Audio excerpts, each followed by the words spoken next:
Testing 1 2 3. Testing 1 2 3. Testing 1 2 3. All right, cool.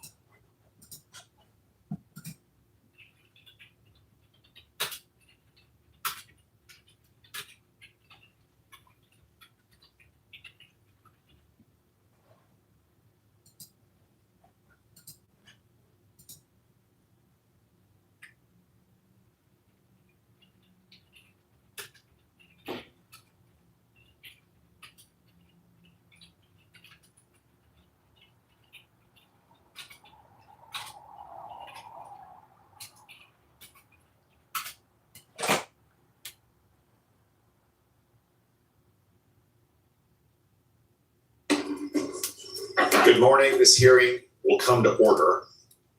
All right, what up, everyone? It is gavelled in right now. How's everyone doing? It's hot AF over here. It's Wednesday night. Just trying to get a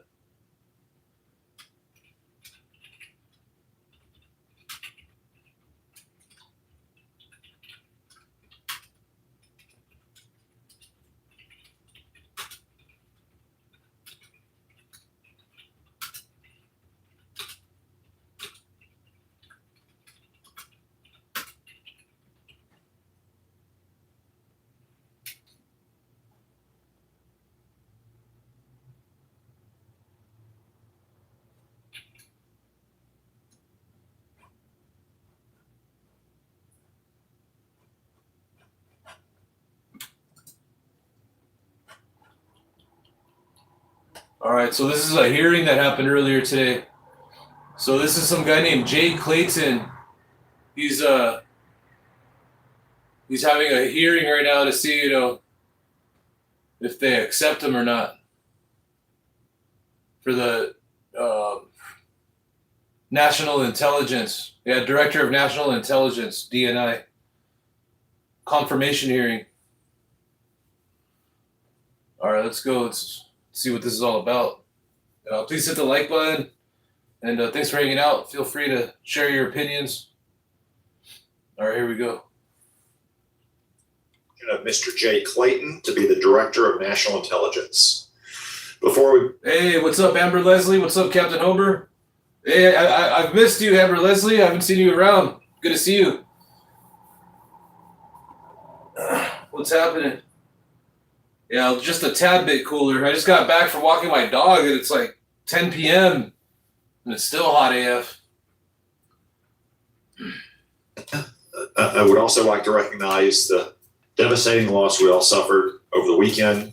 On behalf of this committee, pay tribute to our former colleague, Lindsey Graham.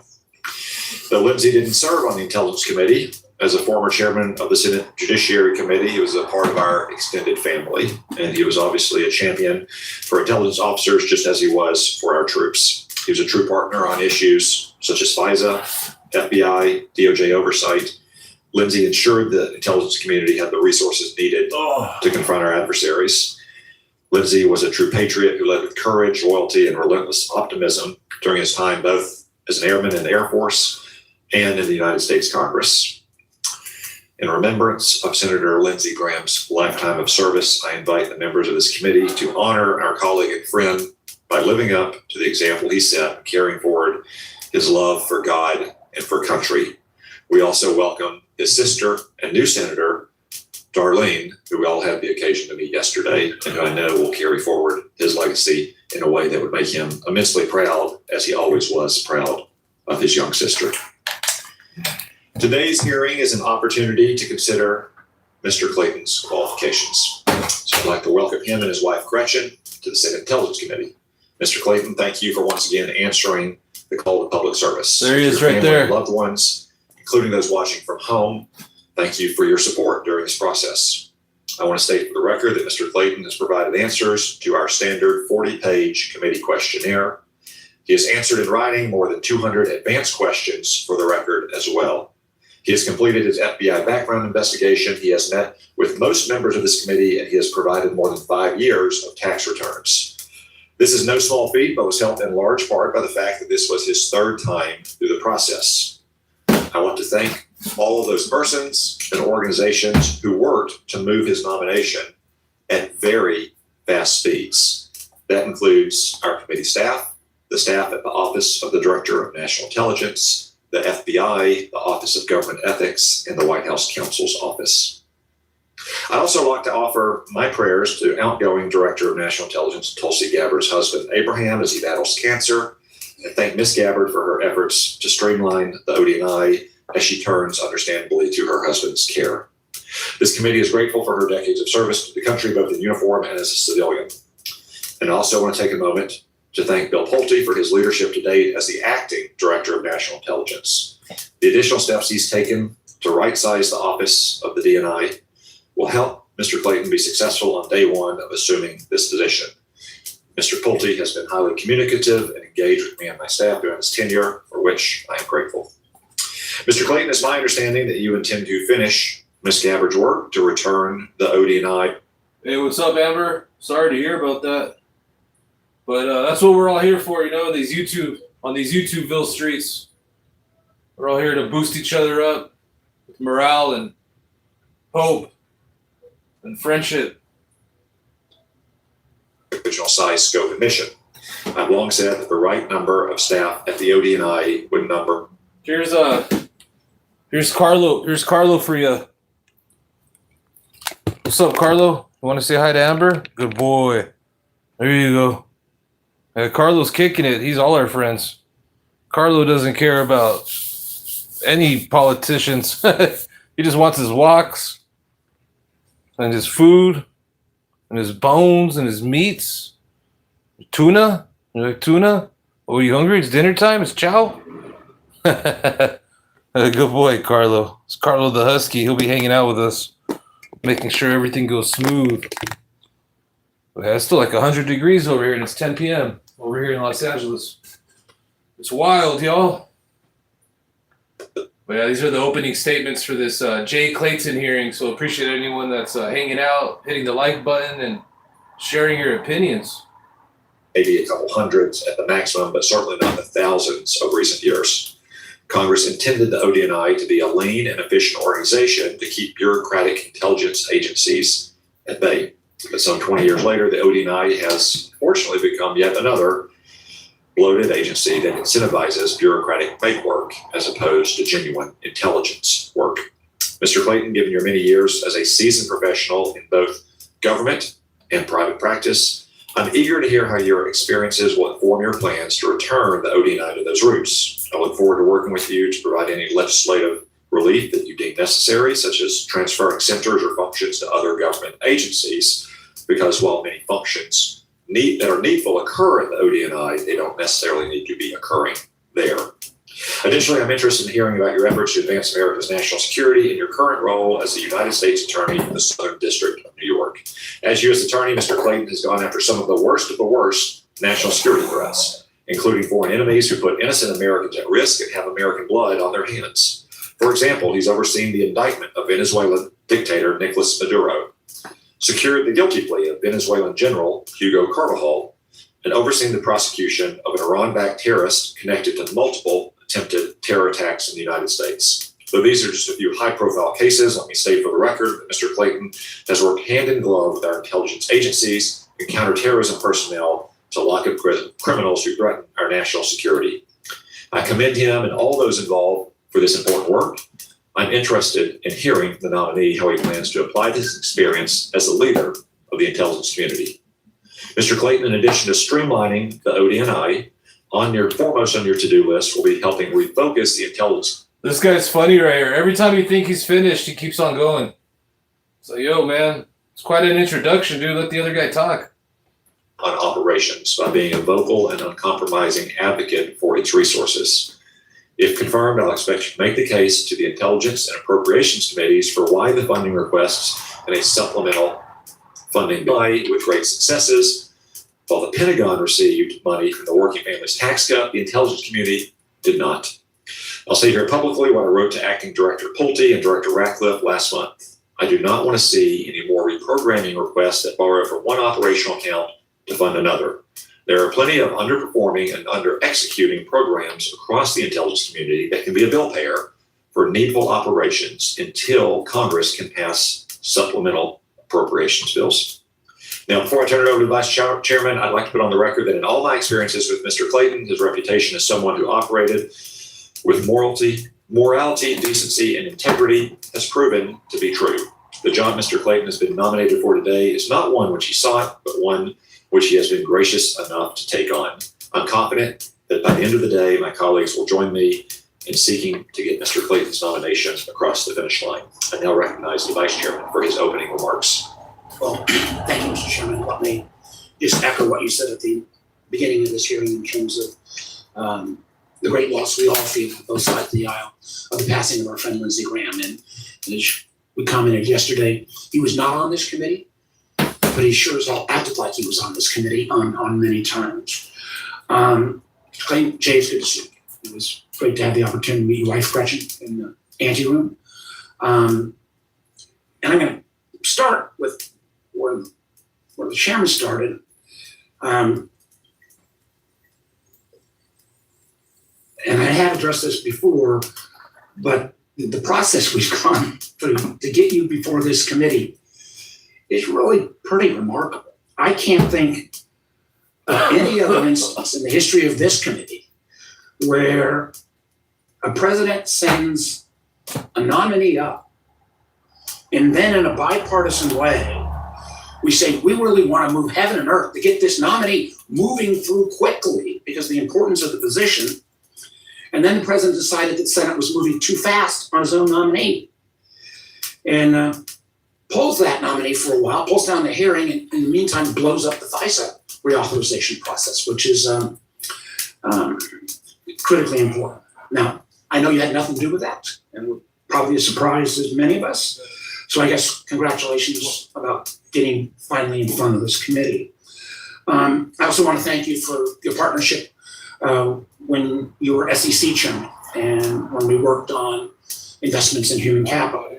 But as I last talked to you, this job is very different than anything I think you've done in your long career. And I'll have certain expectations of how you would perform the duties of DNI. These are expectations I make clear to all IC principals throughout my time on this committee, regardless of administration. First and foremost, as most know, this position of DNI was created after the events of 9/11. And as such, Senator Collins had a large role in creating this position. It said law requires the DNI have extensive national security qualifications. Because if you get this job, you're going to have intimacy with all of the nation's top closely guarded secrets. Now, I know you've served in some very distinguished positions, SEC chairman, U.S. Attorney for Southern District, and I look forward to hearing how those positions will meet that qualification of extensive national security experience. Second, as I mentioned, the DNI has literally access to all our nation's secrets, things that are limited only to the Gang of Eight here in Congress. And I will hope that you will treat this sensitive information with the kind of respect and security it deserves. As members know, one of my greatest concerns with President Trump's appointment of Mr. Pulte as acting DNI is that Mr. Pulte had no national security experience. And if anything, it seemed to be his one qualification. He had a demonstrated record of releasing private, confidential mortgage information so we could weaponize it for political purposes. I can't think of a less qualified individual to be anywhere close to the DNI's role. In fact, there's already reporting about Mr. Pulte's plan to do what intelligence on elections, some that's based on how he might misuse some of that on some of our most sensitive sources. And just to understand how Mr. Pulte, and one of the reasons why I am anxious to get a permanent DNI, can end up figuring out what is appropriate or not appropriate since he's been in the job for only 3 weeks. And again, with no national security experience. Our nation's security depends on our ability to protect secrets and protect the people who gather those secrets, whether it's allies, partners, or assets we have recruited. Carelessly handling that information ultimately makes our country less safe. Lastly, I urge you to stand strong in protecting the most sacred of the IC principles, speaking truth to power. This commitment to truth is literally carved in stone at the CIA's headquarters. It is fundamental to not only the functioning and credibility of the IC, but also to the security of the American people. We have seen what happens when policymakers are allowed to shade intelligence for political reasons. It results in endless wars, tens of billions of dollars of wasted taxpayer dollars, and literally thousands of dead Americans. Unfortunately, we have seen repeated attempts because he feared it would make the president look bad. That's the absolute epitome of undermining speaking truth to power. To the former DNI, literally inserting herself into an active domestic law enforcement action in Fulton County and seizing voting machines in Puerto Rico. Nothing within the gambit of the DNI. It's about foreign intelligence and foreign interference.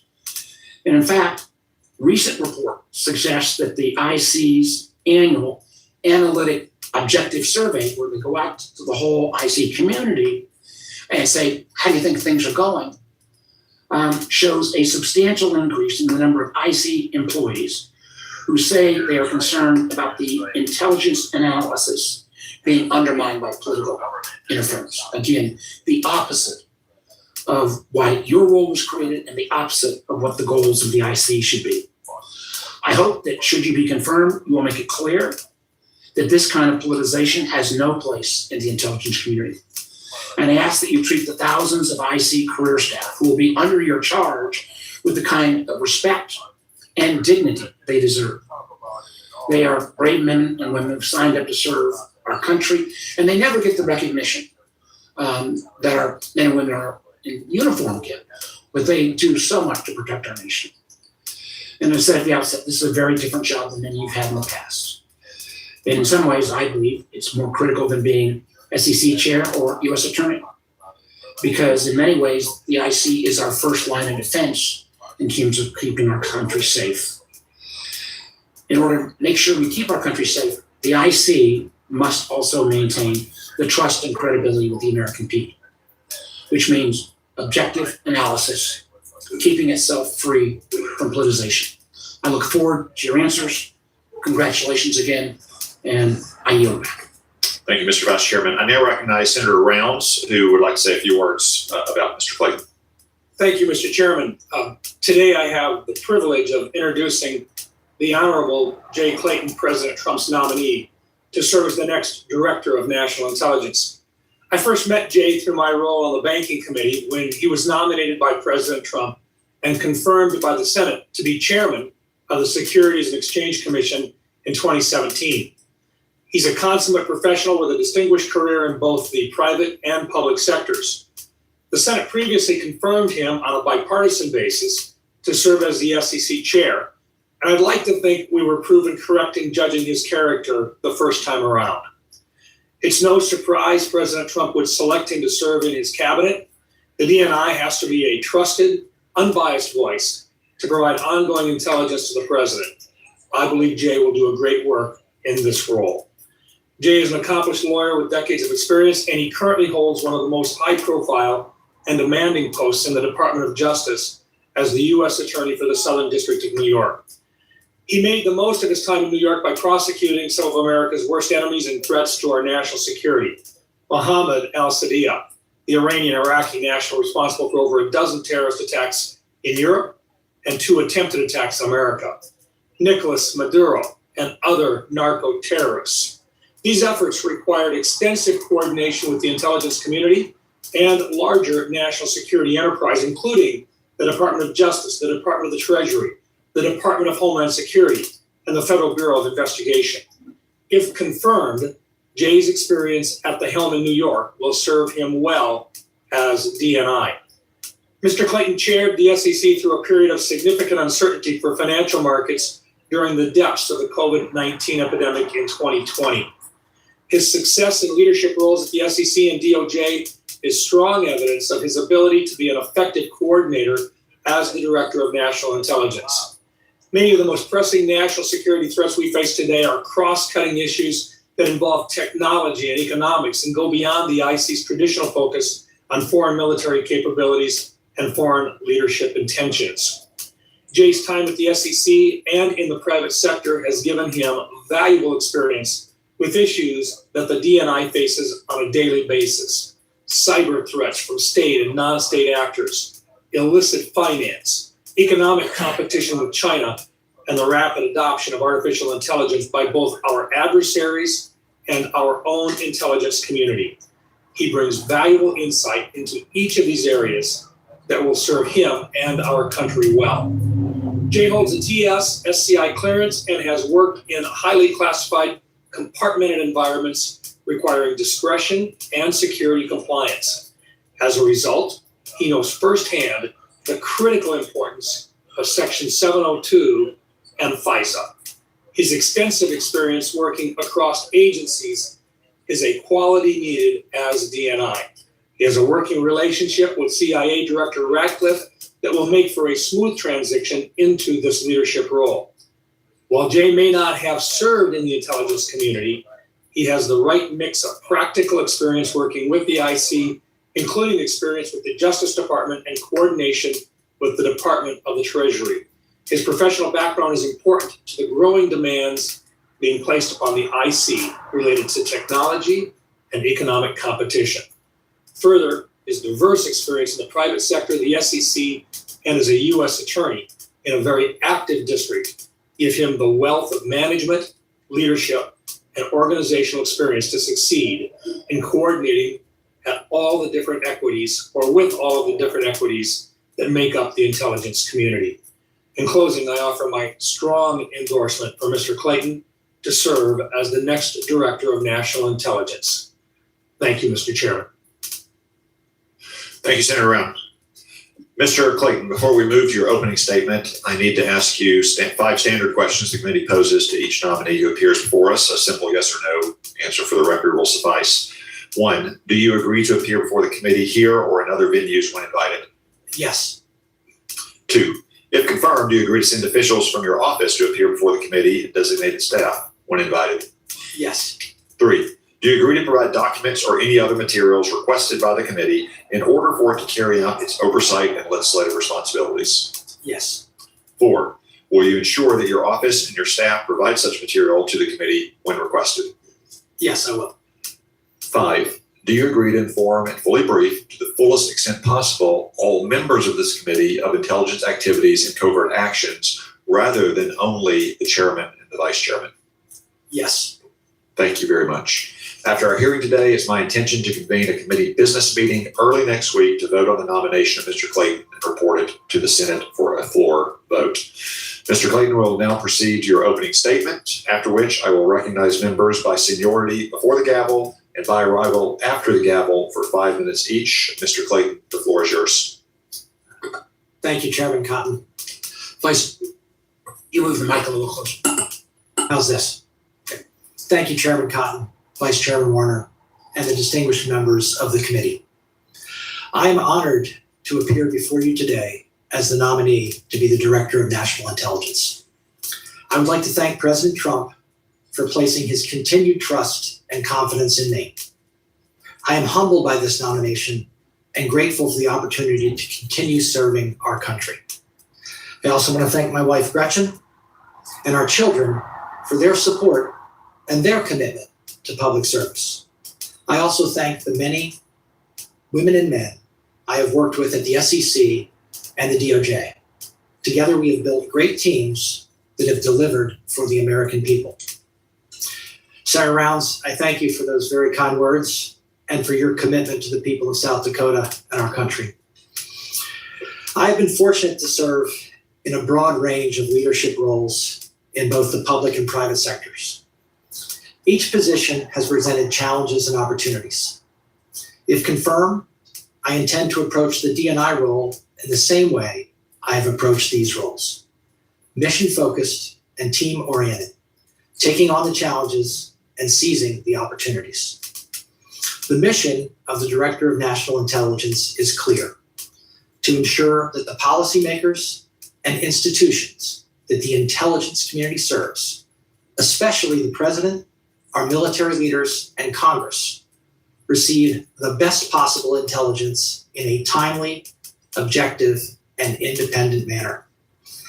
That mission and obligation will be front of mind every day. If confirmed, I will work to strengthen the coordination and communication between the intelligence community and the people we serve. I will focus on enhancing the trust of the American people in the ODNI, the intelligence community, and our federal government generally. I will have an open door and walk the halls policy. This has proven invaluable. I also look forward to engaging with this committee and the House Permanent Select Committee on Intelligence frequently. I am confident that my experience has prepared me for this role, including my experience leading and improving large organizations. Large, multifaceted organizations like our intelligence community work well when they have 1, a commitment to the mission, 2, clear strategic objectives that further that mission, and 3, metrics that facilitate the assessment and improvement of their operations. I intend to work with the members of this committee to develop all 3 of those. A few specifics on my national security experience. As the U.S. Attorney for the Southern District of New York, I've gained significant national security experience, including in matters involving foreign terrorist organizations, counterespionage, money laundering, bribery, and the abuse of our communications platforms to create and sow distrust. We interact with the U.S. intelligence community and counterterrorism officials continuously on dozens of important national security matters. In addition, I've acted as the principal liaison with senior officials at Treasury, State, and the Department of War on matters of national security. As chairman of the SEC, I advised the intelligence community on various matters and directly confronted issues with national security implications, notably leading our cybersecurity and cyber resilience for critical infrastructure in our financial services sector, combating Chinese influence on and exploitation of our markets, and importantly, maintaining economic stability and confidence in our markets during the COVID-19 shutdowns. In the private sector, I also engaged in a broad range of national security matters, including with officials from the Federal Reserve, the Department of Justice, and Congress. As an example, between my time at the SEC and my return to government at the Southern District, I testified before the House China Select Committee. Across these roles, I saw firsthand how judgment, discipline, integrity, and most importantly, effective communication and cooperation across different branches of government are essential to our national security. If confirmed, I will have those principles front of mind every day. Thank you for your time, and I look forward to your questions. Thank you, Mr. Clayton. You do indeed have a lot of experience leading large organizations. So I hope by the end of your tenure in 2.5 years at the DNI, you can add some experience leading small organizations, or at least a much smaller one. As I observed in my opening remarks, and you mentioned in yours, in your current position as the U.S. Attorney for the Southern District of New York, you've taken part in a number of national security-related investigations, including the prosecution of terrorists, narco-traffickers, and others who wish to do harm to the United States and our citizens.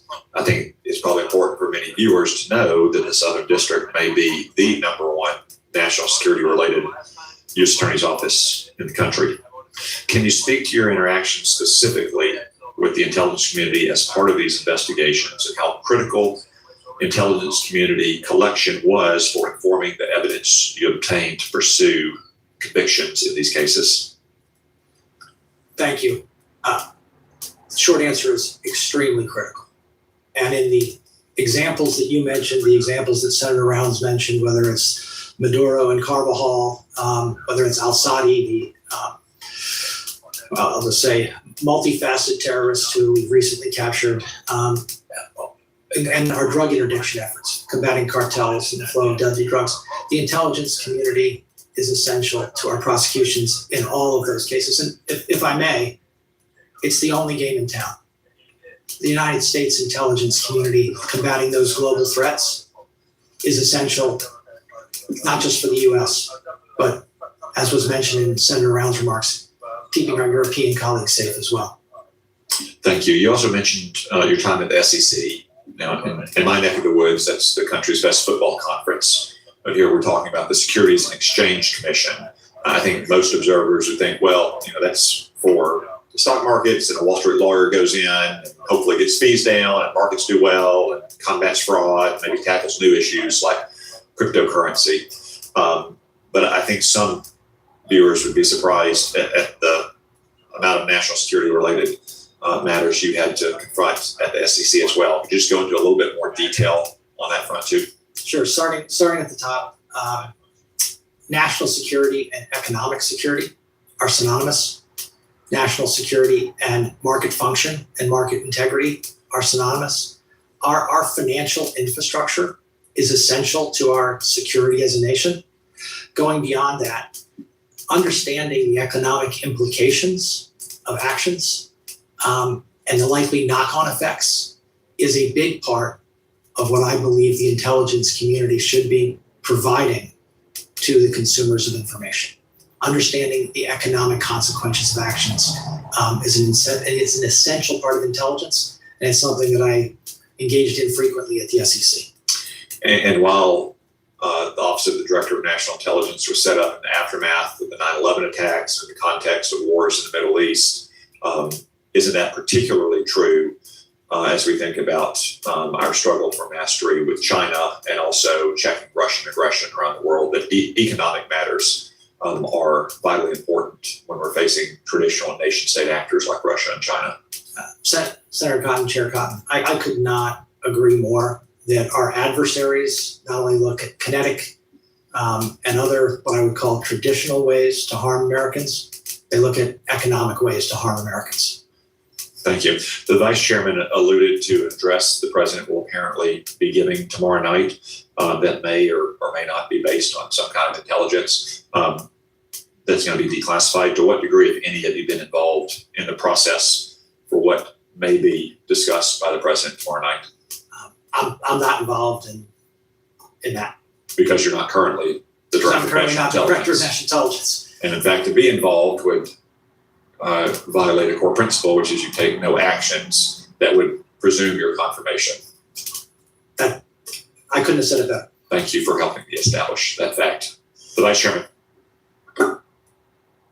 Thank you, Mr. Chairman. As I said repeatedly, if you confirm, you've got to make sure that you speak truth to power. And that means even if the truth is not the preferred narrative that somebody wants to hear. So let me just ask you, it should be a simple question. Do you deny that Joe Biden won the 2020 election? Senator, I'm not an election denier. Joe Biden was certified as the President of the United States. Election denials is something we cannot have. So I will take that as you do not deny that Joe Biden won the 2020 election. Yeah, I'm not. I think, let me just be clear. We have substantial work to do, and I've made it in improving our electoral processes. It's part of national security, and I feel strongly about that. One of the things that, again, this will come around perhaps to what's happening tomorrow night as well. Classified information is critical. If we violate classified information, that loses us allies. It makes us less strong. I fear that certain countries already are not sharing as much information with us because of some of the things that have happened. So, I ask you some straightforward questions. If confirmed, you commit to protecting all classified information in accordance with established rules and procedures? Yes. If confirmed, you commit to following established processes and procedures when it comes to declassifying information? Yes. And that will then lead to the next, because if you're going to follow official purposes, you cannot declassify information for political purposes. Will you promise that you will not do that?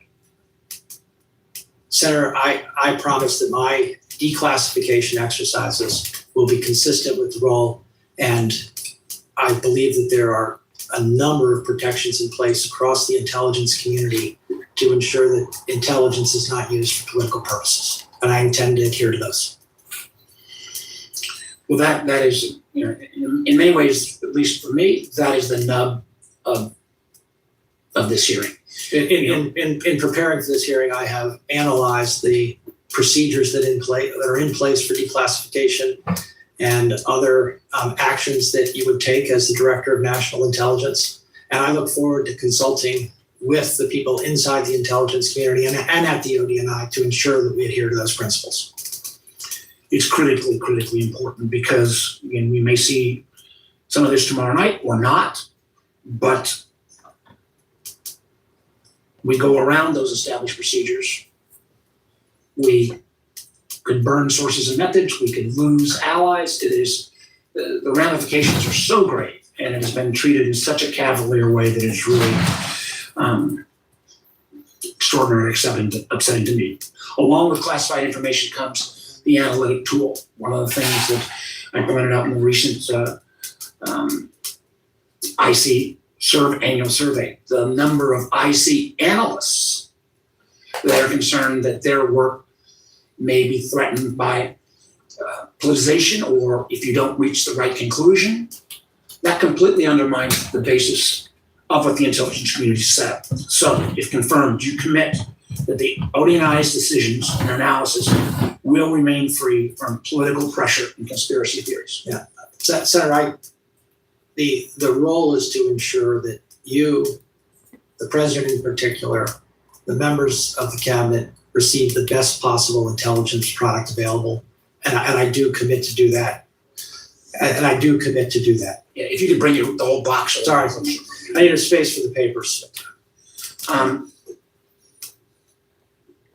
I can't stress enough, if the IC workforce feels they're going to get political blowback or get fired, which we've seen, because they reach a conclusion that may not be what certain folks in the administration want to hear, that undermines the whole work of the whole community. If I could jump in on that, and I want to say that my experience at the SEC, my experience at the DOJ, is that the people who have worked for me have great confidence that they can speak to me in a candid and free from any worry that what they say to me in their professional capacity is going to result in any kind of disagreement. I would say any kind of friction beyond the normal toing and froing that you have in any organization.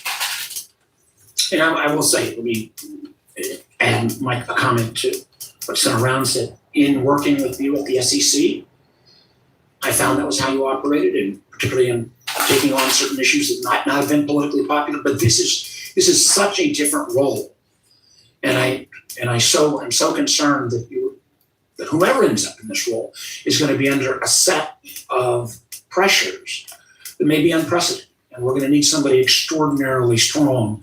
I'll come to my last set of questions, and that is around election integrity. This job was set up to look at foreign interference in our elections. So it was more than stunning to me when the former director, Dr. Gabbard, showed up at domestic, I believe, political interference activities in Fulton County. We're coming into election season. I want to make sure you are on the record. If confirmed, you will commit you will not interfere with or comment inappropriately on U.S. elections. Senator, you outlined the role correctly. The role is to deal with foreign interference in U.S. elections, which is something I'm gravely concerned about. But that's the role. And finally, we cannot have the DNI trying to put his or her hands on the scales in terms of tipping the outcome of any American election. We commit to not put those hands on the scales. The role of the intelligence community is to provide information, not to engage in policy or those things. So yes. Thank you. Thank you. I agree that the role is very different, but I think that's true of most government roles. And we never quite know how people will perform in them. And some of us have been very satisfied with nominees we've confirmed in both parties, and some have been dissatisfied. But look at our former chairman, Marco Rubio. Being a senator, I think we can all agree, is very different from being Secretary of State or being a national security advisor. and he's pitching a near perfect game in those roles, if you ask me. But you can't reason by analogy. You've been a Wall Street lawyer for a long time. How long have you been a lawyer? 36 years, And- 33 years. And so you're governed by attorney-client privilege. That's not classified material, but it is require you as an ethical obligation. Have you ever had any issue in handling attorney-client material? No, And the material you're handling in Wall Street, I mean, you're talking about market-moving material, millions or billions of dollars. billions and probably in aggregate trillions of dollars of information that you have to be very careful not to allow to slip. Or very sensitive personal information about clients as well. And no issues ever in the past dealing with those. None. Thank you. Senator Collins.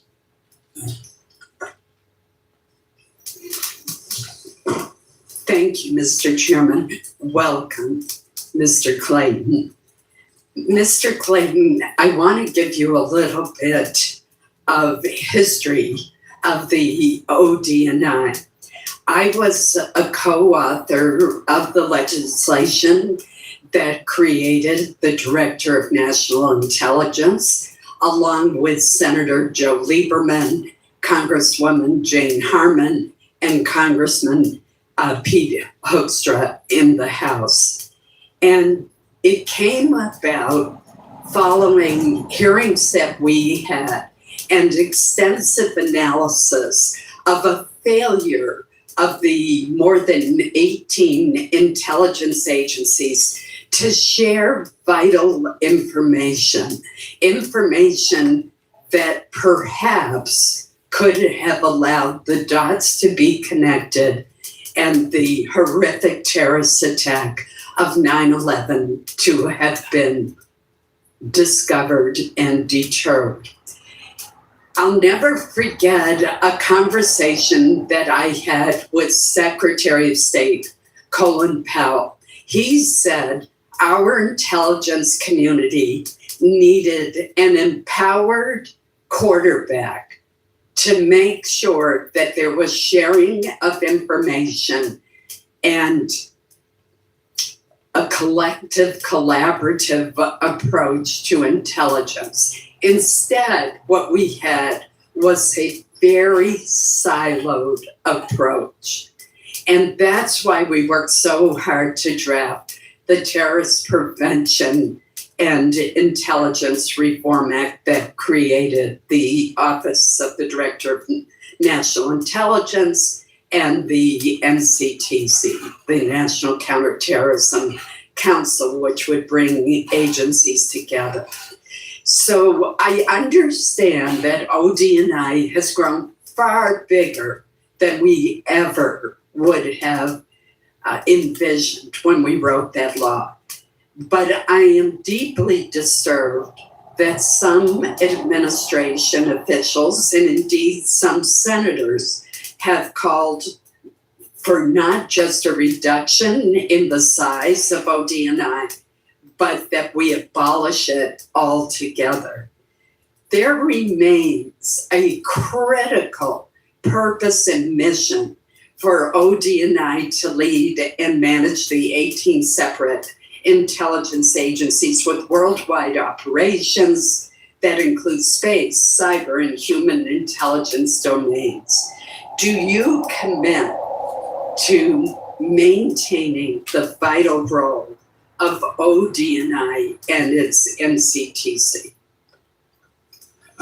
The short answer that I'd like to elaborate is yes, I do. And having seen this from the outside now, in my roles and also preparing to hopefully take on this role, if we didn't have this role, we'd have to invent it, because there needs to be a focal point for coordination across the other 17 intelligence agencies. There needs to be a place of oversight, a place to resolve conflict. I look at it as a board of directors role. And to the extent that the OD&I has gotten into operations or started to play the roles of some of those other agencies, it probably should pull back, because it's difficult to be both operations and oversight, but I think an oversight role is important. Thank you. The second issue I want to bring up with you is the anomalous health incidents also known as Havana syndrome, that have occurred since 2016 and caused, in some cases, career-ending disabilities for our intelligence, our defense, our State Department employees. The intelligence community initially took these attacks and care for victims seriously. However, for various reasons, this quickly seemed to turn into a very dismissive attitude throughout the federal government with little forward progress. This led Senator Gillibrand and I to co-author the Havana Act of 2021 to support the victims who are not receiving care nor compensation. I have been frustrated over the past few years across both the Biden administration and the Trump administration by the excuses provided and misinterpretations of AHI attacks and the slow implementation of Senator Gillibrand's and my bill. Last week, Tulsi Gabbard rescinded 2 previous AHI intelligence community assessments and started to reassess both previous and new intelligence related to AHIs. It's critical that we know about possible foreign weapon capabilities and how to keep our hardworking personnel who are stationed in dangerous parts of the world safe from these dangerous attacks. But forward movement remains very slow. The DNI confirms, it's your job to confirm that intelligence is objective, timely, and independent of political considerations and based on all available sources. So with recent efforts to re-energize the research on the causes and attribution of these devastating attacks on our personnel, do you plan to continue these efforts? Well, I'm not privy, but I certainly plan to engage with you and Senator Gillibrand on this issue, and I'm happy to do so. I look forward to future discussions. There's a lot of history here. Thank you. Thank you, Senator Collins. No stronger leader on national security, not just on this committee, but your work on the HISGAC committee and especially the appropriations committee, like our friend Lindsey Graham, the troops and intelligence officers have no better friends than Senator Collins. Thank you for your work. Senator White. Thank you, Mr. Chairman. Mr. Clayton, according to the press reports, the FBI director spent 8 hours last Friday at the White House investigating journalists. My view is this is a flagrant attack on journalists in the First Amendment under the direction, apparently, of the Trump administration. All right, this guy's awesome right here. I think his name's Senator Wyden. Trump Jay Clayton, though. The what's that old lady's name? She almost sounded like she almost sounded like she was gonna croak when she said the word. She's like D and I. Oh man, yeah, get that Senator Collins out of there. She needs to be an old folks home or something.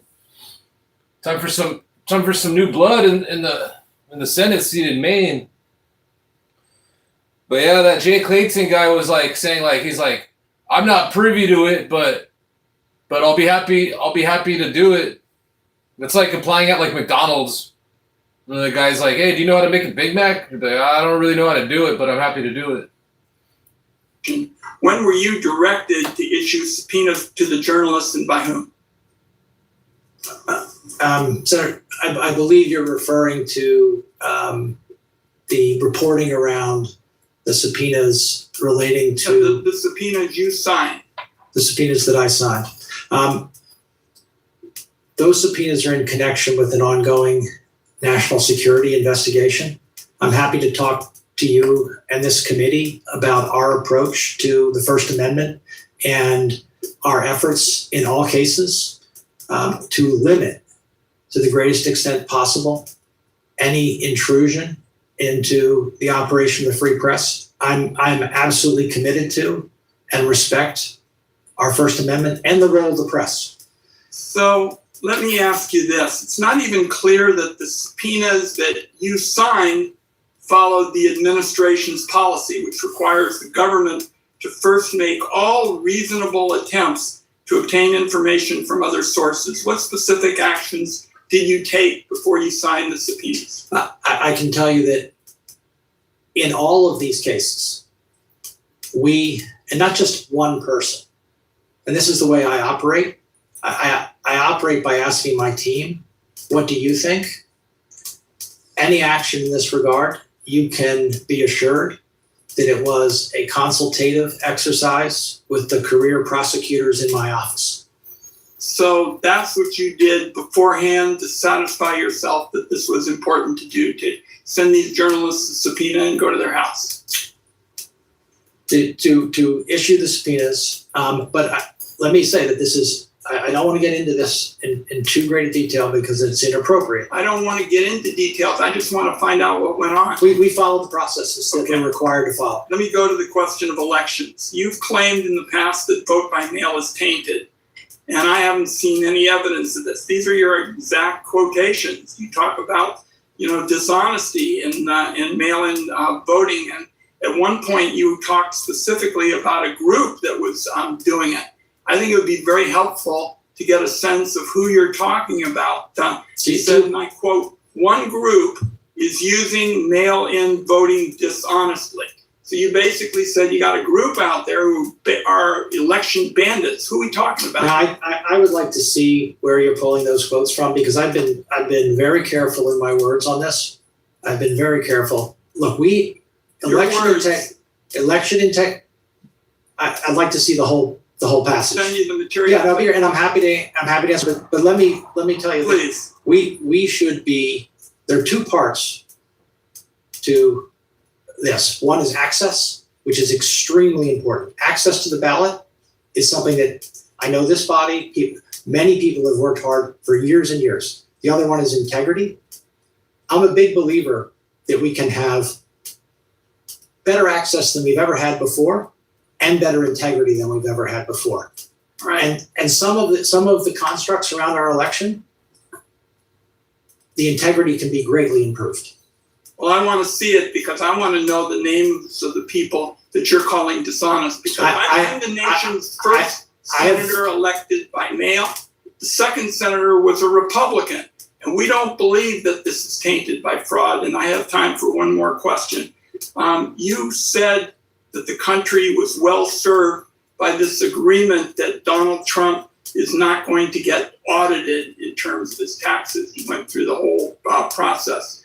Tell me if you continue to support that position, that you believe that the President of the United States should be the only person in the country who's exempt from audit. I certainly do not believe that the President of the United States should be the only person in the country who is exempt from audit. Do you think he should be exempt from audits? That's a yes or no question. In terms of that specific thing, that's now a matter of litigation, and I'm not going to comment on it here. Thank you, Mr. Chairman. Senator Moran. Chairman, thank you. Mr. Clayton, thank you for your presence here today, your interest in serving the country. I appreciate the conversation we had in the office. I appreciate the relationship and conversations we had over the time in your past public service. In my office, I stressed to you a belief in the importance of our intelligence relationships around the globe, not just Five Eyes, but with many others. Over the past years, there have been reports in the press of allies withholding intelligence or us suspending intelligence sharing. How do you view the relationship with our allies? Do you see a partner services as a force multiplier or simply transactional in nature? Senator Rand, I think I'll be able to give you a much better answer should I be confirmed and have greater access to those relationships. I know the Five Eyes relationship historically has been extremely valuable to the United States. In terms of bilateral sharing, like anything, I think that's something that you have to assess constantly, whether it's working. But there's no reason not to explore whether you can have something that works. I assume you would say that it's desirable to have a relationship with many countries around the globe and determine whether there's a relationship that can work in which we're sharing intelligence information. I think that's really well said. In your answer to a written question asking if you commit to making sure that Ukraine has the intelligence it needs to apply pressure on Russia, you said, quote, to the extent directed by the president, arm Ukraine and other partners with intelligence that illuminates Russian plans and intentions. I appreciate that you work for the president, but I want to emphasize my belief that any such sharing is critical, and any suspension of intelligence sharing with Ukraine would require very serious justification. And so my question is, if confirmed, do you commit to sharing with this committee the rationale of any such suspension, and do so before the suspension becomes public? Give us a chance to have input in that consequential decision. I expect to have, I would say, frequent and substantive dialogue, including around priorities. The priorities are set to reflect the priorities of the administration and the priorities of the president, but I expect to continue to discuss any change in those priorities. And, again, I'm not privy to these things, but I don't have any expectation that priority is changing. I chair an appropriations subcommittee that funds the FBI, and I have a strong interest in supporting its counterintelligence role. It's the lead counterintelligence agency in the U.S., but you note in your answers that the National Counterintelligence and quote, head of the U.S. government counterintelligence activities. How would you characterize the relative roles of the FBI and the Security Center in counterintelligence, and what are the practical effects of how that would work? Senator, my direct experience with counterintelligence, obviously I can't go into the specifics, but it's fairly extensive at the moment, is directly with the FBI. Some engagement with the center, but it's mostly directly with the FBI and Homeland Security. And that the past experience, that relationship lends you to what kind of conclusions in that regard? It's extremely important. The threat is real. The threat to the safety and security of the American people is real. And we need to be vigilant every day. And in fact, I think my colleagues would be happy if in your role I made a pitch for more resources. If they would. Let me ask about your private sector experience, and in preparation for the role that you may soon assume. Have you identified any opportunities where the intelligence community can leverage private sector capabilities to enhance the IC's mission? Yes, without that, the obvious one is data and data analysis. Making connections where they might not otherwise be apparent, or where the ability to make those connections in the past took weeks and months, and with some of the tools that we have today, can take hours to make the same connections that are important to combating what I would say is espionage. Mr. Clayton, thank you. Mr. Chairman. Thank you, Senator Moran. Senator Heinrich. Thank you, Chairman. Mr. Clayton, it is alleged, and I would add quite credibly, that Jeffrey Epstein committed some very serious crimes at his Zorro Ranch property in my home state of New Mexico. Yet there has never been a federal search of that property. And in fact, in 2019, the Department of Justice directed New Mexico to pause its own investigation, and has most recently refused to provide the unredacted evidence needed for our Attorney General to effectively carry out his investigation, despite federal and state laws requiring disclosure. I understand that as U.S. Attorney for the Southern District of New York, you led the investigation into Jeffrey Epstein. Can you commit to providing any relevant information to the New Mexico Attorney General and the documents, unredacted documents that he has requested? I spoke to my team about this last night. That request is for unredacted documents. Those documents are subject to several protections for those redactions, including a protective order of the court. My folks, I think, as we speak, are seeking dialogue with the Attorney General to see if we can reach an accommodation that is consistent with those protective orders. I would seriously encourage that cooperation and that spirit of working in cooperation between federal and state law enforcement. I think it is quite clear that it is likely that there are survivors, witnesses, and co-conspirators whose names have been redacted that are necessary for him to effectively complete that investigation. And Mr. Chairman, I would also ask unanimous consent to enter into the record the letter from the New Mexico Attorney General to the Department of Justice. Without objection, I guess. Mr. Clayton, in your role as U.S. Attorney for the Southern District of New York, you were tasked to personally certify that the unsealed grand jury material related to Jeffrey Epstein did not disclose victims' personal information. The judge in that case stated that he added this protective order to ensure that an identifiable official within DOJ takes ownership of the sensitive and vitally important process of reviewing discovery. Due to what the Department of Justice later called technical or human error, the January 26th release of material included email addresses and even nude photos of potential Epstein victims. Lawyers for those victims said that this flawed process re-traumatized the survivors and, quote, turned their lives upside down. You were in charge of this process during which highly sensitive personal data was made public.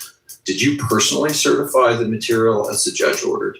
The judge ordered certification of a subset of the materials that were in the Southern District. So who takes responsibility for what I think was an unconscionable release of an unnecessary release of personal information for these victims? I think the Department of Justice has addressed that from the overall perspective. Harry Truman used to have a sign on his desk that said the buck stops here. Who has that sign on their desk in this case? For the Southern District documents, it was me. In a media interview a couple of months ago, you were asked your position on the president's $1.8 billion fund for victims of weaponization, and you replied, "When we are investigating people and bringing charges against them, criminal charges against people from a financial point of view, they can be absolutely devastating. If people have been pursued inappropriately, I'm supportive of there being relief for that financial cost." That's it.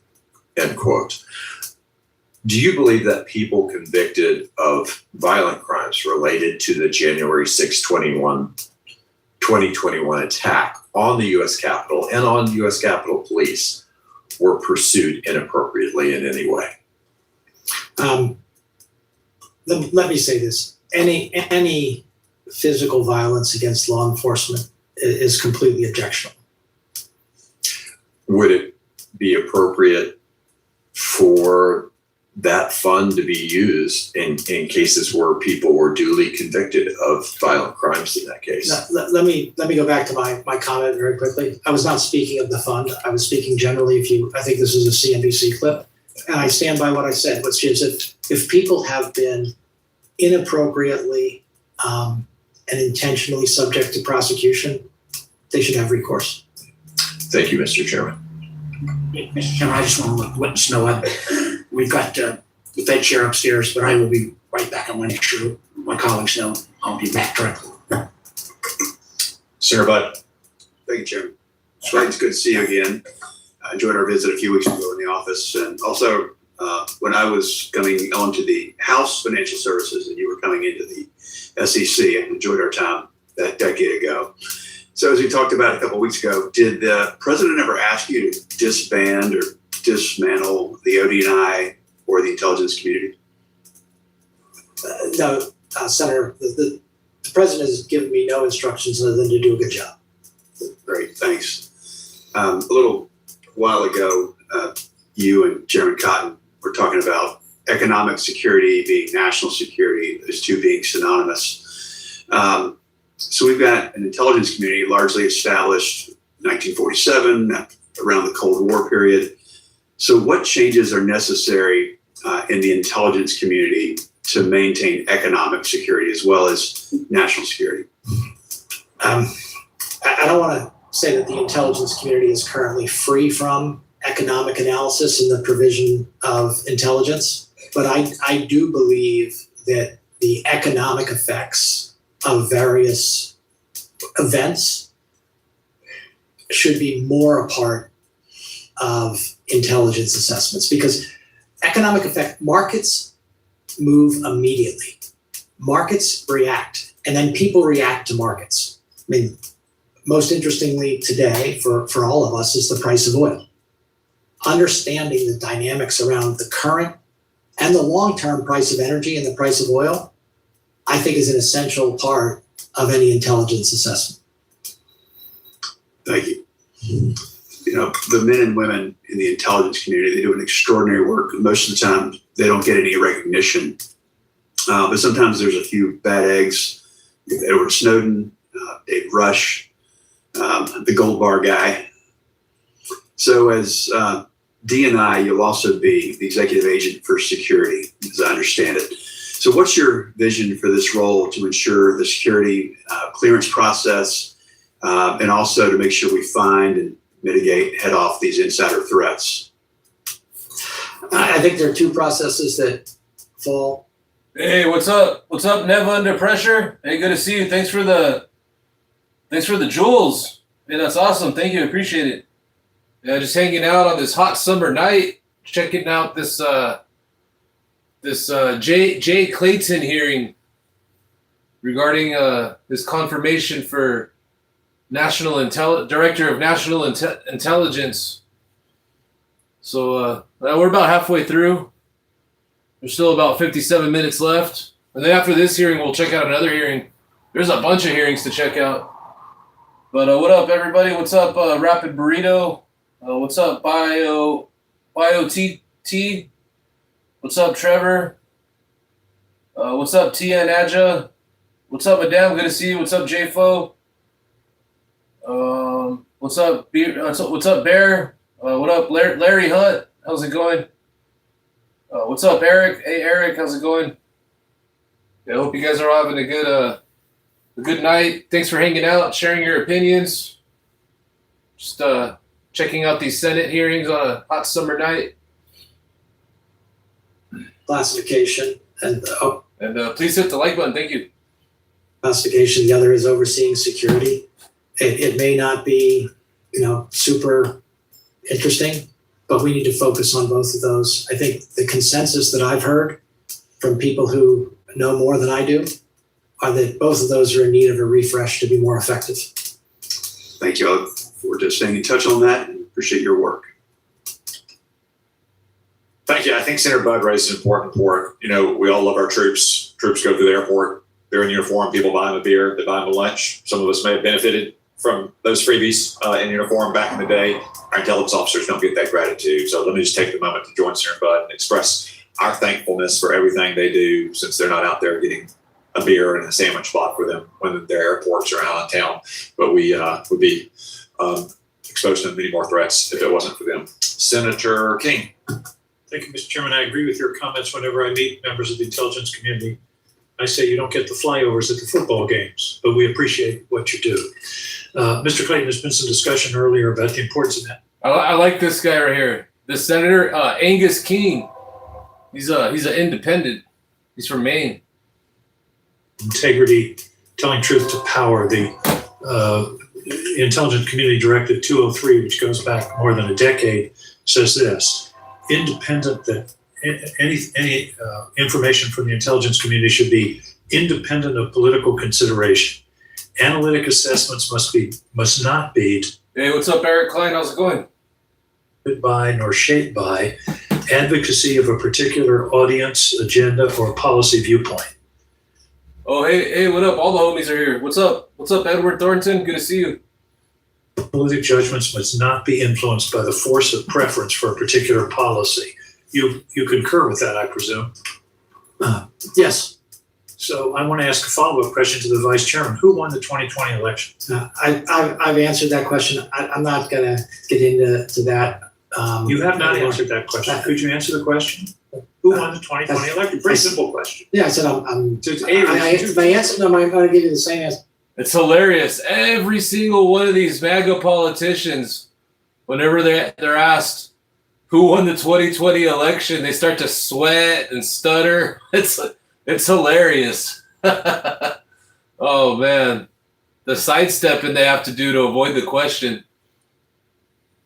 To the chairman was, he asked me if I was an election denier. I'm not an election denier. Joe Biden was certified as we all know the president. Joe Biden. He went through his process. We went through our electoral process, and I can tell you that I was in my seat at the SEC, and I'm just worked asking hard a for the really simple president. question. Who won the 2020 election? As I said to you, went through our processes, and Joe Biden became the president of the United States. And That's not an answer to the question of who. I'm asking one more time. Okay. Who won the 2020 I'm not. This is like I'm just not. I'm here to talk about my qualifications. One of your qualifications is you told us you're going to tell the truth to power, and you won't answer a very simple question. I think I've answered it many times. You have not answered it. Okay. You have not answered it. Saying Joe Biden was certified is not an answer. Oh yeah, I heard that's one of the avenues they're going to try to take to rig the elections. Is I think Maduro's like the ace up their sleeve. They're going to try to like bribe him or something, give him some special privileges for him to like lie and say he'll rig the elections. Okay. Why did you take it upon yourself to opine on the California election process to CNBC? You said during the interview on CNBC, you said that U.S. is doing an absolutely terrible job on election integrity, and the American people are right to question it. What's the basis of that statement? What's the evidence for that statement? Let me give you the context of the way I look at this, because we should have this kind of candid dialogue. Elections are a process for gathering, aggregating, and providing data. And who does the Constitution entrust the responsibility for elections? To the states in the case we're talking about. Correct. To the states in the case we're talking about. But my experience at the SEC, my experience at the DOJ, my experience in the private sector is that the government processes for gathering, aggregating, and providing data need to be improved greatly. Are you talking about elections? I'm talking about inflation data. No, I'm talking about all government processes, including one is. I want some evidence, and there isn't time here in a minute and 49 seconds, but you have a lot of time between now and when we move on your nomination. I would like a written analysis from you that gives evidence of voter fraud. I don't. Fraud To in be this clear, country, Mr. Clayton, to be clear, is Senator, an assertion that there's voter fraud. I did not make that assertion. I said I said You're doing an absolutely terrible job on election integrity. What did that mean? that meant that the audit trail that we have available for our elections in a number of places is not the kind of audit trail that you would expect in something that is this important. It's crazy because like this guy's just another one of the Trump stooges that takes an oath to the orange man, to the orange turd instead of the Constitution. And if it wasn't for him, Trump's just going to throw in another stooge in there. I mean, I think Trump was trying to like nominate some guy named Bill Pulte, but not even Republicans or Democrats wanted that guy. But every single person in Trump's cabinet is just an incompetent clown. Man, and So is there a problem with voter fraud in this country? I don't think we can say definitively whether there is or is not until we have better processes. We've had hundreds of analyses. We've had the Heritage Foundation study that found 1,650 cases out of 2 billion votes counted. I would love for the American people to have incredible confidence in the integrity of our elections. I would too, and I would appreciate I'd like to if work- this administration would cease undermining that confidence. I would like to work with this committee from my perspective. Well, for the record, I wish you would share any evidence you have that undermines that They should just abolish that role and send that guy packing home. I mean, they were so hard up on the Doge. Should have doged that role. Asserts that there was any problem of voter fraud significant enough to change the results of an election in this country. Following up, why was your hearing postponed? What were you told?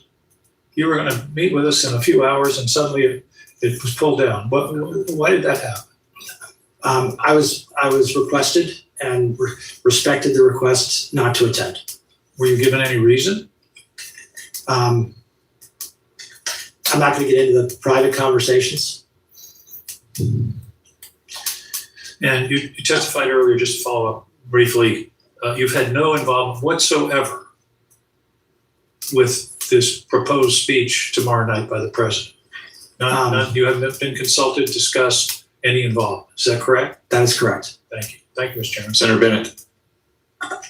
Thank you, Mr. Chairman. I want to also thank you for your comments about Lindsey Graham at the beginning of today's hearing. And we had a good discussion yesterday, Mr. Clayton, about Ukraine. I'm not going to repeat that here, but I know that his view of the situation and the view of the bipartisan support for Ukraine and the work that our intelligence committee and community has done to support him is a really important project for all of us going forward. I wanted to ask you, Mr. Clayton, about the subpoenas of the New York Times reporters. And the reporting that I read is that the Secret Service had raised concerns about the security of President Trump's fill-in for Air Force One, and that there was a meeting at the White House with the FBI Director Kash Patel and other DOJ officials to talk. Hey, what's up? What's up, Willow Cat? That's a good one. I'm gonna have to start using that. That matter, to talk about the reporting that had come from the AP. And I think earlier in an answer to Senator Wyden, you said that you had consulted with the career attorneys at the Southern District of New York. My question is whether you consulted. Oh, hey, what up, Willow Cat? Yeah, I've never been a fan of Donald Trump. Never voted for the dude. Never cared about the dude my whole life, like at any point in my life. So this is a channel for all the non Kool-Aid drinkers out there, to get together and have a good time. And then, MAGA cult members are going to pull up, but, we'll reform them. The ones that want to get reformed. Eventually they do. I looked at the analytics, and in the last month, we've reformed 10,000 maggots. Anybody in the Southern District of New York consulted with anybody in Washington, D.C., at the White House or the Department of Justice before those subpoenas were issued. They were issued, I think, within just hours of the reporting that struck me as somebody who has worked at DOJ as an unusually short period of time, and particularly given the equities that are at stake when journalists are subpoenaed, the equities that are at stake when law enforcement is showing up at the doorstep of journalists in this nation. I think it's very important for you to explain this in the context of this nomination. Hey, what's up, David? Oh yeah, for sure. They watch too much Fox News. Once they turn off the Fox News, though, they start to see the light. Understood. I can't get into the specifics of an investigation and ongoing. Hey, what's up, matter. Sizzle? Let me say that I'm confident that the procedures that we have in place to protect the First Amendment and protect the freedom of the press and not result in intimidation of journalists. Oh, so Donald Trump's speech where he's still crying about the elections from 6 years ago is tomorrow. That's right, huh? Is it at 9 p.m. Eastern time or? Were followed. They depend on the facts and circumstances, how much time you have. Those matters include ones you referenced, which is, are there other available sources for the information that we seek, and have we sought that? The other aspect of this is, the tailoring of a particular subpoena and including the return date and when those people would be asked to appear or provide documents. It's expected in these times. Yeah, we'll play Donald Trump's speech tomorrow night live. Cases, at least from mine, that if there's counsel involved, we can further tailor those requests to make it the least intrusive way possible. But let me just finish, if you don't mind. It is vitally important that if national security interests are at stake, that there's not what I would say is a huge blind spot where someone can use the ability to provide information to journalists to get it out there, including our adversaries, without any potential for discovering how that happened. Well, I think this committee is well aware of the intelligence equities that are at stake. We have no, that's why all of us do this work and provide this oversight. But I think all of us would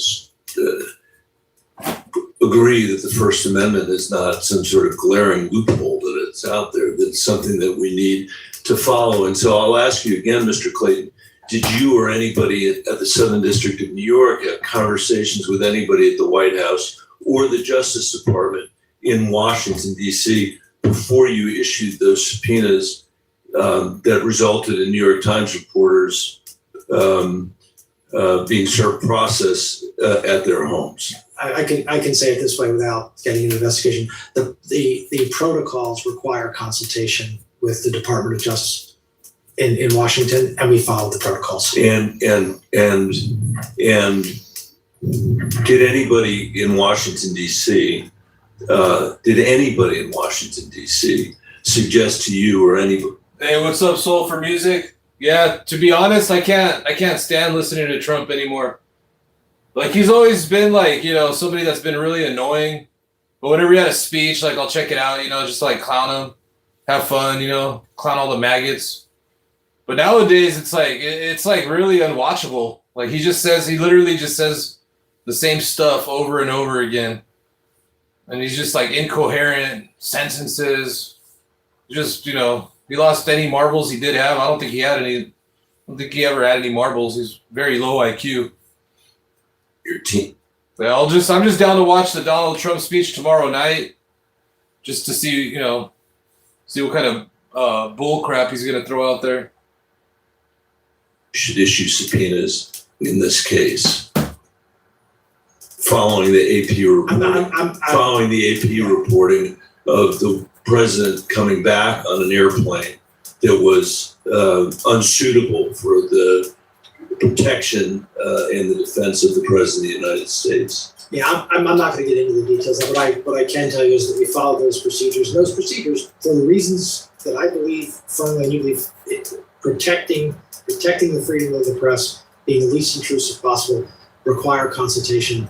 And I would say, Mr. Chairman, I know my time is up. The reason this is relevant to, I think, a lot of us, or certainly to me, is that this question of being able to speak truth to power, in the context of intel, I think is very similar to the question about whether or not we're able to push back in a moment like this. Yeah, and I want to assure this committee that in these types of circumstances, that concept of least intrusive possible is front of mind for me. Thank you, Chairman. Thank you, Mr. Thank you, Senator Rounds. Thank you, Mr. Chairman.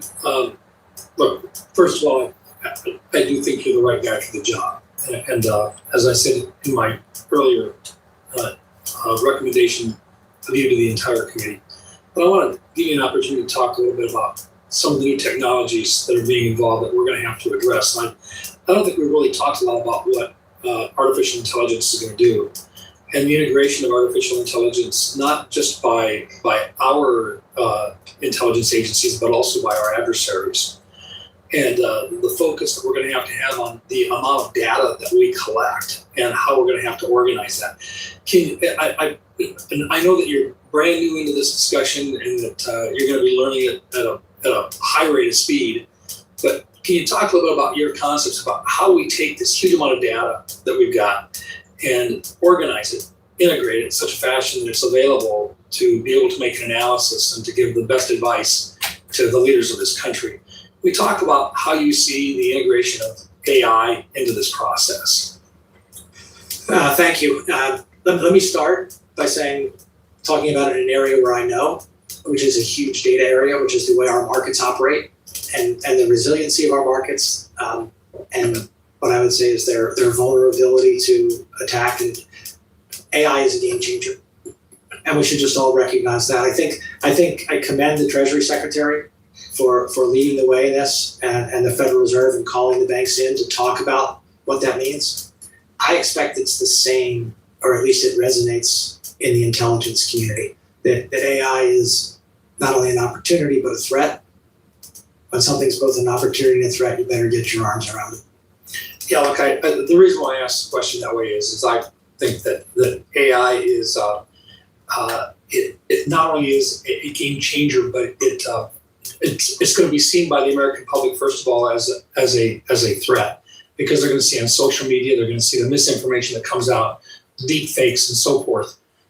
But the other side of it, which is the quality of life that Americans are going to be able to receive because of improvements in our productivity and so forth, is going to far outweigh what the negative benefit or the negative implications are.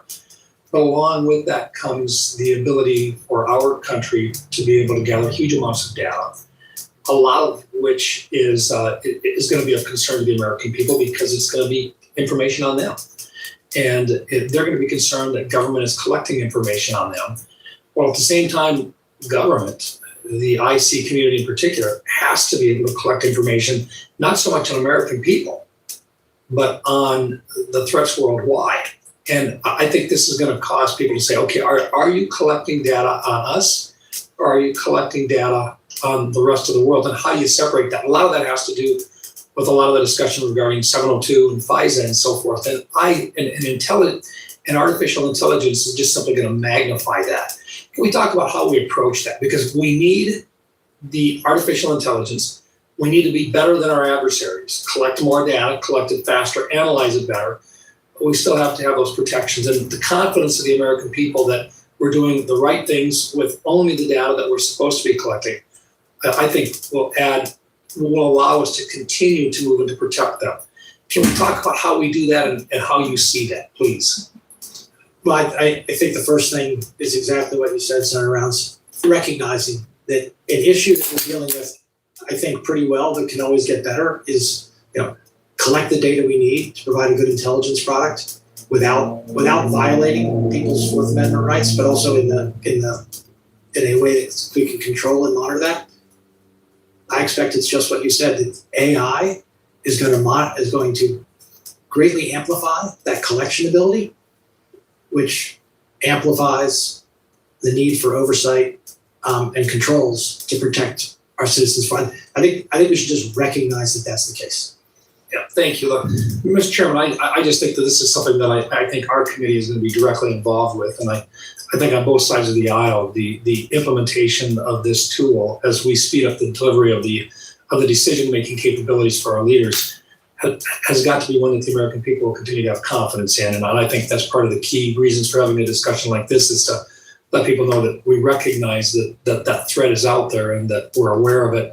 And that as we collect the data that we have to, we're going to be very careful about the coordination so that their rights are protected in this collection process. Thank you, Mr. Chairman. Thank you, Senator Rounds. Senator Gillibrand. Thank you, Mr. Chairman, and thank you, Mr. Clayton, for your service to our country. I want to just continue the line of questioning that Senator Bennett had about the New York Times subpoenas. You said you don't want to get into it. I understand that. But the reason why we're asking these questions is because the subpoenas were issued so closely after a very long meeting at the White House. There seemed to be an unnecessary urgency behind it, and I'd like you to maybe comment on why there was this urgency. But more than that, they were served at the reporters' homes, and that is fairly unusual. That is not the least, what term Bart did you use, the least intrusive means, serving at their homes. Normally a subpoena would be issued at their place of business, a corporate office, but again, delivering it to a private home seems quite aggressive. So can you address the urgency and the home service? But what I said before is I'm not going to get into the specifics of and the circumstances of the matters being investigated. Understood. So I just want to talk And about the process, because And I get you don't want to talk about the substance. Yeah, and then on the process, how quickly you would do something following the process depends on those facts and circumstances of the investigation, including the potential spoliation, of information and the timeliness of the threat. I think I'm going to leave it at that. But this was a judgment, and it should always be a judgment that's made collectively. That's the way I look at these things. Well, I would just urge that this doesn't sound like the proper independent legal process that we would normally expect for issuance of a subpoena. The characteristics surrounding it seem rushed, aggressive, with an unnecessary urgency. And I would just caution you in your role. You are going to have many times when you may be influenced to engage in an investigation because the White House is unhappy with a report. The thing about this particular issue is that the plane was reported on months and months ago, about the concerns that because it was built by Qatar, that it wouldn't have the same security aspects that one would need to protect a president. And so this just doesn't ring true that your process was a thoughtful, deliberative, and normal oversight process. And that is why this committee is deeply concerned. Do you understand that? I understand your concerns. I understand your concerns. But I want to tell you, I am comfortable with where we are, and I'm comfortable with how we are proceeding from here. Okay, well, we expect judicious, thoughtful, legal processes from this committee. The second thing that this committee is concerned about are this issue of election security.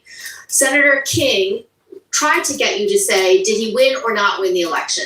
President Trump has an issue with whether he wins or doesn't win elections, and it's affected your office. And I need you to understand how it's affected your office. After the 2016 election, there was allegations that there was foreign interference by Russia. And President Trump was very concerned that somehow his election was not on the up and up. And so what he did in response when he became president was he eliminated every aspect of your office's oversight of the election process from cyber threats. You had personnel that were very knowledgeable about cyber threats, especially foreign influence. There were personnel at CISA, there were personnel at the FBI, and they were all fired. And then President Trump now wants to make sure that the 2020 election, that nobody says Biden won the election.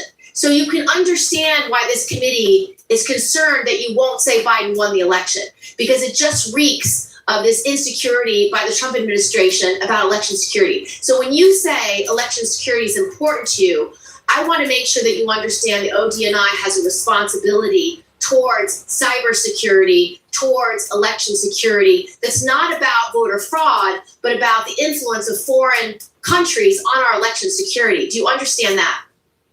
Absolutely, and it is a significant concern of mine. One of the things that I did not get an opportunity to talk about before, cybersecurity has been part of my private sector and public sector practice for well over a decade, going on close to 2 decades. So will you add that back to ODNI, because it was taken out by Gabbard? When I was talking, yes, when I was talking about processes and integrity of our election, cybersecurity is front of mind.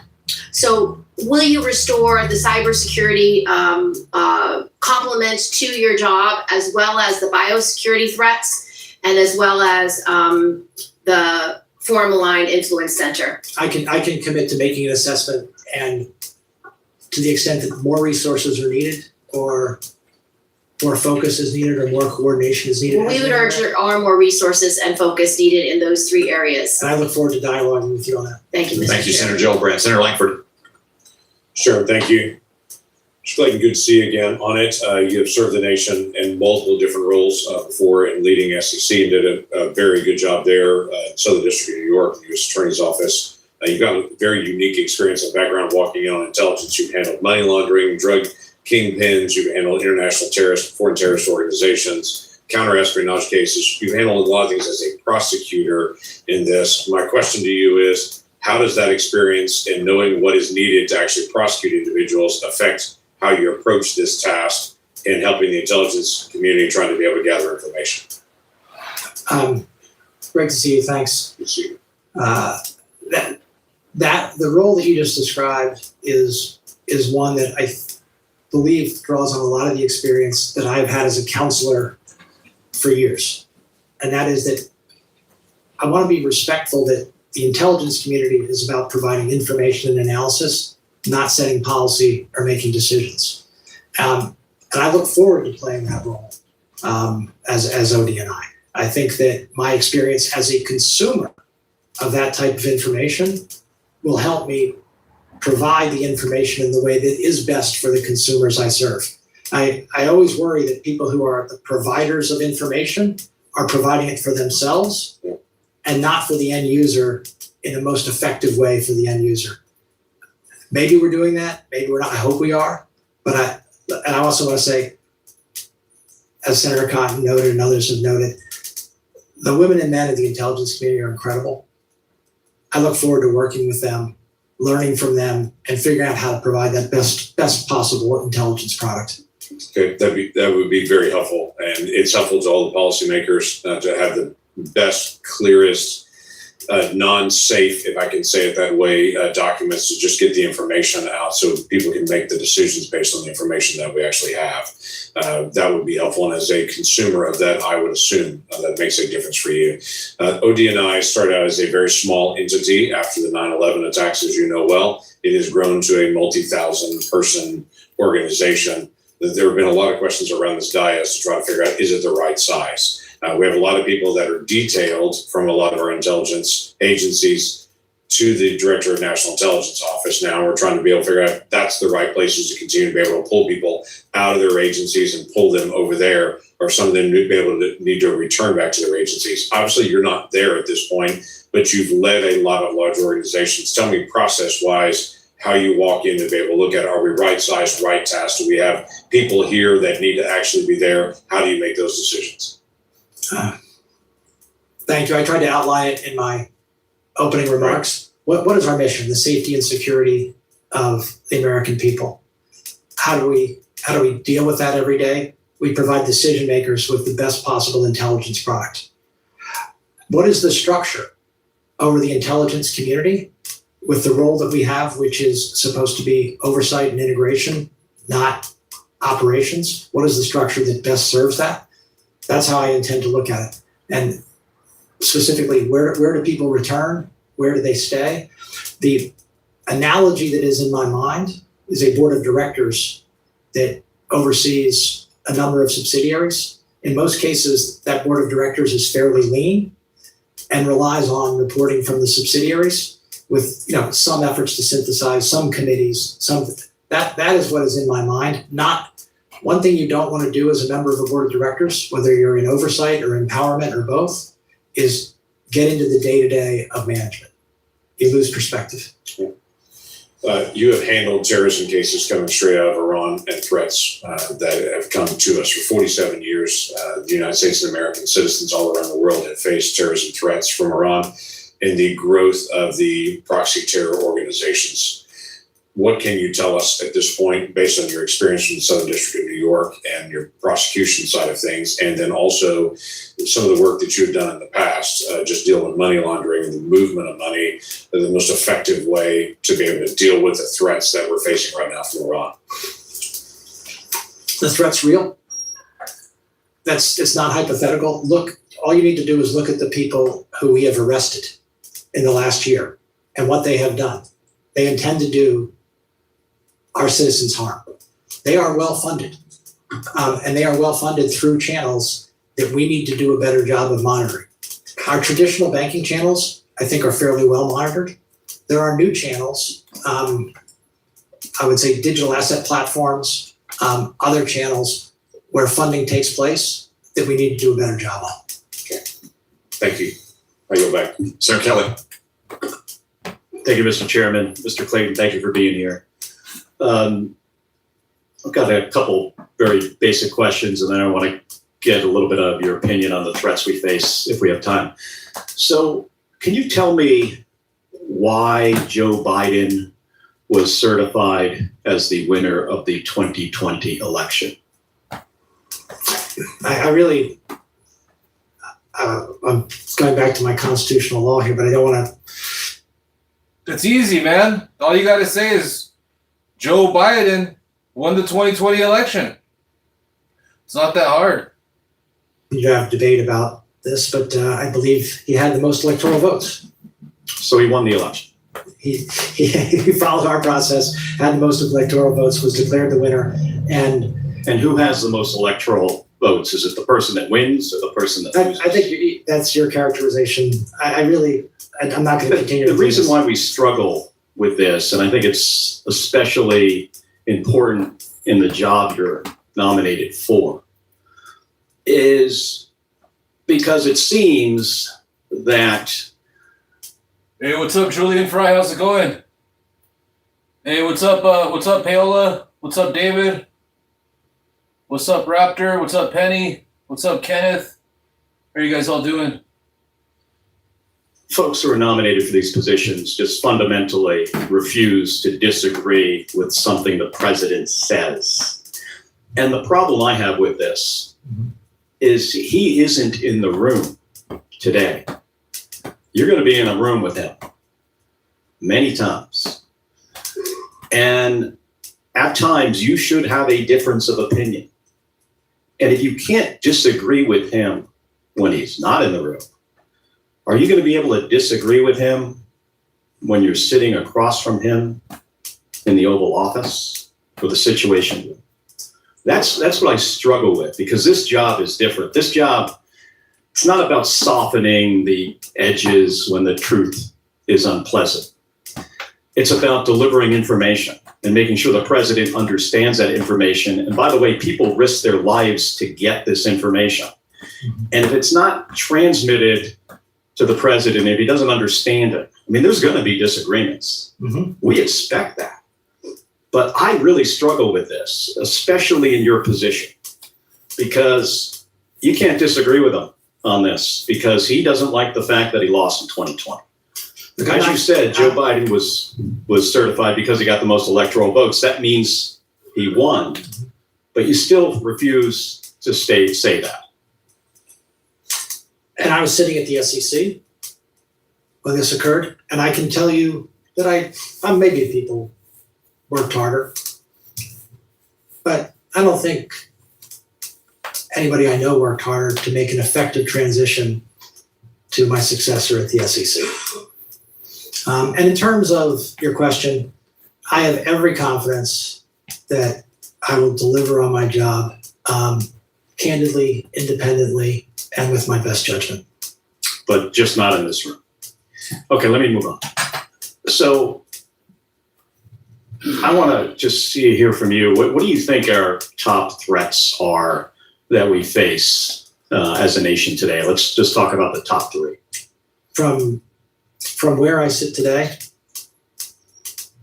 terrorism, from many sources. I believe that we have done a good job of reducing the. Surprised he doesn't say communism. But drug trafficking and the deaths from fentanyl into the United States were an incredible threat. The combination. Well, look at that. Donald Trump's over there ranting and hooting and hollering that communism's the greatest threat. And this guy just named his three greatest threats, and none of them were communism. It's going to speak about any specific, illuminating that. I'm not going to say about any specific country, but the combination in certain countries of cartels, military, and business is very dangerous. Lastly, I would say our traditional adversaries, Senator Kelly, that we've talked about.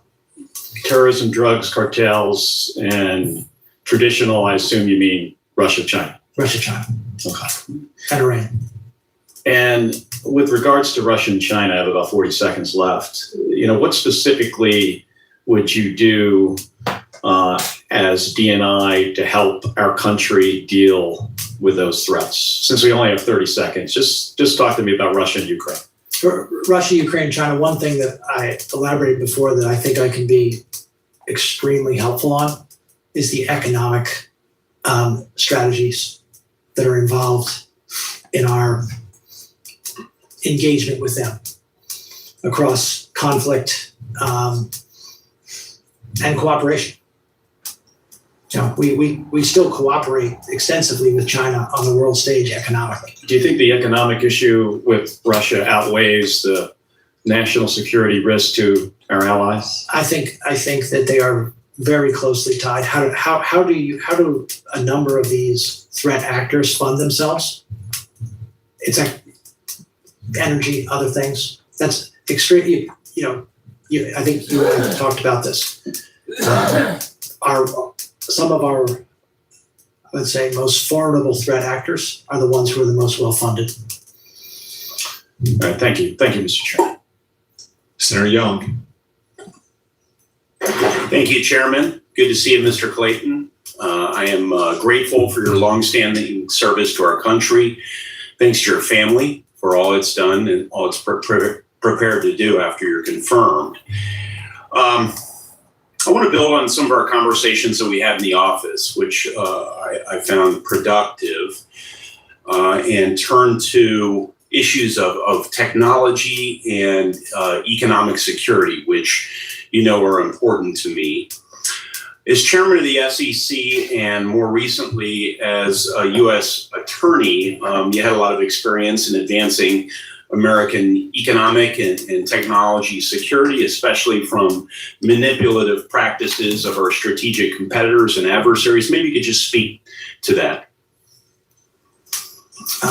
Senator Young, it troubles me, and it very much troubled me that foreign actors, sometimes state-sponsored actors, abused our securities markets, abused them in some traditional ways and non-traditional ways, including what we refer to as pump and dump schemes, basically luring, unsuspecting American citizens into investing in securities that were not worth what they were, projected to be, taking that money, prices drop, running away, being offshore. And as I said, one of the problems with our global markets is our ability to go get bad actors that act from outside of the United States is very limited. And I propose some measures to help the SEC crack down on this. All right, so there's about 20 minutes left in this hearing, so we'll write it out till the end. I think John Ossoff is going to come up pretty soon here, so looking forward to that. But after this is done, there was another hearing regarding the Kevin Marsh guy, the new Federal Reserve guy, the guy that took over too late Jerome Powell. We watched part one of the hearing last night, so part two came out today, so we'll check that out. We'll check that out next after this. That one's just like 2 hours long. If not prioritized. But I skimmed through it and it looks good. A lot of good politicians pull up to grill him like a hot dog on the George Foreman grill. In the last year or so. So I'll continue to work that set, but I want to be supportive in this capacity, this intelligence capacity that you'll assume to help our nation crack down on that. From your tenure at SEC. Hey, what's up, Sadie Sen? How's it going? Good to see you. Approach ensuring that there's adequately intel support to our federal entities that aren't traditionally known as national security entities, USDA, Commerce, SEC. Yeah, let me give you a recent example that we had in the Southern District about commerce and chips and our restriction on chip shipments to certain of our adversaries. That's an extremely important national security issue. We wouldn't be restricting those chips if it were just a commercial issue. It is a sort of capabilities issue, and that's something that we need, I believe, to continue to work with other agencies on. So it's important for me to hear you say that because conceptually, I sit on a number of committees, most of which deal with what I think an outsider would regard as strictly economic issues. I've always approached them first and foremost from an economic or from a national security perspective. I think it's really important that all our agencies are first thinking about national security before they think about anything else. So I'm grateful for that mindset. The last thing I want to turn to in our brief time today is following what is now law as it relates to COVID declassifications. I authored a requirement in last year's Intel Authorization Act for ODNI to review intelligence for public release relating to China's efforts to cover up the COVID pandemic and interfere with our response. Do you commit to following the law, ensuring that this review is completed as soon as possible, and ensuring all appropriate intelligence is released so the world can better understand China's bad behavior? Yes or no, please? I have a hard time with yes or no answers, sorry, but what I can say is I think there's a whole lot more to learn from what happened in COVID, and there's a lot of work for, I hope to know more. There's a lot of work for our intelligence community to do to ensure that the American people have access to that learning, and to the extent it should be classified, you have access to that learning. I gave you important qualifiers there. So as soon as possible, that was a qualifier. And because it can be difficult, especially in this format, to internalize the question. On that, I'm trying to trip you up. No, on that. And then ensuring all appropriate intelligence is released. I mean, you have a legal background. There's a lot of room there. Okay, I'll take it. Yes. All right. Thank you. Senator Reid. Thank you very much, Mr. Chairman. Welcome, sir. In a speech in September last year, you highlighted the great successes of the Southern District of New York, specifically calling out, I quote, the successful prosecution of the former president of Honduras and other high-level Honduran officials for narcotics trafficking and firearms charges for partnering with some of the largest and most violent cartels in the world to distribute tons of cocaine to the United States. Is that correct? Yes. Yeah, I think so. I think that's fair. Now, on November 28th, 2025, President Trump issued a full and complete pardon to Juan Orlando. The pardon? I'm not going to get into the pardon process here. The president's pardon power, I think there's only a few powers in our Constitution that are unreviewable and absolute. That's one of them. And whether it's President Biden, President Trump, or a future president, that's their power. Are you aware of any quid pro quo regarding the pardon? I'm not aware of any such thing. Why would the President of the United States pardon someone that you had convicted and described as being involved in violent activities and allowing tons of cocaine to enter the United States? Like I said, I'm not going to discuss a specific pardon thing. That's the President's pardon power. Well, it seems to me that all the rhetoric that we've heard about fighting drugs, in fact, we've killed over 200 people in the Caribbean and Pacific because they were not presidents of countries, but minor dealers in or transporters of heroin. And yet here's a king maker or king piece who gets to walk.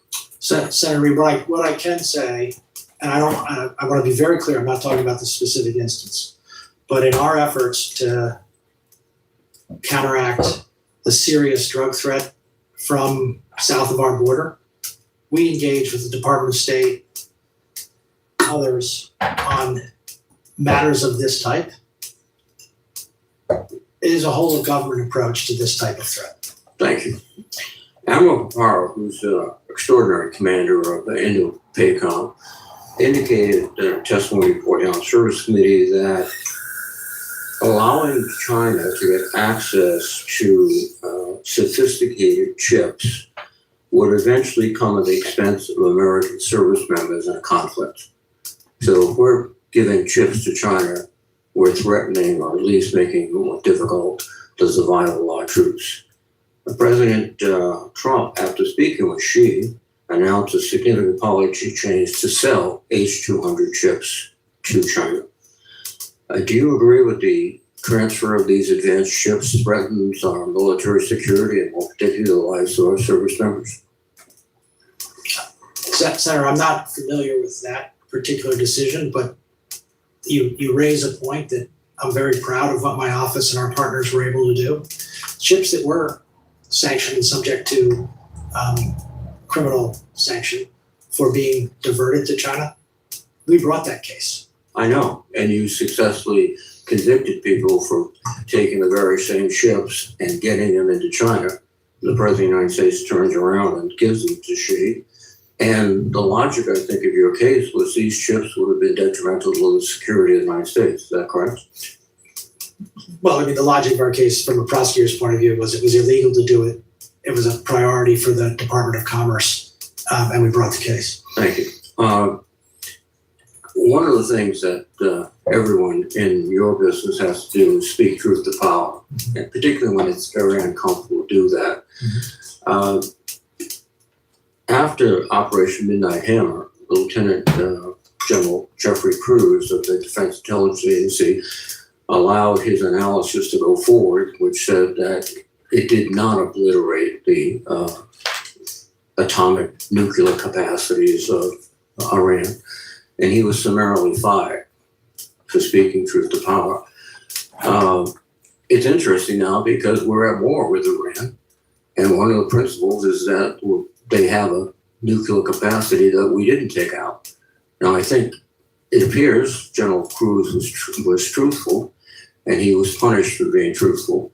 In your position, you're going to have to stand up to the president and say, no, you can't do that. Are you prepared to stand up? Senator, that's a hypothetical. No, it's not hypothetical. It happened. But let me just say. This guy can't stand up. He has no spine because he's a gutless coward. And what do you mean? That's what they resort to when they're backed into a corner, is the hypotheticals or the but Bidens. It's like, yo, dude, this is a job interview, a very important one. That's your job, is to deal with the hypotheticals. My many years in public and private sector, I've given people my views in the appropriate form, in the appropriate way. I'm completely comfortable that I'll continue to do that. Thank you very much, Mr. Chairman. Senator Ossoff. Thank you, Mr. Chairman. Mr. Clayton, welcome. Congratulations on your nomination. You have an obligation to be on. Oh, heck yeah. We got a forthright with this committee, correct? Yes. And yeah, check it out, guys. We got the homie John Ossoff in the house. Let's go, John Ossoff, a true patriot. John Ossoff, 2028, if it's not Gavin Newsom. is it the case in the Juan Orlando Hernandez case that the President of the United States pardoned a man who had worked with the Sinaloa cartel to facilitate massive narco trafficking into the United States? I don't remember the specifics of that case. He was convicted in your district. He was convicted. Yeah. We convict a lot of people. Hey, what's up, Rock James? Convicted of narco trafficking, yes? I believe so. No, so at massive scale, yes? Well, you're telling me what I know. That's kind of, he was, I believe, look, I'll take your word for it. He was a convicted narco trafficker. Did the President of the United States, Donald J. Trump, pardon a convicted narco trafficker? I believe we just discussed that. The president Yes or no? John Ossoff coming in hot, calling him out on his bogus pardons of narco traffickers. Man, we gotta rewind John Ossoff from the beginning, take it all in. Hell yeah, John Ossoff coming through. But let me just say, in my many years in public and private sector, I've given people my views in the appropriate form, in the appropriate way. I'm completely comfortable that I'll continue to do that. Thank you very much, Mr. Chairman. Senator Ossoff. Thank you, Mr. Chairman. Mr. Clayton, welcome. Congratulations on your nomination. You have an obligation to be honest and forthright with this committee, correct? Yes. And is it the case in the Juan Orlando Hernandez case that the President of the United States pardoned a man who had worked with the Sinaloa cartel to facilitate massive narco trafficking into the United States? I don't remember the specifics of that case. He was convicted in your district. He was convicted. Yeah. We convict Right. a lot of people for a lot of drugs. Convicted of narco trafficking, yes? I believe so. No, so at massive scale, yes?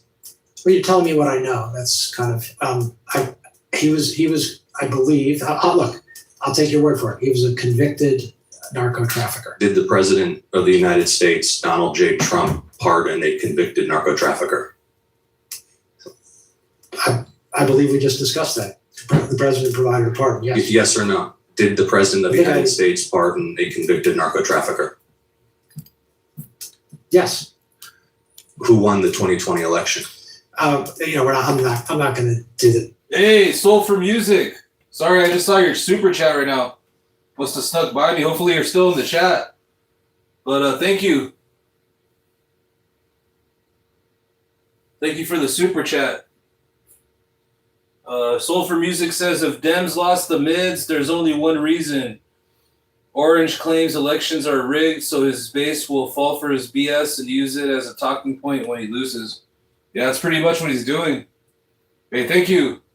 Thank you, Soul for Music, for your support and your comment. Appreciate it.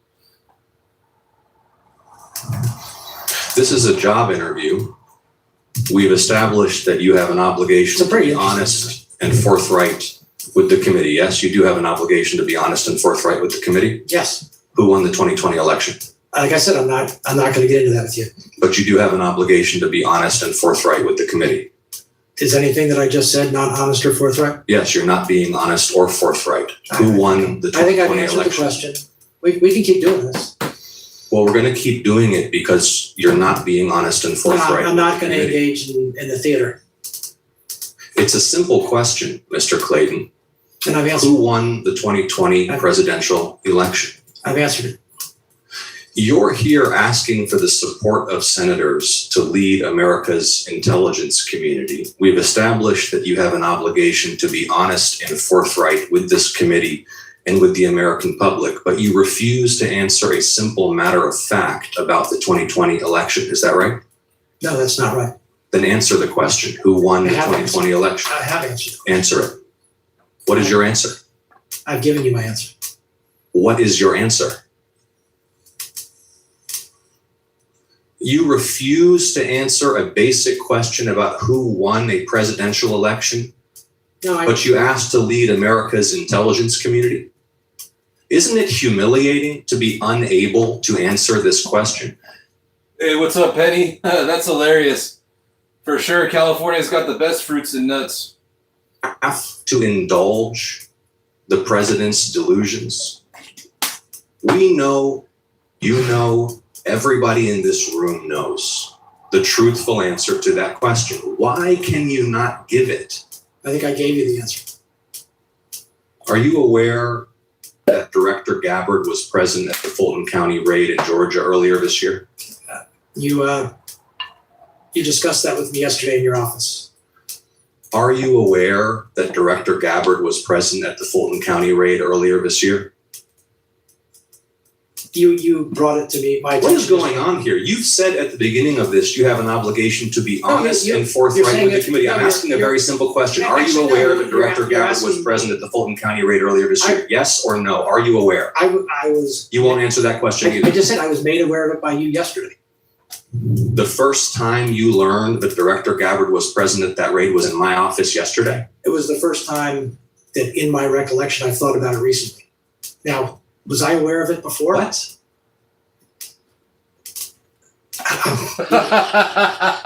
Oh my goodness.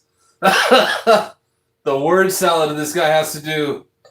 That's why it's important to never tell a lie, because you never have to remember anything. Be looking like this guy right here. An absolute clown.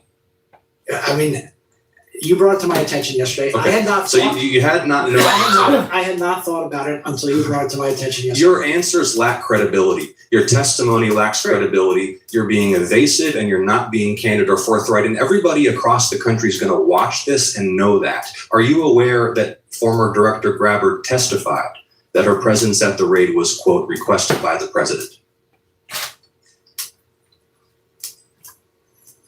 I'm not aware of that until now. Hey, what up, Soul for Music? Hey, thank you for the super chat earlier. Sorry, I missed that. I must have been making a coffee. But thank you very much. Okay, you are now aware of that. Yeah. Are you aware that members of this committee are already probing Director Gabbard's potential misconduct in this matter? No, I don't. I'm not privy to your probe into. Are you aware that the General Counsel and Hey, what's up, Aloha Kitty? Good to see you. Oh yeah, that DA person. It's funny because like I'm working on DA. DA is like transitioning right now. You can tell they want to ditch their Trump memorabilia and their merchandise and all their Trump gear. They like DA wants to turn blue, but he's still holding on for like little hope. But we're making progress on DA. Counsel of your office have already provided testimony to this committee regarding this matter? No. If the White House Chief of Staff or the President asks you to travel somewhere across the United States and oversee the execution of a domestic search warrant on a sensitive election facility, will you do it? The reason I know DA wants to turn blue is because he keeps coming back. Every time we put him in timeout after he says some off the wall shit, but every time he comes back, like his off the wall comments start getting less and less. So he's starting to assimilate to normal life. Getting rid of that, I think he finally turned off the Fox News, so that's a good start. Is that appropriate? Is that appropriate for the Director of National Intelligence? That's a hypothetical. We all know it's not appropriate. Senator Ossoff, your time National Intelligence. Will you answer the question? Oh, for sure. Yeah, for sure. Definitely. Aloha Kitty. Yeah, usually that DA person will say some like off the wall stuff, and then they get rude. So definitely, when DA gets rude, we'll send him packing his bags again. But it never fails. Will you give him the opportunity to answer the question? Is this not material right now, sir? Is it appropriate for the Director of National Intelligence to oversee the execution of domestic search warrants at sensitive election facilities? Yes or no? I think you're asking me, as you just said in your first comment to me. Yes or no, is it appropriate? No? You are asking me to comment on a matter that you just said was under investigation. No, I'm asking you. Okay, Senator Ossoff, your time is expired. Disqualified. Vice Chairman, do you have anything to add? Senator King, I did not recognize you. I recognize the Vice Chairman. Senator King, I did not recognize you. I recognize the Vice Chairman. Mr. Vice Chairman, will you make the point? Oh. Yeah, Mr. Collins looks like he's about to have a crash out right here. All these MAGA people are just like full of just toxic, negative energy. They're just always like trying to like rile stuff up. Like they're not about like peace and harmony and like empathy. Like Charlie Kirk was over there, teaching everyone like to not have like empathy. I want to make a couple points. One, I strongly disagree with you about the issue of drug trafficking being more important at this point than the threat of China or Russia. But that you're gonna. I'm sorry. Please. He asked me for the most ones. I did not rank them in order. I did not rank them in order. Well, let me just. I want to make one. Patriot Front. They're probably at a grinder rally right now. Come back to the point that my colleagues have been making. Because this is an area that you're familiar with, in terms of Securities and Exchange Commission work. We are working diligently on a bill to create a set of laws around digital assets. From your work at the U.S. Attorney in the Southern District, from your focus on drug trafficking. Look, check it out. Here's Patriot Front right here. That's what the 3%ers are doing right now. The Oath Keepers, the MAGAs. There's your typical MAGA right there. They watched a little too much of American History X. Is it not the case that many drug traffickers use digital assets to transfer funds? Yes. Is it not the case as we try to work through this legislation to try to make sure there are barriers and restrictions that we should not grant this new industry, which has a huge potential? I'm one of the few that says we got to put some rules here, at least on this side of the aisle, that we should not open up huge new loopholes that would allow self-dealing, adjacent transactions, with your focus on drug trafficking, making sure that we don't create additional holes for a tool that has already been abused. Would that not be important from a national security standpoint? Oh yeah, the Proud Boys. That shit's comical. I mean, if it were me, I would just call myself like, a distinguished gentleman. Like, we should start our own group. We'll call ourselves the Distinguished Gentlemen. Senator, having AML, KYC, anti-money laundering, know your customer across the financial service sector and financial flows is essential to national security. And should it be confirmed, this is going to be happening very quickly, one way or the other. I want to make sure those you would be able to weigh in. I just want to say this. I've known Mr. Clayton for some time. I've worked with him. I've worked with him closely when he was at the SEC, but I am bitterly disappointed. And we've tried umpteen different ways to give you the ability to just acknowledge that Joe Biden was the president. Was fairly and duly I've acknowledged, Senator, that Joe Biden was the president. I've acknowledged that. and fairly and duly elected. And fairly and duly elected under our process. Well, I'll have follow-up questions. I also have to say, as someone who's spent an enormous amount of time on this election interference issue, that it strains credibility. And I trust you. I know you, but it strains credibility to think that you were not aware of Director Gabbard's intervention in the domestic election activities in Fulton County, and that was subject of a great deal of consternation and review. Again, maybe the framing of the senator's question, you didn't appreciate. Even if you weren't aware, in preparation for this hearing, I would have thought, hey, we got to be ready for the Gabbard questions. Yeah, I don't want to. It just wasn't something that was on my mind before the preparation for this hearing.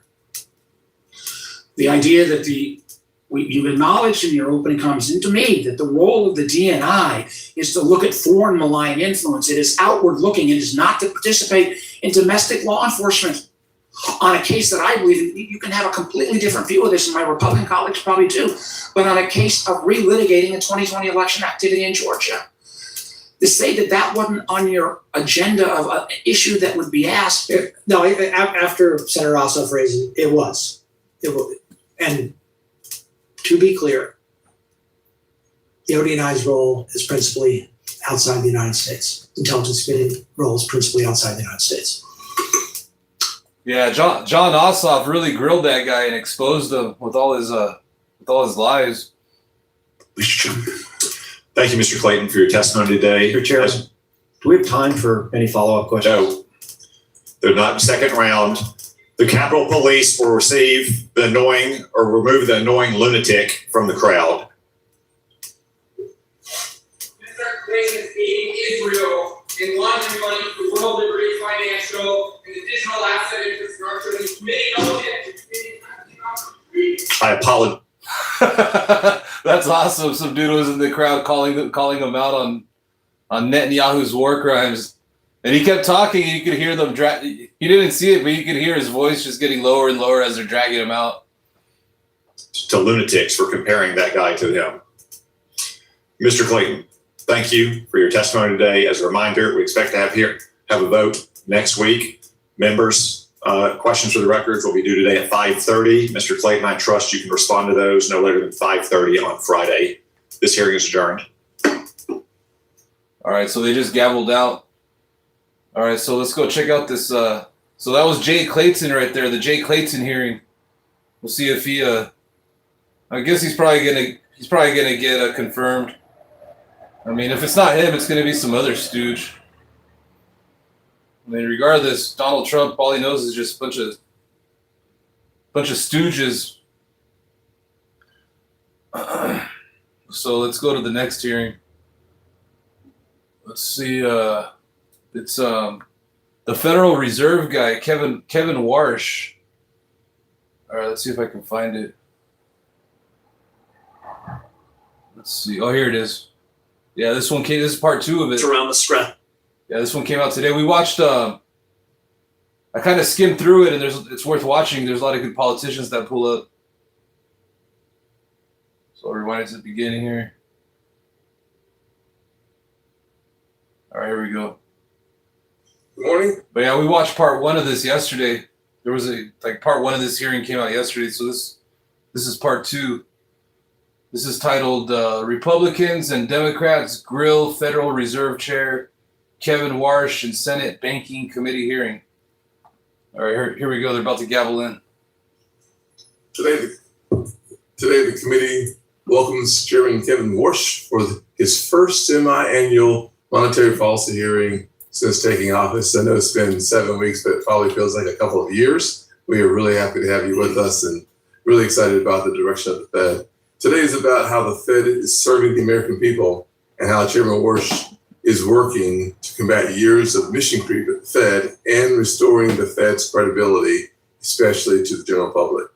Hey, aloha, Kitty, if you're still in the chat. Carlo and I are going to try to go early in the morning on a Carlo adventure hike. The decisions that the Fed makes affect everyday life in South Carolina and around our country.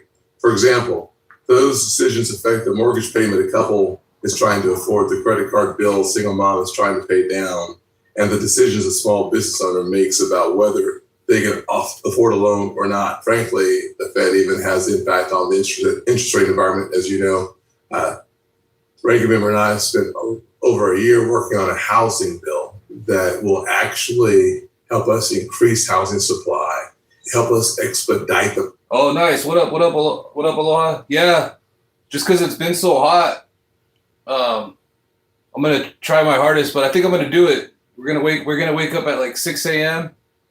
and do a nice live stream walk with Carlo the Husky dog tomorrow early morning.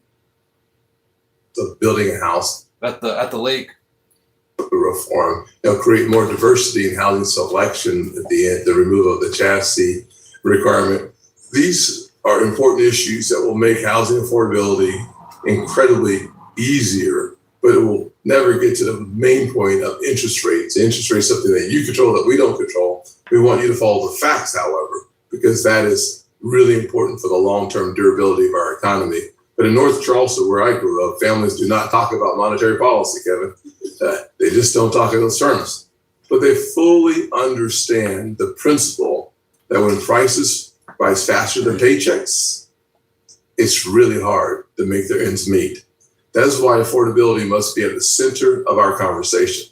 The Federal Reserve has a mandate to pursue and promote a strong labor market through maximum employment and stable prices. Those are serious responsibilities. I'm glad that you are the man for the job and you've taken it seriously.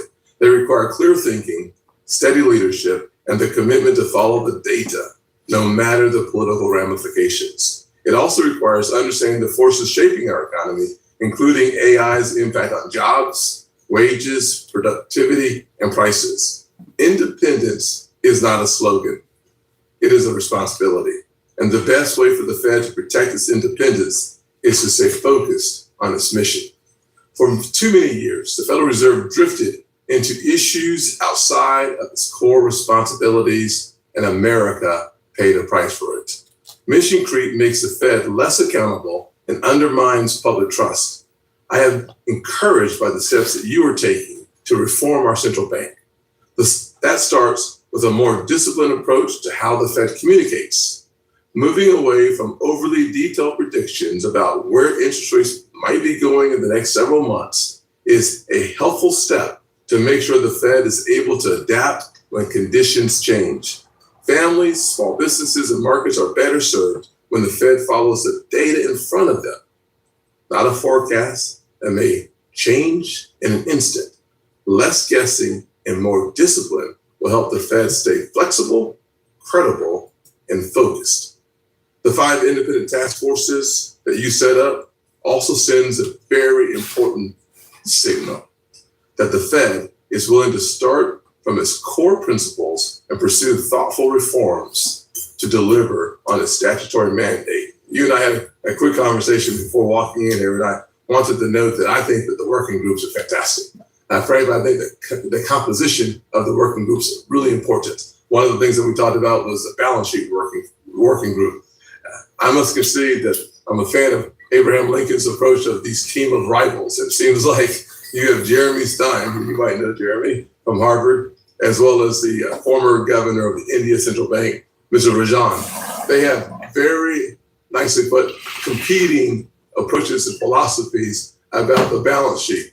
But if you're going to be intellectually honest, you need to have a serious debate about what direction to go and, frankly, how to get there. And so I'm really excited about what you're doing there. And I look forward to hearing how that works out for you, for the Federal Reserve, and more importantly, for the American people, because unwinding a balance sheet the size that we have today is going to take a deliberate effort that will have to be paced properly, not to create instability and volatility in our market. So thank you for taking on it seriously.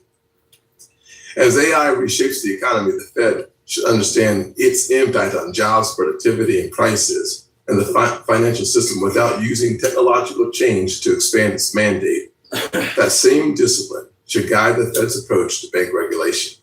The U.S. banking system is sound and resilient, but we cannot take that for granted. Preserving that strength requires regulation and supervision that are clear, appropriately tailored, and focused on real risks. According to the July 2026 Monetary Policy Report, bank capital is near historically high levels. As the Fed finalizes Basel III Endgame and other capital rules, it should pursue better calibrated requirements that preserve resilience without unnecessarily restricting lending. When capital is stuck on the sidelines, a family in Irmo, South Carolina may find it very difficult to get a mortgage. A small business may find it hard to get a loan.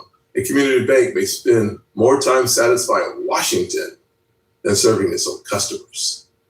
That is why this committee will continue pressing for regulations that protect the system without cutting off access to credit. I want the Fed to be very successful. We need the Fed to be successful. Prices become more stable when your job is done well. Markets gain confidence, wages grow, and more families have the opportunity to save, invest, buy a home, and live their version of the American dream. Welcome today. Ranking Member, floor is yours. Thank you, Mr. Chairman, and welcome back, Mr. Warsh. So about 2 months ago, you appeared in front of this committee for your nomination hearing, and you refused to answer basic factual questions. Oh, nice. We got Elizabeth Warren as the ranking member for this hearing. Awesome. I like Elizabeth Warren. Afraid of contradicting President Trump. Your answers during the hearing were so troubling that this committee had a party line vote for Fed chair for the first time ever in our history. You were confirmed by the Senate in the tightest vote for a Fed chair in U.S. history. So you now face an uphill battle to show that you have the independence needed to run America's central bank and to serve American families and not just President Trump and his billionaire friends. Now, President Trump's corruption and failed economic agenda is raising costs across the board. Inflation has kept real wages from growing for the third consecutive month. That means in the Trump economy, families are falling behind with less to spend every day that goes by. High interest rates are making mortgages, auto loans, and credit cards more expensive. More and more people are falling behind on their bills. 95% of Americans believe that the U.S. is suffering an affordability crisis, while President Trump continues to call affordability a hoax, telling Americans their concerns about the cost of living are made up. Lower interest rates would provide some relief to families, but the Fed hasn't lowered interest rates and may be forced to raise rates even more, all because of one man, President Trump. Now, the president knows this, so instead of changing course, he wants to take over the Fed. Installing you as Fed chair was a critical part of his plan. You reportedly told the president exactly what he wanted to hear in your Oval Office interview, and Trump confirmed it afterwards, saying, quote, "Warsh thinks you have to lower interest rates." Now, for your part, you were the only member of the last Fed meeting who declined to submit economic projections that are supposed to show how the Fed's decisions under your leadership are likely to affect American consumers and American workers. People might look at that and conclude that you don't want to tell the truth about inflation under Trump. Trump may have you in his pocket, but he will not stop until he controls the Fed. And he just needs one more seat to do that. And that's why he has had his Department of Justice open bogus criminal investigations into both Governor Lisa Cook and former Chair Jerome Powell. And that is why he illegally tried to fire Fed Governor Cook. His own Supreme Court recently blocked the firing, at least for now, but Trump. Damn, it's almost as if like Trump just spends every second of his waking day just plotting on how to like deceive and steal and grift. Out to try again to fire Governor Cook. The fight for control is a fight over interest rates, but it is also about corruption. President Trump likes to play king, and the Fed offers many appealing opportunities for the president to enrich himself while he fleeces the American people. Start with. Hey, what up, Survive? Oh yeah, for sure. That's a good name for him. Scourge. He's dumpster juice. The orange turd.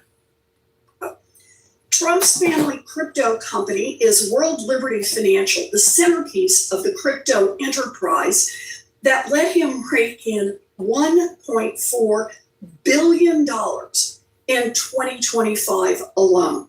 Now it is currently applying for a bank charter. After that charter is granted by Trump's own bank regulator. Hey, what up? What up, Long Bong? Hey, what's up, Tim? I was waiting for that. I knew it. It was only a matter of time before a MAGA cult member pulled up and said, Pocahontas. Huh. I don't know. I don't see how that's like a derogatory term towards her. That's a cool name, Pocahontas. I don't want my nickname to be Pocahontas. It's an honor. World Liberty could seek special privileges from the Federal Reserve to juice its own profits, like a master account that would give Trump's own company direct access to the Fed's core payment rails. And there's more. If he can control the Fed, Trump could threaten to revoke banks' access to Fed services if they refuse to do his bidding. He could hijack the Fed's extraordinary powers to bail out financial markets, making sure that he rewards his friends and punishes his enemies in a crisis. And you better bet that Trump will turbocharge the Wall Street deregulation that is already underway, juicing megabank profits and CEO bonuses, knowing that American taxpayers will be on the hook once again if there's another devastating financial crash. Congress and the American people will be watching closely whether you serve the public or whether you become yet another instrument of Donald Trump's corruption. Thank you, Mr. Chairman. Thank you, ma'am. Chairman Warsh, thank you for being with us. The floor is yours. 5 minutes. Thank you very much, Mr. Chairman, Ranking Member Warren, other members of the committee, good morning. It's a privilege to join you. It's my first appearance before this panel as chairman, and I'm particularly honored to represent my superb colleagues from across the Federal Reserve System. In submitting the monetary policy report, I can't help but think of a long line of central bank chiefs who came before Congress in keeping with the Federal Reserve Act and I can't help but think of the best of the Fed's traditions. As a country, we just marked our 250th year. And when Americans count our blessings, we can include. All right, so since we're starting a new hearing, let's start a new poll, guys. All right, so thanks for everyone that voted in this poll so far. So out of almost 400 votes, is Donald Trump trying to rig the midterms elections because they know they're going to lose in the blue wave tsunami? And a whopping 70% of you said yes. So the American people have spoken. So that's how the midterms are going to go. It's going to be a blue wave tsunami, guys. Be a wipeout. Get your surfboards ready. It's summertime. Get to some Beach Boys music. All right, so we're going to start a new pool that more relates to the hearing we're watching now. Economy predicated on the brilliance of our constitutional design and system of ordered liberty. An economy without equal in all it's done for human flourishing. Some forms of communication, including some that the ranking member referenced, are discretionary, but not this one, and for good reason. It's a prudent and wisely conceived obligation designed to keep the Fed responsible, accountable, and faithful to the mandate that you gave us of full employment and price stability. These obligations are of a piece with the Fed's rightful independence in the conduct of monetary policy. Today, we're at a hinge point in history, and it's up to each of us, myself included, to meet this moment. The Fed's number one objective is to get monetary policy right. That's our clear and constant aim, the star by which we steer by. And if we get policy right, and we will, the inflation surge of the last 5 years will be a thing of the past. Just a month ago, I chaired my very first FOMC meeting. My colleagues and I recognize that high inflation has been an undue burden on American households and businesses. And while monthly fluctuations are inevitable, especially in an unsettled world, underlying inflation over longer-term horizons is determined largely by monetary policy. As I've said before and will say today, inflation is a choice. The members of our committee have no tolerance for persistently elevated inflation, and we share a resolute commitment to restore price stability. That was our focus when we met a month ago, at which we decided to hold the target range in the federal funds rate at 3.5% to 3.75%. Naturally, our work at the Fed demands a proper reading of economic conditions. As you might have seen in our report, economic activity is expanding at a solid pace, showing resilience in the face of recent developments. Household consumption growth is moderate, and manufacturing output has moved up steadily this year. The housing sector, however, strikes a different note. It gives a different picture and continues to lag. I want to highlight the most striking feature of our economy right now, and it's business investment. It is a surge in capital expenditures. Compare that to what we've seen for a long, long period of financial engineering. This is a better situation. The rapid pace of CapEx, which appears to be accelerating, reflects in large part the construction of infrastructure, including in and around AI and the immense demand for AI-related equipment and software. Investment in equipment overall increased about 8% for the year in the first quarter. Within that category, high-tech spending logged an especially impressive growth rate of about 25%. We don't yet know the extent to which the economy will benefit from this build-out. Yet it seems inevitable, at least to me, that what is now called AI investment will soon just be called investment. Even so, new opportunities for the economy introduce new challenges for policymakers. We at the Fed are monitoring the implications for the inflation and for the labor market. That brings me to the supply side of the economy, a subject worthy of equal attention, where productivity growth has been strong. And I'll note that this productivity growth predates gains from AI adoption. America's labor force appears to be broadly stable. Job creation has kept pace with the workforce. The unemployment rate low and has changed little, quite frankly, over the last year.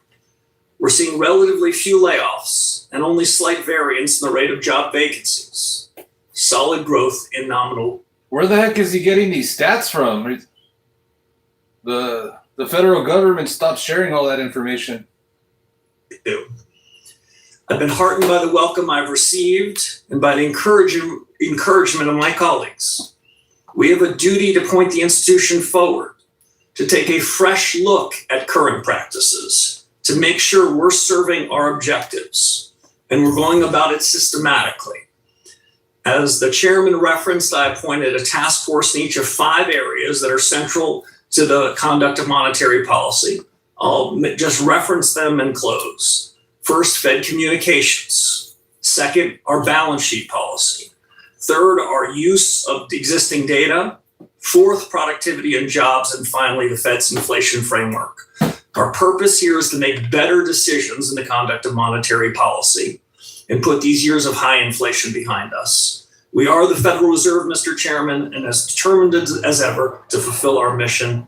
Thank you, and I welcome your questions. Thank you, Chairman. Each member will have 5 minutes to ask questions and get answers, and I'll start that off. And I'll start off with your working groups. I think credibility equals transparency, and the names that I've seen on your working groups, from Doug McMillan, former CEO of Walmart, to Mark Andreessen on productivity and AI, tells me that you're serious about getting real world experience and expertise involved in making decisions at the Fed. Yeah, it's funny when the MAGA cult members come through, pull up and just start yappering about like TDS. It just makes it easy for us people with brains. As soon as you see the word TDS, you already know they're a low IQ MAGA cult member. Just a minute of my time to walk us through perhaps 1 or 2 pieces of that, as we talked about the importance of having contrast on the committee, on the working groups. Really important from my perspective. I think, Lynn?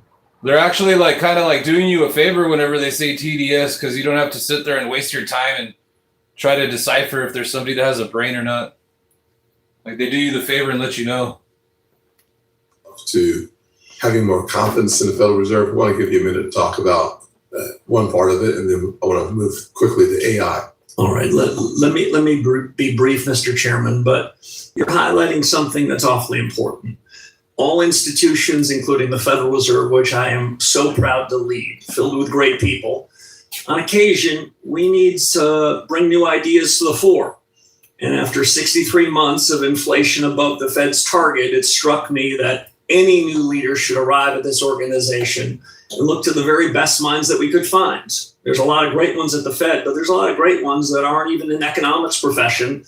And I reached out to 15 people who I have known and trusted with a diversity of views to see whether they would take the most important questions that are going to be the determinants of monetary policy and the determinants of the economy in the next 5 years, and see if they could sharpen their pencils and do their best work. It's a move towards transparency and new ideas. I'll just give one example before turning it back to you. In the last couple of days, we've gotten data on consumer price index, today on the producer price index. Any central bank would be happy to have the data going in the right direction. My view is these are all imperfect measures of the state of underlying inflation. So one of the task force is going to see whether we can do better, have better data from external sources, and even better ideas as to how important organizations like the Bureau of Labor Statistics, the Bureau of Economic Affairs might think about how they could do a better job in an evolving economy. Thank you.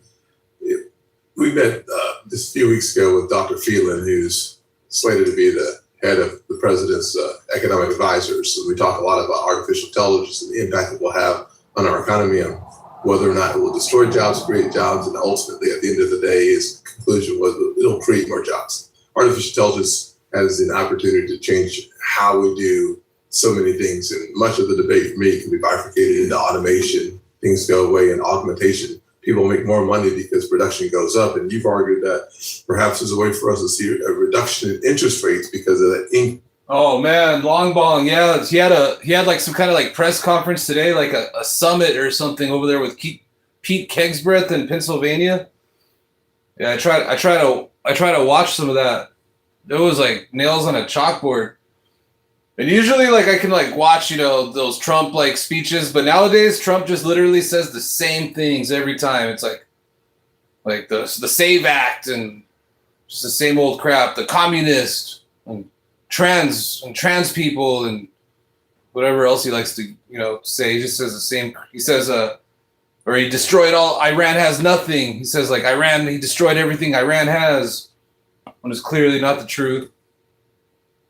He just literally says the same crap over and over again. But we'll see what he says tomorrow night during his speech.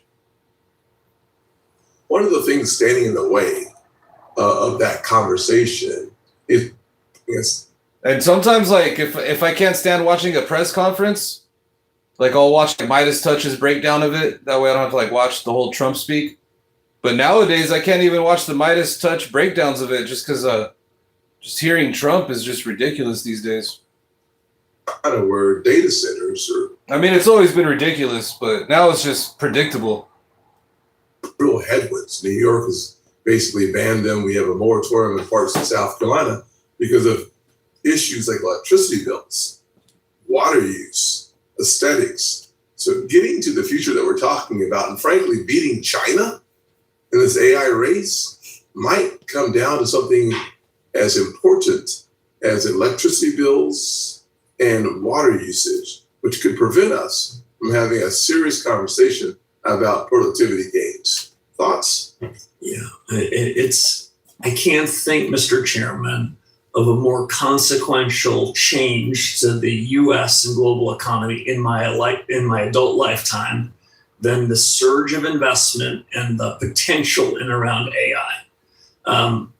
That's part of the reason why one of my task forces is to focus on what's the effect of this general purpose. Oh, yeah, and another thing Trump be saying in his press conferences these days, or his speeches or whatever, is like, groceries are down, gas is down. He's just literally just lying to our faces, just gaslighting galore. On both parts of the Fed's mandate, on ensuring stable prices, but also on full employment. You gave us both parts of that. Yep. We don't have any legislative orphans at the Fed. There's no disfavored part. I would say it is a huge opportunity, but it's not without challenges. I'll make two other brief points. I think the United States is extremely well positioned to be at the cutting edge and extract more productivity, which should be good for U.S. companies and U.S. workers, than any other country in the world. Any other country would exchange positions with us in a moment. Second thing is, I do want to make it clear. It's funny how, like, these, like, MAGA cult members be thinking, like, oh, but Plattner had a Nazi tattoo. It's not the flex they think it is, Like, that Plattner guy came out of nowhere, and the first time I heard about him, I was skeptical. I was like, who the hell is this guy? Because we're not, like, people with a brain aren't like these MAGA cult members that just, like, start, like, bowing down to their orange daddy, We're going to put in our legwork and see what they're all about, and we're not afraid to out people, in our own party, if they're not good.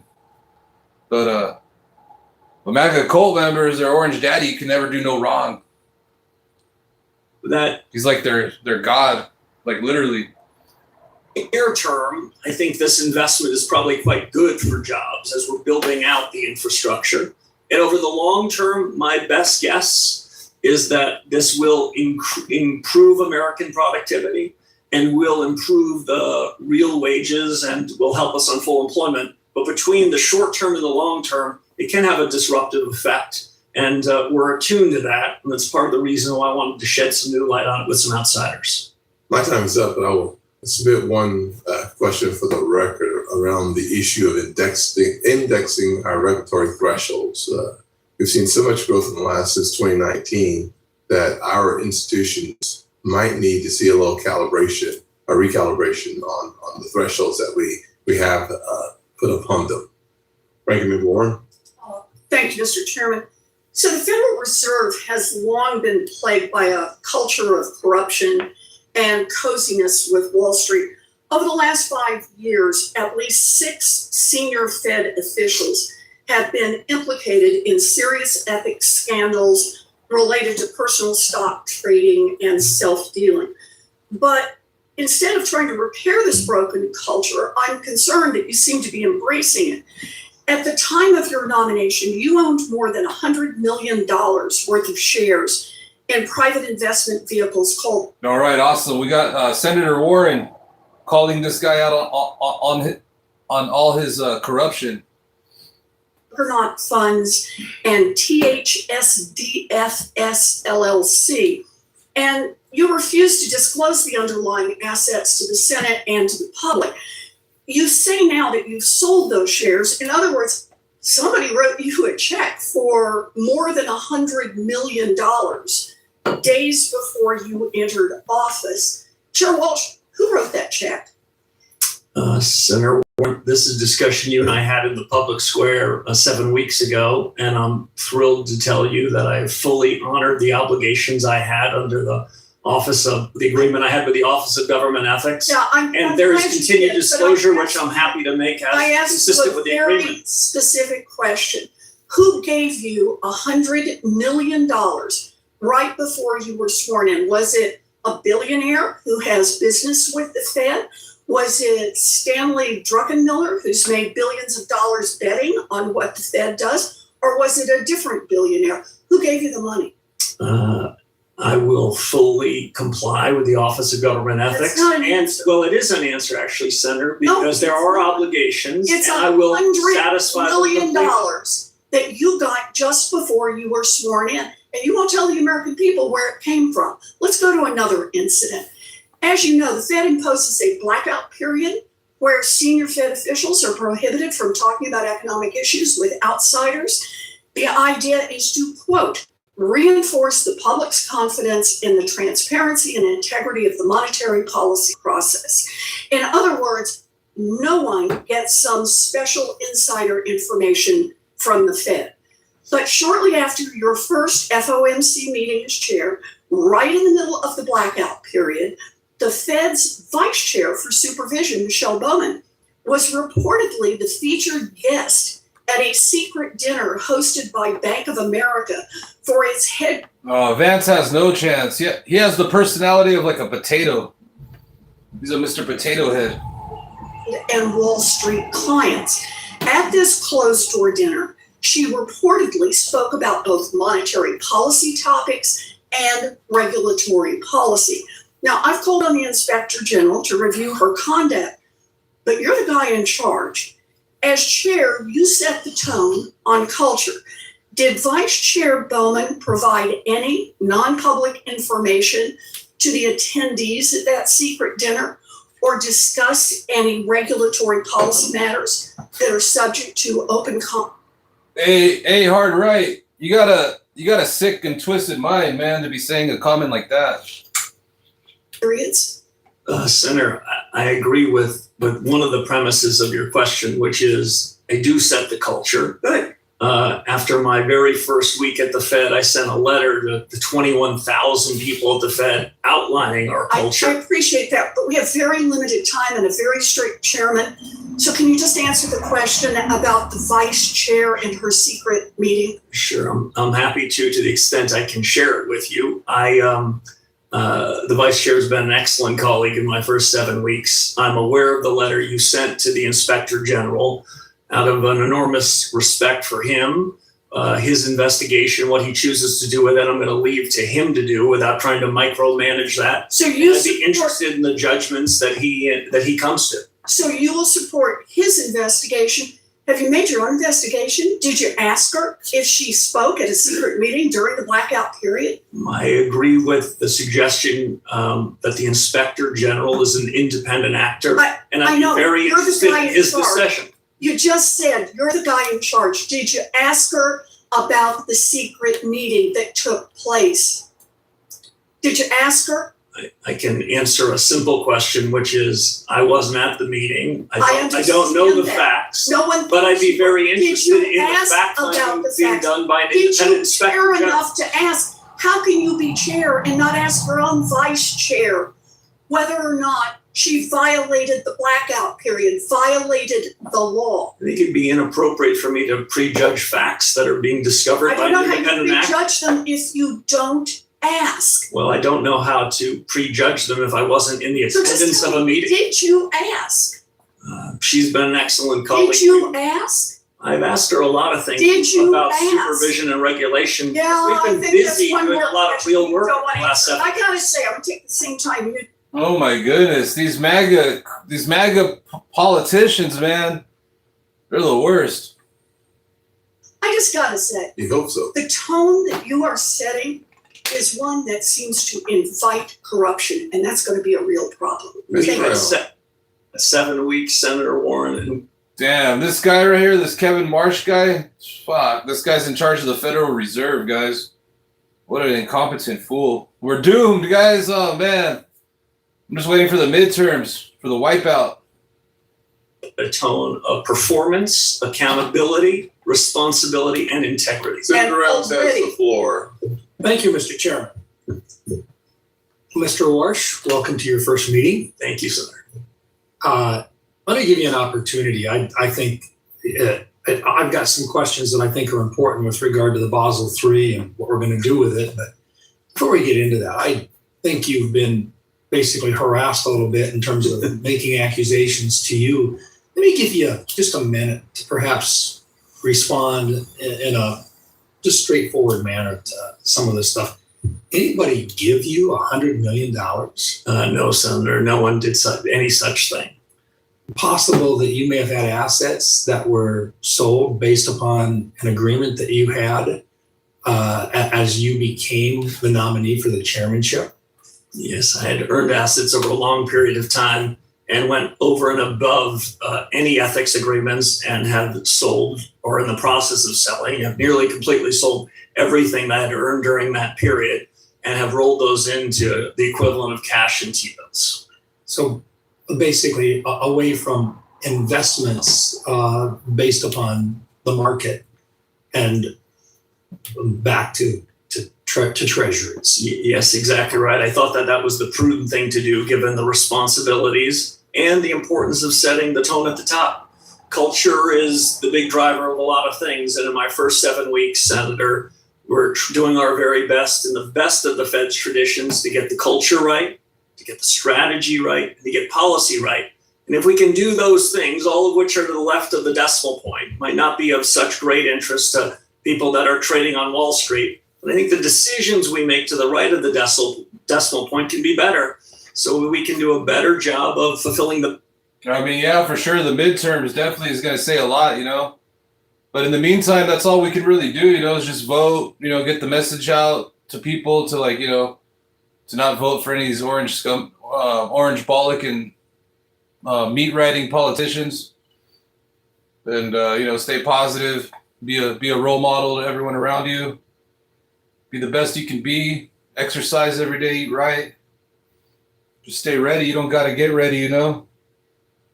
But but I think the most powerful tool that the people have, because the power isn't the people, you know, is just boycotting, you know, just like a giant boycott. But, you know, if you get like 30% of the population to just not buy anything for like a week, that'll send a powerful message.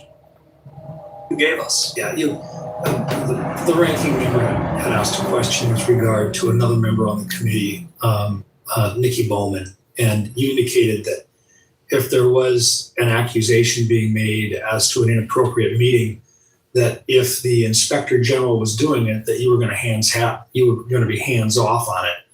It seems to me that that's pretty appropriate, because if you would have gotten involved in it, the accusation from some members on this committee would have been that you were trying to influence it. Yes. Can you talk a little bit about the logic? Am I on the right track with regard to the reasoning that you have for allowing the inspector general to do the job that they were asked to do in the first place by members on this committee? Yes, Senator, you're exactly on the right track. I'll just say more broadly that my fellow governors, my Reserve Bank presidents, they've received me incredibly warmly. I admit that I show up with a lot of ideas for reform in monetary policy and supervision, regulation, and payments.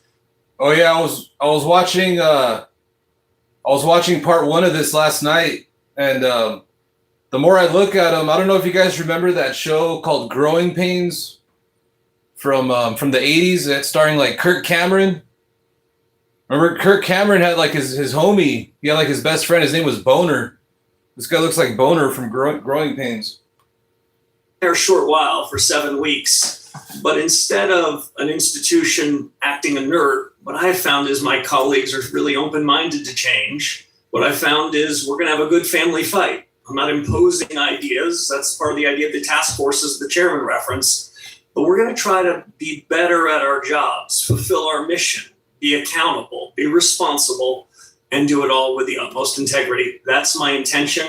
We're early into this. I don't want to prejudge outcomes. We made a lot of progress in a short period of time, and frankly, I'm proud of it. I like the idea that you're putting together working groups. I think that will give an opportunity for a fresh look at a lot of things going on. As I shared with you in a phone call earlier, it's not a matter of being necessarily vindictive or angry with previous chairs or previous members. It's a matter of making things better for the American people. And that's really what we ought to be talking about today. So let me just, in the minute and 14 seconds that I've got left on mine, we talk a little bit about Basel III in particular. And the Dems have some good candidates. Well, we got Gavin Newsom, John Ossoff, Mark Kelly, Jamie Raskin. There's another one I'm missing. Sheldon Whitehouse. Bowman and the respective financial regulators.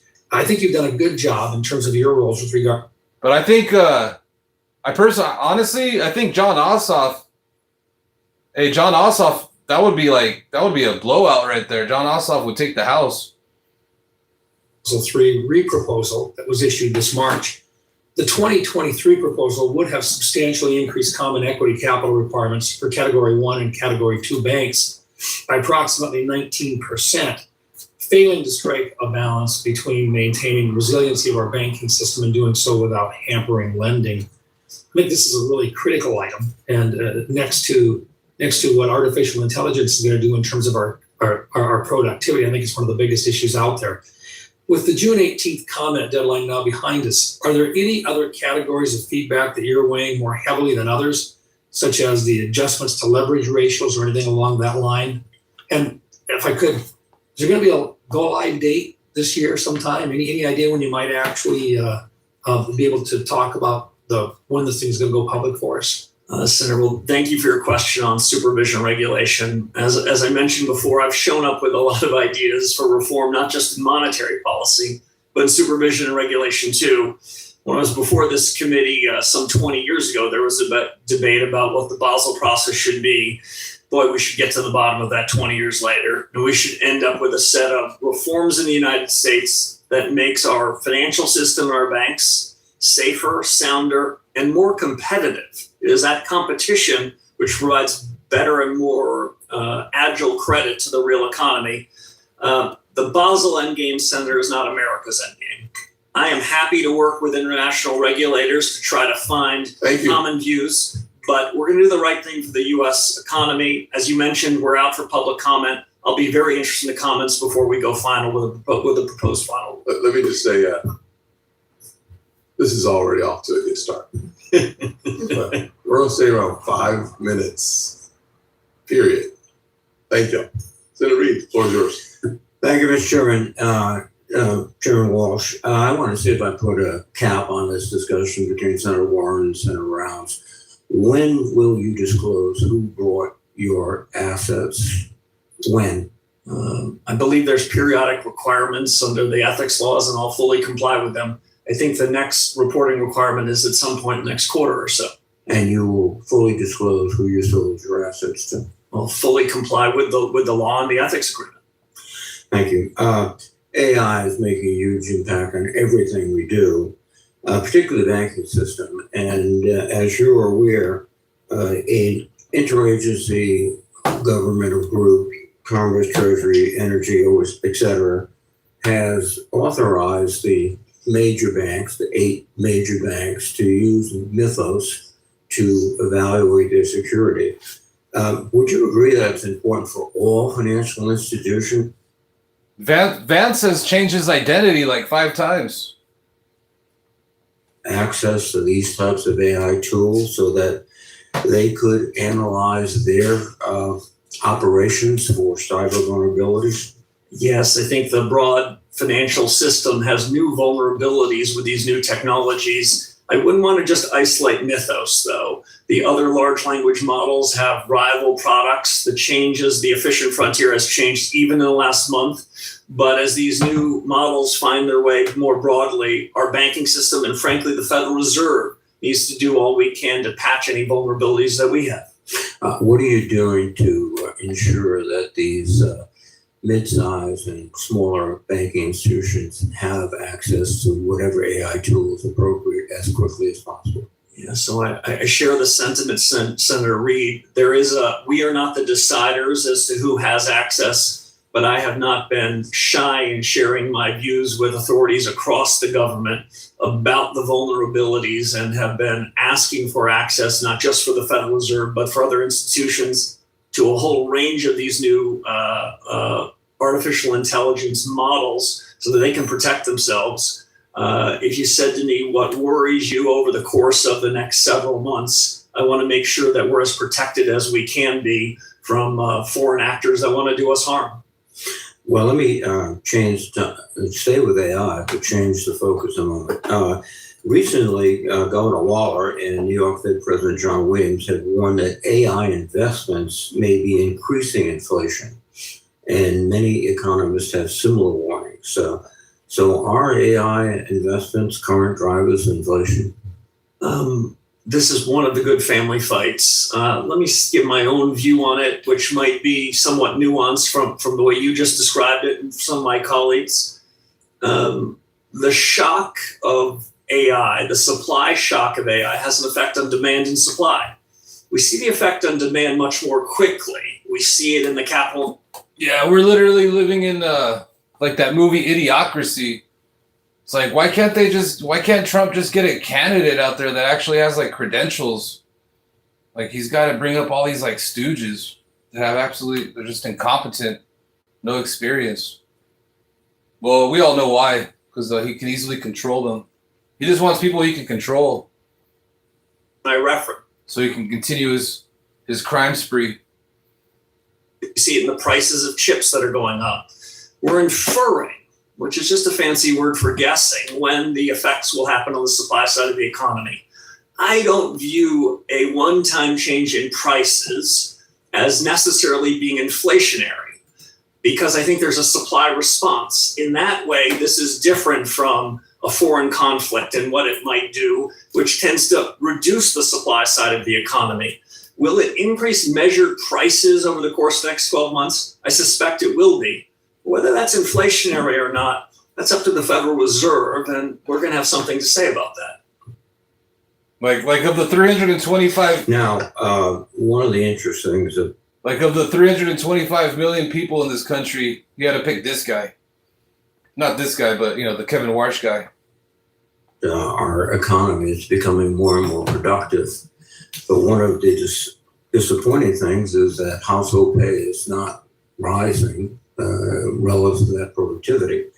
And we're seeing less benefit from productivity gains. So what's driving this trend? Yeah, it's a great question. I don't have a perfect answer to it. Like you, we think a lot about real take-home pay. The part that the Fed can do a lot about is the real part. If inflation were lower, real take-home pay would be higher. That's just the arithmetic. Your other question's a broader one, which is, what are we going to see the productivity improvements lead to a surge in wages? Wages have moved up at a reasonable pace, but it's likely that as productivity moves up more, we should see wages move more. Getting that timing right, understanding when that happens, that's a puzzle, and it's a puzzle we're going to continue to work on. In the last 10 seconds, will AI eliminate jobs at a catastrophic rate? So you're asking me to prejudge the task force. My short answer is, over the long term, absolutely not. I believe that this is a long-term job creator, but will it be disruptive? And will some people have their jobs at jeopardy because of the new technologies? On that, I can't offer any sort of guarantee or comfort. Senator Britt. Thank you, Mr. Chairman. Chair, thank you so much for being here with us today. Certainly appreciate the opportunity to have a conversation, and obviously so early in your tenure. in this new role. In this year's monetary policy report, one of the most encouraging themes is the increased in business investment that we're seeing across the country. In Alabama and many places, we're seeing companies expand, manufacturers grow, and communities are benefiting from that investment.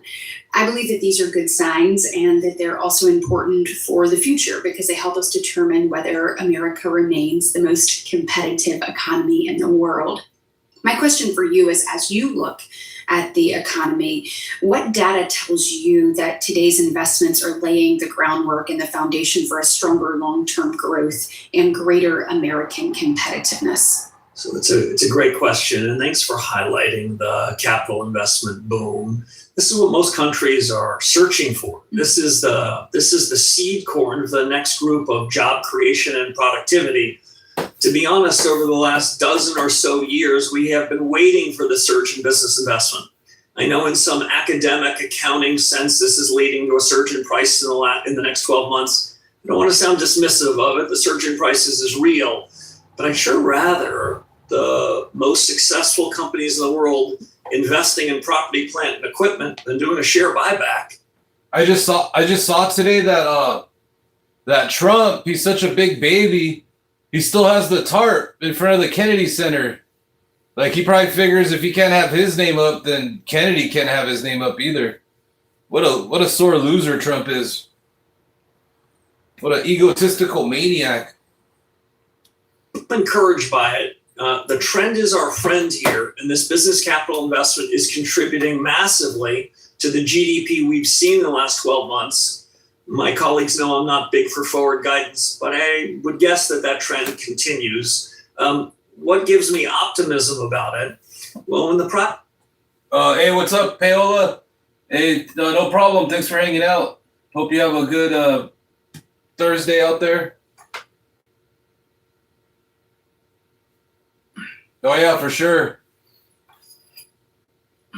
Deploys this amount of capital, they must see something shiny at the other end of that rainbow. They must see a very good return on investment. That's why they're taking this capital and they're putting it to work. I tend to think that private investment has a multiplier way higher than one. I'll let you and others judge whether that's true of government spending too. I'm going to go ahead and switch gears because I know we're on a tight time frame today. Like, that's the difference between us, non-Kool-Aid drinkers, between these MAGA cult members. Is that, we got a heart and a soul, and like we care about people, and MAGA cult members are over there just rooting for like people getting deported and sent to concentration camps. Like, if the tables were flipped, and like, let's say like a Democrat was in there rounding up all the MAGA cult members and sending them to Jonestown, I'd be out there protesting for them too. I'd be like, hey, yo, free those dudes. They don't belong in Jonestown. Appreciate. And I'm going to follow up on a question that the chairman asked. It's not their fault they were brainwashed by some orange clown. Get you to kind of dig into this. Some banks are or maybe it is. Who knows? Approaching and crossing into new tailoring categories, and they're making staffing and compliance and long-term business decisions based on thresholds that haven't been updated since 2019. At the same time, the Federal Reserve continues to rely on those categories and other regulatory frameworks. So my question is, how are you thinking about updating these tailoring frameworks when it comes to what banks can expect to see and proposals in the future? So it's a great question, one I take seriously. To be candid with you and the chairman and the other members of the committee, monetary policy has distracted me a bit in the first 7 weeks, but the Federal Reserve chairman is supposed to be the chairman of monetary policy and pay. Oh yeah, I've been watching Mamdani's press conferences lately.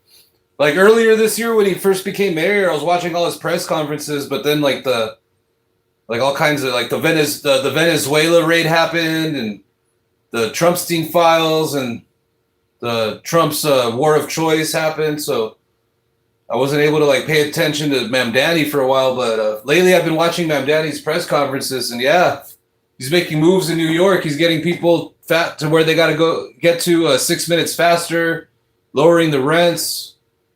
He made some other move the other day. I forget what it was, but But yeah, the last press conference I seen of Mamdani, he did more of that press conference than for the American people than Trump's done all year. I don't think that Trump's done anything for the American people actually this year or last year. Shit, his whole life. The fool's only done shit for himself. Consumer affairs and supervision regulation. But I can tell you this, Vice Chairman Bowman has been working on these initiatives. She has briefed me about them. And broadly, I'll step back and say modernizing our banking system, streamlining regulations so that the rules that apply to the systemically important financial institutions are not one size fits all for every other. Oh yeah, Mamdani did another press conference where they outlawed like contracts. So if you like sign up for something, you can sign right out. So yeah, he's making New York great again. Secret to the American economy is we have a few thousand banks and other providers of credit who know their smaller markets bigger. I'd rather have that system than what most of our G20 peers have, where they have a half a dozen institutions implicitly backed by their government. I think reform is coming to supervision and regulation. I have my own ideas. Hey, what up, Penny? He even went and supported the prisoners and watched the World Cup with them. Oh yeah, I saw a video about that. Yeah, he was even watching the World Cup with the people. That might be as dramatic as I've already shared on monetary policy here. And I think the sooner we can get to the bottom of it, the better.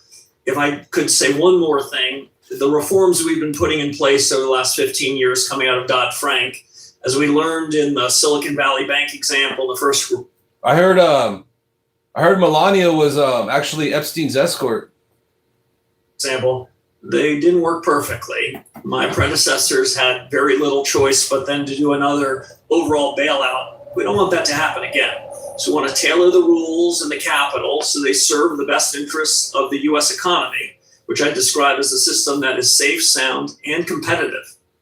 And I just hope, given what you've said, we double down on reviewing the framework. We know how important tailoring is, and also just the need for regulatory certainty. So thank you for that. In my last remaining seconds, I just want to say thank you for your commitment in the first 7 weeks, almost 2 months. You said it earlier, but to performance, to accountability, to responsibility, and to integrity. Appreciate what you're doing and look forward to continuing to work with you. Thank you, Senator. Senator Warner.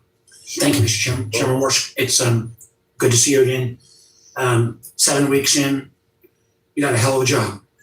Inflation's still too high. How you predict the president's chaotic foreign policy, wars in the Middle East. I'm going to come to an AI question, but let me be clear, as I said to you yesterday, I didn't vote for you. But we're going to find a lot of common ground to work together. I am going to hold you, and I've been appreciative of your comments about inflation, about the Fed's independence. But I think there are many, many common areas we can work together on, and look forward to that. I want to hit, when one of the things that most impressed me in our first meeting was your recognition that probably the biggest issue you're going to face is AI. My 2 cents is I think it is going to have long-term, I agree with you, it's going to be job creation. Very short-term, I think you may see some upsurge in terms of, energy production and data center build out. Years 2 through 5, 2 through 6, I think there could be massive economic disruption, particularly towards new college grads. It's a policymaker's job. Oh yeah, that's another grift Trump's doing. He gave a no-bid contract for the reflecting pool to one of his Trumpstein class buddies. Looks like the Penguin from the Batman too. Like the Danny DeVito Penguin from 1997 Batman. It's like Mar-a-Lago buddy.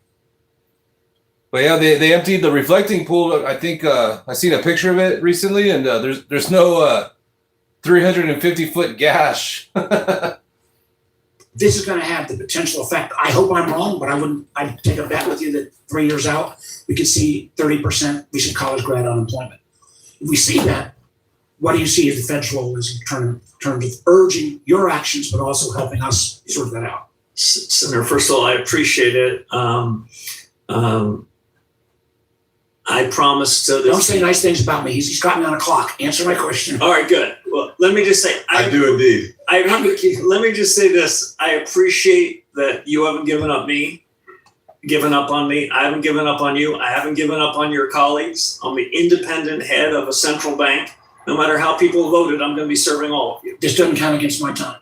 AI. Let me get to the core of your question. I am more confident that there will be a surge in output because the U.S. is at the cutting edge of AI than any certainty about the effect on the labor market in the next few years.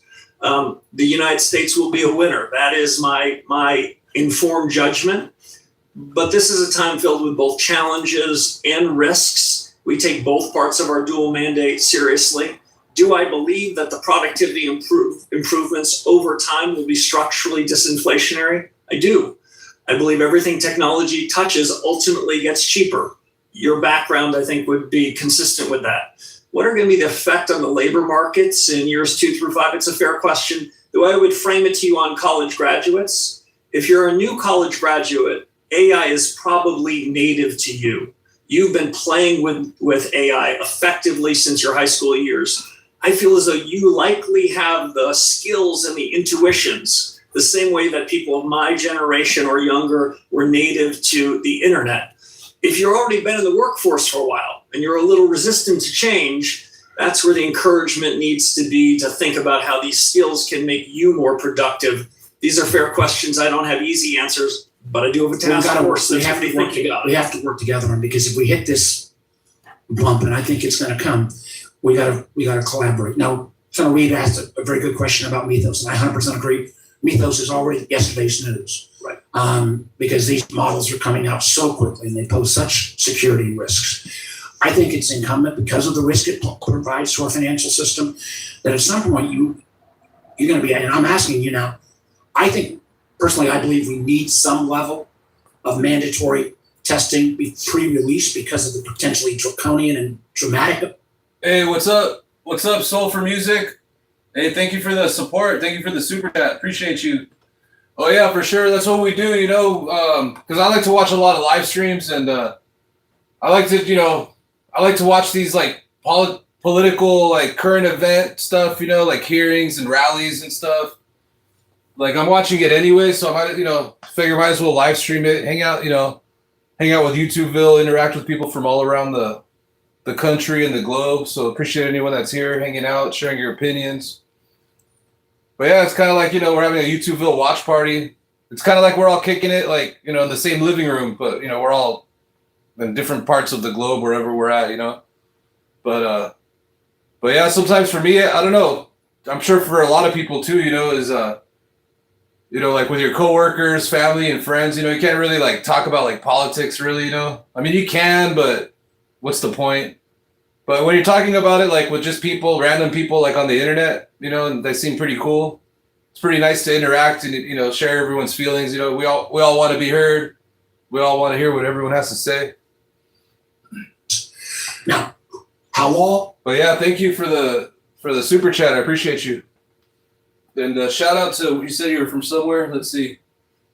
From New Hampshire. NH, New Hampshire, right? A small MAGA town. That's cool. I heard a lot of MAGA towns though. Like people are like recording the MAGA towns, and compared to like 2 years ago, like all the Trump signs are down. Everyone's taking down their like Trump flags off their trucks, burning their MAGA hats. On that panel is critical, but what do you think about pre-testing release regime going forward? More than just the voluntary willingness of a company to come forward. Yeah, so two things. First, these models are in their capabilities are growing at an exponential rate. In technology, we would say hyper Moore's law. It wasn't long ago. Hey, what up, BTT? Hey, have a good night. Thanks for hanging out. Appreciate you. Hope to see you soon. There's like 10 hearings that came out yesterday and today. So we'll be live streaming some hearings for like the next like week. We got like 2 hearings a night. Sitting in my position, thought that the U.S. was a time of secular stagnation. All the good stuff had been invented. Boy, that seems awfully anachronistic. We're moving fast. So what can we do? I don't have as it currently.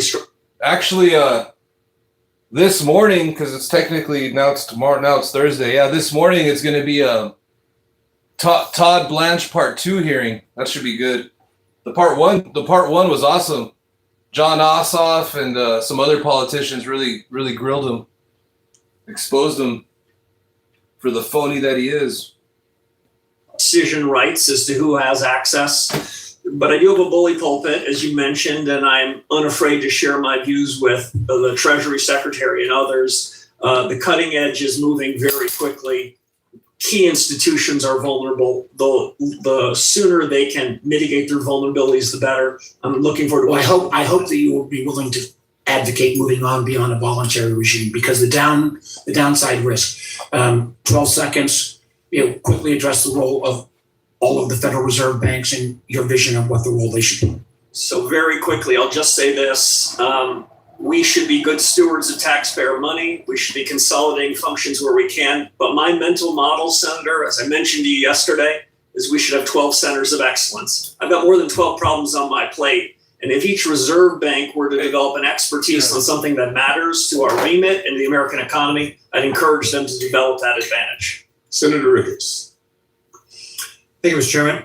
Chairman Warsh, great to see you. Thank you for being here, and congratulations on your first semi-annual report. Good to see you here again. We got some good news this week. Inflation was down, and that's progress under this administration and under your new leadership at the Fed. During the Biden administration, we saw reckless spending that drove prices. What the hell is this guy talking about right here? Good news, inflation is down? Dude, yo, bro. Yo, Temu Jeff Bezos. I just bought some coffee yesterday. It was more than 2 times the price than it was under Biden. Like, everything's twice the price under Trump. And left Nebraska families to foot the bill. 2019, the federal deficit was roughly $900 billion, and by 2024, that was $1.9 trillion. And we saw inflation go up 20%, really stressing Nebraska families at the grocery store.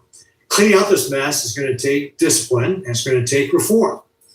Chairman Warsh, we discussed in our meeting also how to implement some reforms, such as process improvement.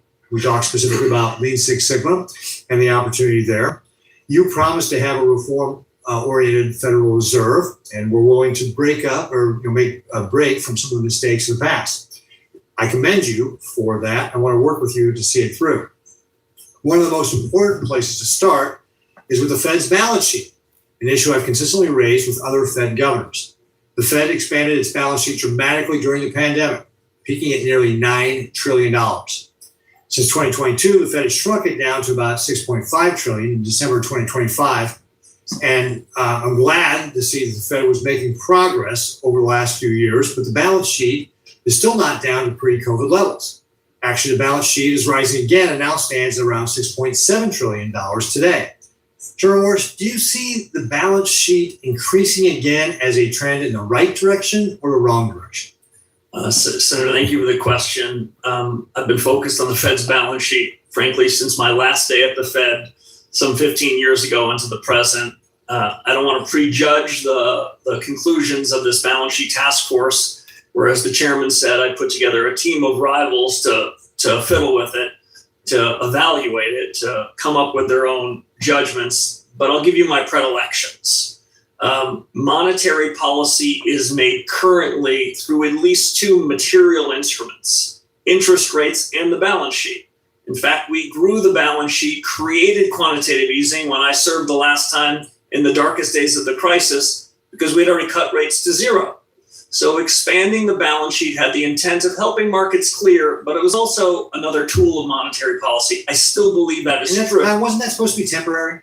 Indeed, that was our entry principle, was that we would get out of that business. The central bank has not, for a whole range of reasons, gotten out of that business. My general view is, as we think about inflation risks and we think about the conduct of monetary policy writ large, we have 2 instruments that we should be thinking about. The balance sheet is one of them.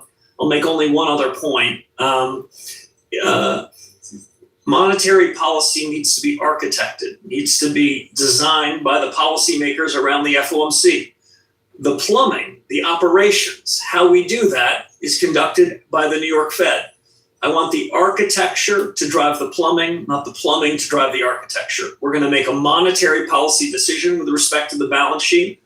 I'm very open-minded to changes, and any changes we make will be well discussed, well shared, and I think quite deliberate. and the financial markets, who have seen the balance sheet grow effectively for a generation, they'll have plenty of time to adjust if we make changes. I know you said you just wanted to make that one comment, but I'm going to push you to ask for a little more. What do you believe is the smallest balance sheet that the Fed could operate with? My predilection, my inclination is interest rate policy should be the driver of monetary policy. The balance sheet should be as small as practicable to conduct operations.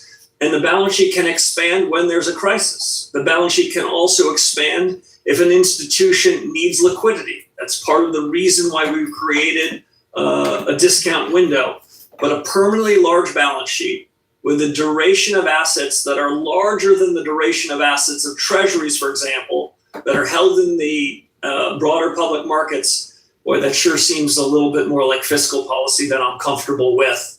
So I would like us to have a leaner, meaner balance sheet, but it's a discussion for my colleagues, and I've got 3 real pros that are going to help us think it through.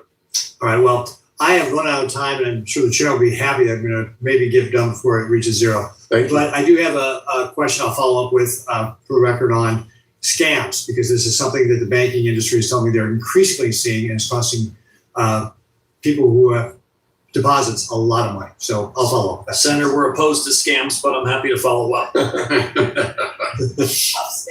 to hear. Good to hear. This is great.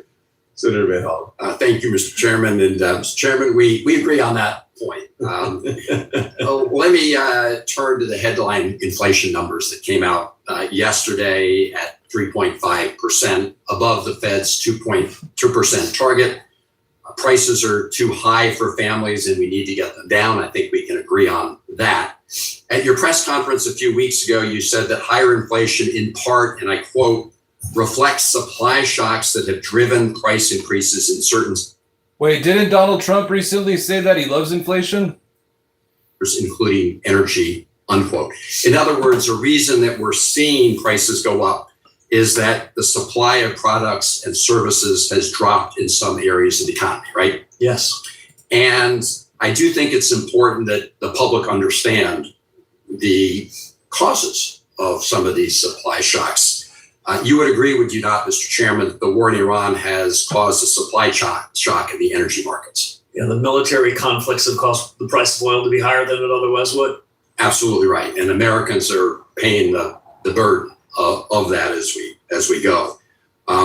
We've also seen supply shocks in other areas. Last year, your colleague, Austin Goolsbee, president of the Chicago Fed, said that, and I quote, a tariff is like a negative supply shock, unquote.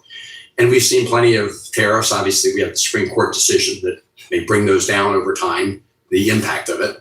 But the negative supply shocks have been real and can be traced to the Trump administration agenda. So when you say that supply shocks are part of the reason prices are going up, you would acknowledge that they're the result of decisions that have been made by the president, like going to war with Iran, right? So what I'd say is particular price shocks happen to particular prices that we don't have control over, but I don't want to suggest we don't have control over inflation in the medium term. That's our job.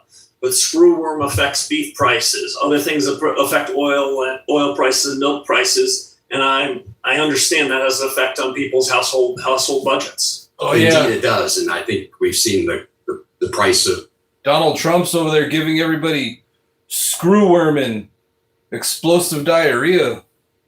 They go up by billions and billions of dollars, and the American people are essentially paying for that at the pump and other places in their pocketbooks. As you know, your predecessor as chairman was regularly harassed and berated by the president of the United States on social media with respect to interest rates. At least so far, you seem to have escaped that fate. But I do think it's important that we have an understanding of whether or not the president is trying to influence Fed conduct. I know you were asked recently at your last press conference about any communications with the president. I think your response was, on the president, I don't have anything for you. Mr. Chairman, was that a yes or a no with respect to whether you've had communications with President Trump? So I like what I said the first time. Senator, I don't have anything for you. I will say this, though. I do meet with the Treasury Secretary weekly. I talk to him often between that. Mr. Chairman, I just want to make sure I'll make my own decisions as monetary policy. I just want to understand the answer. Have you or have you not had communications with President Trump since you took this position? I just don't want to be in the business of sharing discussions that the president and I have. Okay. I will tell you what I've said to the president repeatedly and said to the Treasury Secretary.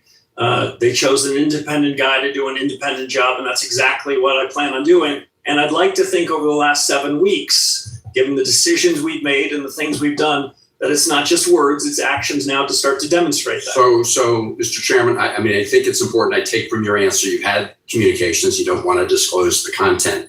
Will you commit to do what your predecessor did, which was to release your appointment schedule and conversations with President Trump?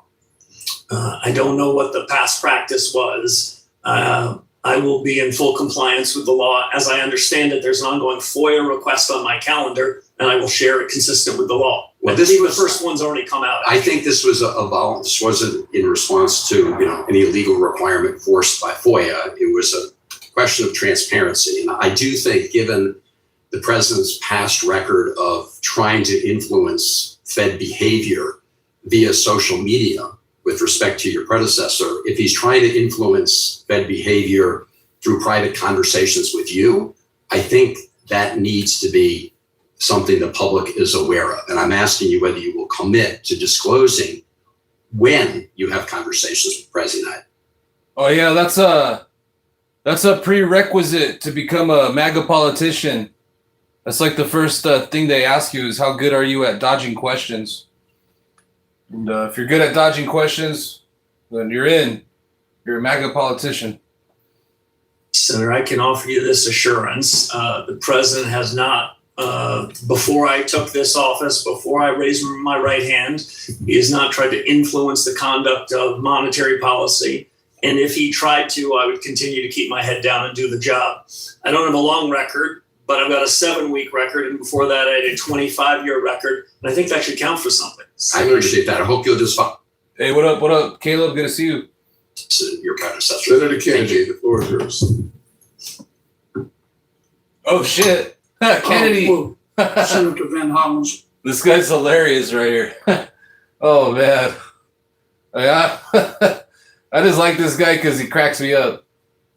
This is not meant toward him, but I always get a kick out of my Democratic friends talking about transparency. Oh my goodness. Toward the end, God bless him, you could bake a Thanksgiving turkey in the time that it took President Biden to walk across the stage. What the? That's ridiculous. They kept it quiet till they couldn't. I'm sorry he was in that condition, but this transparency stuff cuts both ways. What's wrong with you talking to the President of the United States? So, Senator, I've got a wide line. Well, congratulations, Raptor. You're one of the lucky few that's winning under Trump's economy. Pat yourself on the back. Interested in hearing points of view from a whole range of people. We have a narrow remit. I'm interested in what's happening in the world. And but I mean, is there anything wrong with it? Do you have to, when you do it, do you have to go out and look for the last phone booth in Washington and put a bag over your head and sneak in there and call him? Or return his calls? Anything wrong with that? I certainly don't feel uncomfortable receiving a call from the chairman of this committee or the president of the United States. Okay. You think Ben Bernanke ever talked to the president? When I was a governor, I recall several conversations and frequent meetings. When I was a young staffer in the White House, I remember being honored by him coming into the White House and meeting with the president and the president's advisors quite frequently. Okay. I think what I would give me concern, and I think it's the basis for my colleagues' concern, is that you just do whatever the president says, but you're not going to do that. Are you or are you? Senator, I'm going to call it the best I see it.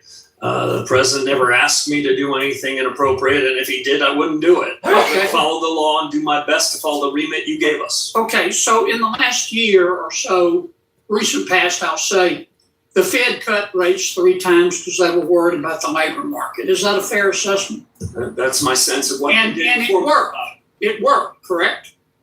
Well, that's a longer discussion. Well, is the labor market in a mess today? The labor market's in good shape. But Yeah, I wouldn't want to okay, draw so that it, causal connection. so I don't have much time, Mr. Chairman. I love you like a taco, but I'm on, yeah, you don't filibuster on me. So it worked, okay? Now we have inflation, okay? What cost it in 20 seconds? In 20 seconds, inflation is caused when a one-time change in price is brought down. I know what inflation is. And the Federal Tell me what caused it. Monetary policy, sir. Okay, well, I would say what is causing it is AI. The conflict with Iran, and probably the residual effect of the fact that some imports have become more expensive. Okay? And I think any fair-minded person would conclude that. There was a lot of economists said, the impact of inflation on the rise in the cost of imports would be a one-shot deal. You can teach that one round or flat. I don't know. I think it's probably had a residual effect. Okay, is it temporary or is it permanent? The inflation. It's not going to be permanent under my watch, Senator. Okay, what are you going to do about it? So we're going to do 3 things. One is for those people in markets that think the Fed really was comfortable with a higher level of inflation, we're doing our best to disabuse them. Okay, you're going to talk about it. What's the second thing you're going to do? We're going to take ownership of it. We're going to say we have the power to do something. Okay, you're going to own it. That's What's the third thing you're going to do? We're going to look at tools in the changing economy, both balance sheet and interest rate, and see whether we need to adjust policy to take it head on. You're going to look at your tools. Hey, he kind of looks like a Looney Tunes character. What's his name? Elmer Fudd? Or what character from Looney Tunes does he look like? I'm not asking you what action the Fed's going to take. That would be improper, Mr. Chairman. I wouldn't do that, and you wouldn't tell me anyway. Get specifically, like you're talking to a 10th grader, okay? Not. What are your options? Leave it alone, right? Leave rates alone. This is one option. That is an option, sir. Raise rates. Another option. Cut rates. A third option, a non-exclusive list of options, but yes. And a lot of it depends on whether it's temporary or permanent. So how do you decide whether it's temporary or permanent? I got that in with 6 seconds left. Well done. You use 5 task forces to get to the big and hard questions instead of trying to paper it over with policies that have not been proven as successful. Senator Cortez Masto. Thank you, Mr. Chairman. Chairman Morse, good to see you again. Thank you for being with me. Thank you. You've talked about the task forces. What's the timeline for getting reports from the task forces? So I'm not a very patient person. People have said that to do all this good work, you'll need years. I gave them 6 months. Wonderful. Thank you. And that will be made public? Yeah, the details, even much of the deliberations. I want to do that in the public square because we all own these decisions at the end of the day. Ultimately, decisions will be made by my FOMC colleagues. I think they'll start to get briefings on some. Hey, what up, Steve-O? How you doing? Early reports from the task force, early indications, hopefully as early as September, with my expectation, hope by year end, we're going to hear their conclusions and decide what to do with it. Thank you. And then just for clarification, in January of 2025, do you recall the inflation rate? It was about 3%, correct? I'm going to have to take your word for the precise number, but I knew inflation was still well above target. Yeah, it was about 3%, and that's when Joe Biden left office. And the current inflation rate, right? Hey, just doing good. Thanks for asking. Just trying to stay cool, enjoying this summer night. Some relief from the heat. Went through a little heat wave over here. It's like 100 degrees. It's about 3.5%, is that correct? There are various measures. I'm confident in telling you it's been above target for 63 months. Is it above 3%? By some measures, by other measures, it's not. But I don't want to suggest I'm happy with any of those measures. I'm not. Okay, I appreciate it. Let me talk a little bit about an area that is important for me, and I think many states that deal with a hospitality tourism industry. Unfortunately, under this administration, we've seen significant declines in the number of international visitors to the U.S. Current situation has actually led to our travel trade deficit in this country going from a $51 billion surplus in 2019 to a $72 billion deficit today.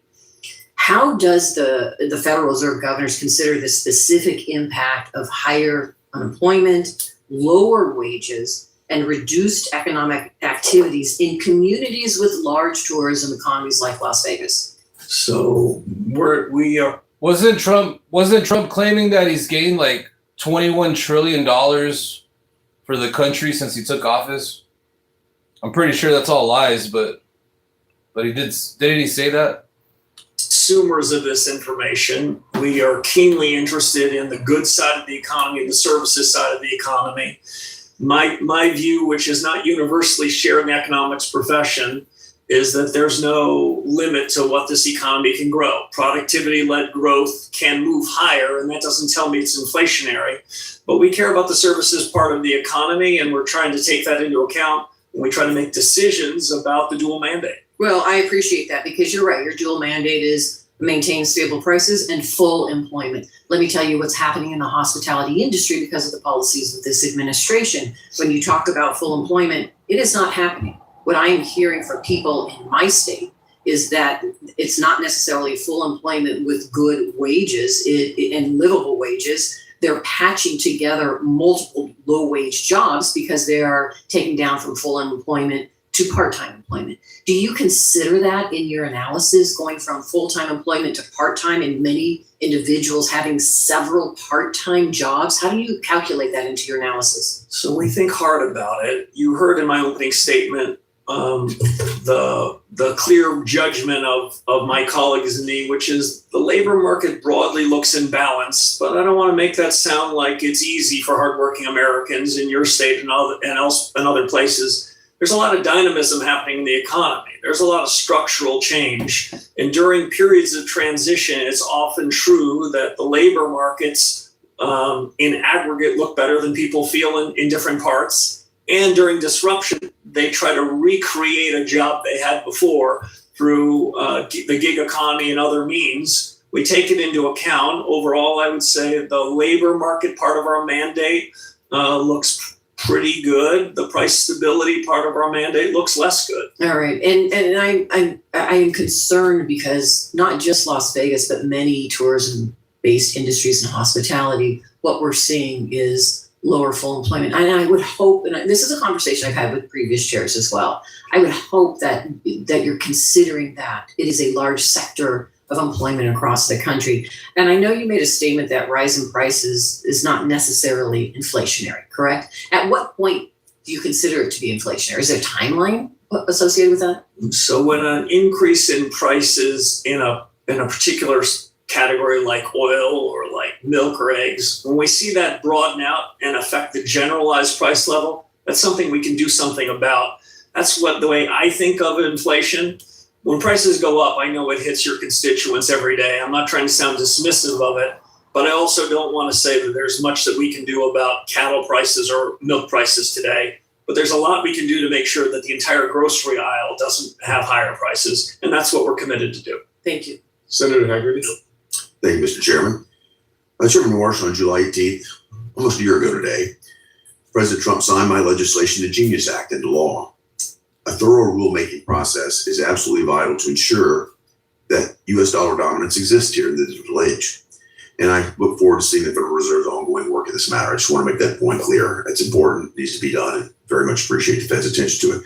I want to turn now, though, to a broader concern, and that has to do with the independence of monetary policy. You've had a number of conversations with my colleagues about this. I want to emphasize something that I think is quite important. The special insulation that the Fed receives with regard to monetary policy, I think as far as I'm concerned, it shouldn't extend to every other function of what the Fed does. I think it should be limited to monetary policy. For example, you think about bank regulations and supervision. That's entirely distinct from monetary policy. Regulation requires normative policy judgments about capital, about credit availability, about risk, economic growth, the structure of the banking system. All of these considerations need to roll into it. And you think about what's happened in recent years, regulation has even strayed far afield. You think about what's happened with respect to climate policy, or Michael Barr's failed Basel III proposal. These decisions are not the same as setting interest rates or managing the Fed's balance sheet. And quite simply, I think they're forms of executive regulatory power. The Supreme Court has clarified, for example, that the FDIC is subject to ordinary principles of executive accountability. Comparable regulatory functions at the Fed shouldn't be held to a different standard, in my view, simply because this, Mr. Chairman, do you agree that the Federal Reserve's independence should be narrowly tied to its monetary mandate? Senator, thank you for the question. Like you said, independence is at its peak in the conduct of monetary policy. I believe that when I showed up at the Fed in 2006, I believed that at my confirmation hearing 7 or 8 weeks ago. I believe it now. In the conduct of bank and regulatory policy on things like the Genius Act, my general view is we should be working with our bank regulators, the other bank regulators, the OCC and the FDIC, see if we can't put out our rules together. What I don't think we want is any kind of regulatory arbitrage where firms are trying to game who's got the lightest regulation and race there. I don't think there's anything wrong with us working together with other bank regulators to try to figure out what's the best policy. I've got some extraordinary colleagues at the Fed. They've been able to think hard about these issues. I think those discussions should happen and do happen. I don't disagree at all with that, and I like your approach in terms of coordination, but there's something deeper that I'm concerned about, Mr. Chairman, and that is, and just make an example, let's suppose a future Congress decides to embed some sort of regulatory function inside the Fed, seeking to insulate it from our supervision, from our oversight. In some way, that could become a backdoor that I don't think any of us want to see. And what I'm trying to make clear is that beyond monetary policy, I'll ask you the question. Do you think that this special insulation applies to other regulatory and supervisory types of functions? So I spent 8 weeks as a summer associate at a law firm, so I'm probably not best positioned to opine on the Supreme Court. Senator Warren could do a better job than I. I do recall in the most recent opinion a footnote from the majority that says we are not suggesting that if other things went to the Federal Reserve, it would get any insulation. Beyond that, I'm on shaky ground in trying to opine on what the Supreme Court opinion means prospectively. Yeah, I wasn't looking for your legal opinion, but I do just think as a matter of common sense, I wanted to get that on the record that there is a real distinction here, and I appreciate that. I'm going to turn to another important matter, and that's the monetary policy report that you work with. The most recent monetary policy report added a new aggregate to the measurements, the M2 aggregate. And I just wanted to ask you to explain why this metric is useful and why it's been added. Thank you, Senator. That was an Easter egg that we hid in there to see if anyone read these monetary policy reports. So I'm encouraged that you did. There is almost a page talking about M2 and monetary aggregates. That was done with a purpose. I do not show up here as a monetarist. I do not show up and say the secret to inflation is if we only knew M2, everything would be swell. But monetary aggregates had been taken out of the monetary policy report probably about a decade ago, maybe a bit longer. My view is that a modern central banker should have a mosaic of information and should not be allergic to any data that happens to be inconsistent with dogma that he or she might have been taught in Econ 1. I have this old-fashioned view that monetary policy has something to do with money. I remember an old professor of mine that said, who was a proper Keynesian economist, he said, well, I don't understand how to think about inflation in a place like Zimbabwe without talking about money. So I think money matters. What we witnessed when we looked at some of the monetary aggregates is they are not perfect. We don't measure money very well. We don't measure the velocity of money very well. But it's a pretty good cross-check. And had we seen the surge and paid attention to the surge in inflation and money in 21-22, we might have seen this problem sooner. I apologize. Senator Smith. Thank you, Mr. Chair and Ranking Member. Chair Warsh, welcome to the committee. So you may know that Minnesota Senator Hubert Humphrey, who's once held the seat that I now occupy for Minnesota, led the charge in Congress to include maximum employment as part of the Fed's dual mandate. And we can probably agree that keeping these two goals of maximum employment and stable prices within the confines of the monetary policy power that the Fed wields, that just makes sense. Because it's a strategy that delivers stable prices, a strategy that delivers stable prices while working people can't find jobs or can't afford their lives. I mean, that's not a healthy economy. I expect you to agree with that. And I do. Thank you. So I was very interested in the task forces that you established last month to advise you on reform and modernization. I want to just ask you about one of them in particular. You've created a task force looking at productivity and jobs, and that's really good, it seems to me. This task force should be able to get at the power of the Fed's dual mandate and ask also some of the big questions that everyone is asking about the power, the impact of AI on wages and people's income and employment. So let me just ask about this particular task force on productivity and jobs. So as I understand it, it is led by three people, venture capitalist and investor Mark Andreessen, who's made billions from AI and is a major Trump donor, another tech executive who recently laid off thousands of people, and then an academic economist from my alma mater, Stanford University, who is currently on leave to do research at Anthropic. So I want to ask about this. Is there anyone on the task force who has experience in the labor market, or somebody who can bring the perspective of an employer rather than an investor to the questions that are going to be asked and hopefully answered by this task force? So if I could say two things. One is those three people you referenced are three of the smartest people that I know. And I'm not disputing that. I'm wondering how you intend to bring into this work the perspective of people who are working people, bring in the perspective of labor and not just investors. I think it's a fair question. I've got 18 colleagues who are going to join me and consume the deliberations they have in the report. And we're the ones that have the dual mandate. And as I said to your colleague, there is no disfavored part of our mandate, and we're awfully focused on full employment. So that's my commitment to you. We haven't outsourced this decision to three people. What we've outsourced to is a bunch of thinking about this massive technology shock. And I'll only note one other thing.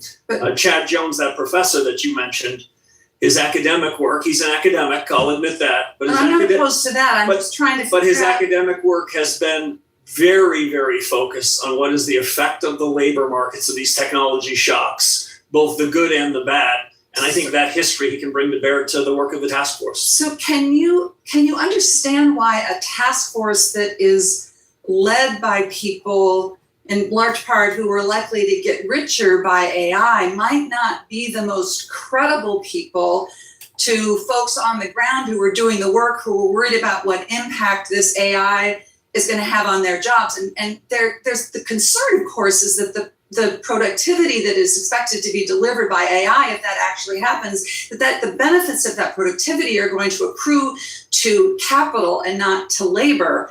And that, it seems to me, the credibility of this task force rests on hearing the perspective of working folks in their deliberations. I would expect before they come to their conclusions, they are going to hear from folks that will be affected. They are going to hear from employers that are getting struck with this technology shock and have disruption in their labor force. But I don't want to suggest to you that in any of these task forces that we have the 19 people of all different backgrounds. But what I want to tell you is if you think they have a credibility deficit, I don't. I think they're incredibly talented. And we will make sure to take both parts of our dual mandate in consideration of their output. I think the issue, sir, is that when there are the big guys sitting at the table, is there anybody sitting at the table who's bringing the perspective of working people to those really important questions? There are labor leaders, there are labor economists, there are folks whose expertise is in issues around wage stagnation and how that impacts working people. And I would ask you to consider bringing that perspective, not to be heard on the side, but to be actually at the table with the big guys I think that is a credibility issue that you could address very easily. Thank you, Mr. Chair. Thank you, Senator. Senator Tillis. Good morning. I think you're doing a great job today. I appreciate your composure. Mr. Marsh, a quick question on just immigration.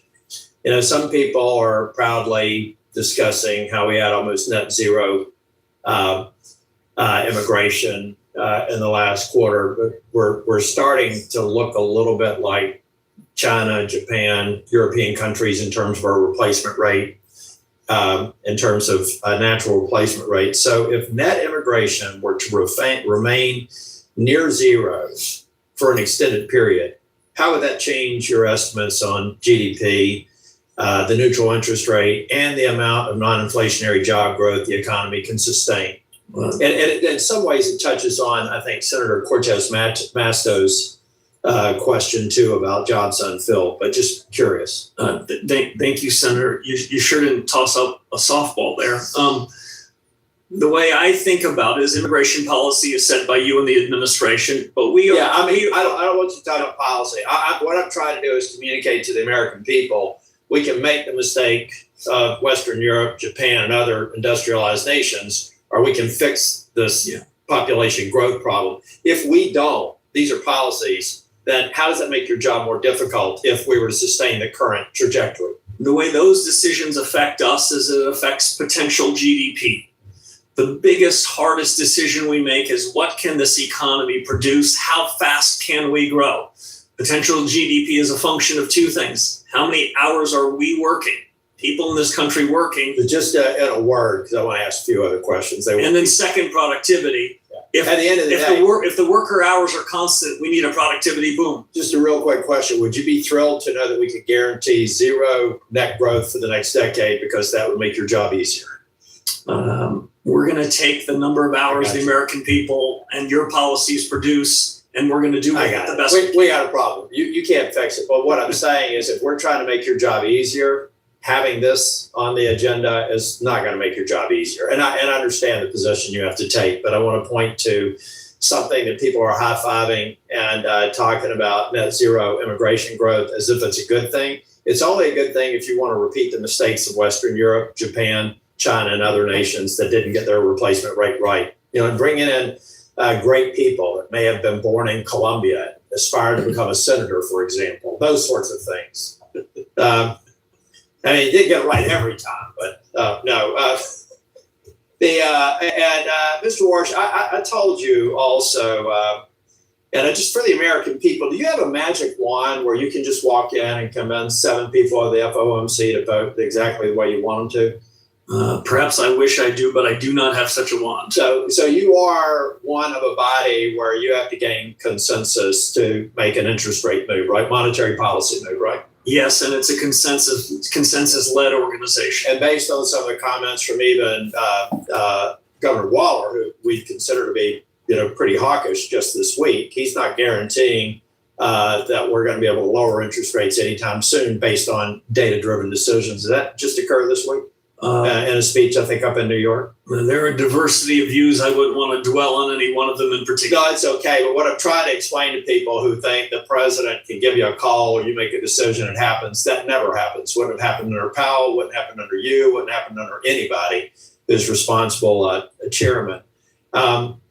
I just wanted to make that point. The last thing, if you could just tell me, I know you don't want to get in. I think Senator Britt asked you some questions. I love the fact that you're doing reform. I would like to see the project charter for the task forces, if you have that, if people are managing this, milestones, any sort of dashboard you have, the things that any well put together set of task forces would have assembled for a 6-month project. I'd like to just track it, not necessarily for the record, but if you could commit to have a meeting with the people running it with me, I'd like to see that just to watch the mechanics play out over the next 6 months.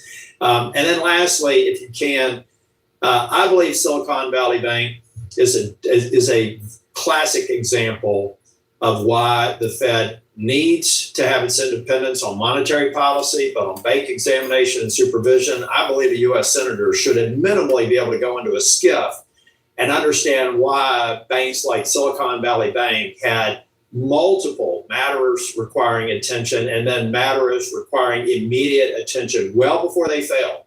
And nobody knew except some examiner and likely people in San Francisco, in the San Francisco Fed. That stuff has got to change. I don't see any rational basis for that independence, and we've got some legislation I'd like to talk with you about. Thank you, Mr. Chair. Thank you. The chair recognizes Mr. Warnock. Warnock, yeah. Mr. Warnock. Well, thank you so very much, Lucky. Madam Chair. The American economy is heavily leveraged on the success of artificial intelligence. And this is an issue that I'm very interested in, been engaging and talking to folks in the industry and folks outside of the industry, various stakeholders. According to a Bloomberg analysis, AI spending most recently climbed to about 8% of the US gross domestic product, driving the country's economic growth. Chair Walsh, you have long been bullish on AI. However, up to now, despite investors betting big on them, none of the major AI models have been meaningfully profitable. What are the consequences to our economy if none of these companies ever become profitable? So if they were to disappoint investors, I think the capital markets would dry up for them and some of that capital investment would be curtailed. I guess that's one way of putting it. I guess I'm getting at where ordinary folks are in the midst of that. The markets, behind the markets are real people who have retirement savings and who are trying to make their present as well as their future work. American retirement accounts are increasingly tied to AI. And so there's the human issue. Driven by massive increases in the stock prices of chip and AI companies. You might talk about the current markets and it's sort of it's tall and narrow. Let's imagine if we are in an AI bubble, what would happen to our economy and more specifically Americans' retirement savings if that bubble popped? So I think it's a fair question, Senator. I take it seriously. I'm not in the business of providing a Wall Street newsletter, but I'll say broadly to your question about the effects on the economy. Booms and busts do not help the real economy, and they don't make the central bank's job easier. What the central bank is trying to achieve is price stability, full employment, all in the context of financial stability. On the question of these AI companies, certainly the surge in their investment and the surge in their valuations is notable. But I'll also note one other thing, Senator. Over the course of the last couple of months, we've seen the market cap, both of the public companies and of private companies, under some pressure. But the overall indices, we do seem to see a broadening out. Now, why is that? Because earnings now for the last several quarters more broadly are moving up. I don't want to suggest that should give us any complacency, but what the Fed's looking for is economic strength to broaden and the inflation that we talked about earlier to become more narrow. So I'd be worried about a massive economic slowdown. You know, the impact of Wall Street on Main Street, and I'd be worried about job losses. Stock prices tumbling would mean Americans could not retire as planned. And I don't want to see taxpayers holding the bag should this AI bubble pop. I'm not against AI. AI is not going anywhere. It has both promise and peril. I just want us to be thinking critically about this from all angles. Earlier this month, you announced a new task force to assess the effect of AI on productivity and jobs. The three individuals you chose for the task force are tech executives who have directly worked for or with AI labs, all three of them. Yes or no, will the Fed include anyone on this task force with an alternative viewpoint on AI? For example, anyone who represents the workers whose lives may be upended by increased adoption of AI tools and technology. So, Senator, it's a fair question. As I mentioned to your colleague a few moments ago, what I'd say is one of the people on those task forces is an academic. Now, I don't want to suggest that the academic is representing some. You don't want to suggest that the academic is being academic. I don't want to suggest that, but this isn't a faculty lounge discussion. What I do want to suggest is that academics' work has spent a lot of time talking about prior technology shocks and the displacement that it has on labor. The assurance I can give you is that these three people on that task force, like the other task forces, they're not the deciders. You're talking to one of the deciders. Right. The 19 of us around the FOMC with a breadth of backgrounds and interests, we're going to decide what we think of their conclusion. Yeah, but as a decision maker, I always want various viewpoints. I certainly have nothing against an academic expertise. I think, that's important, and it's too often ignored in some of the appointments that we've seen around here lately. But here's my problem. Americans are worried about what AI will Senator, mean your for the time. economy. I'm wrapping up, sir. And I'm worried that this viewpoint isn't represented at the Fed, and I would look to broaden. Senator Lummis, your time is yours. Thank you so much. Thank you, Mr. Chairman, and welcome, Mr. Chairman. I have a couple questions about bank supervision before we go to monetary policy.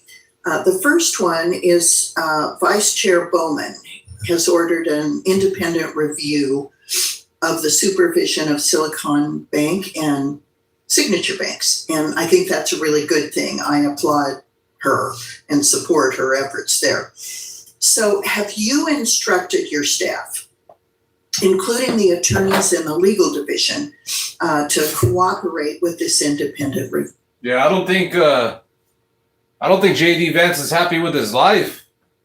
Like, he's changed his identity like 5 times. But yeah, I think JD Vance probably, like, now that he's in too deep, he probably looks back and he's like, probably thinks to himself, like, what did I get myself into? But because you see interviews of JD Vance from 6 years ago, and he's just like, he's calling Trump Hitler. Yeah. So thank you, Senator Lummis. This call for a review of what happened around Silicon Valley Bank preceded my time at the Fed. Yes, it did. But I'm certainly aware of the ongoing investigation. And my general rule is that we should be cooperative to investigations, and we should try to get to the bottom of the facts of on regulatory and supervisory issues. There are rumors that there may have been destruction of records by some of the staff at the Division of Bank Supervision. And of course, that's a crime.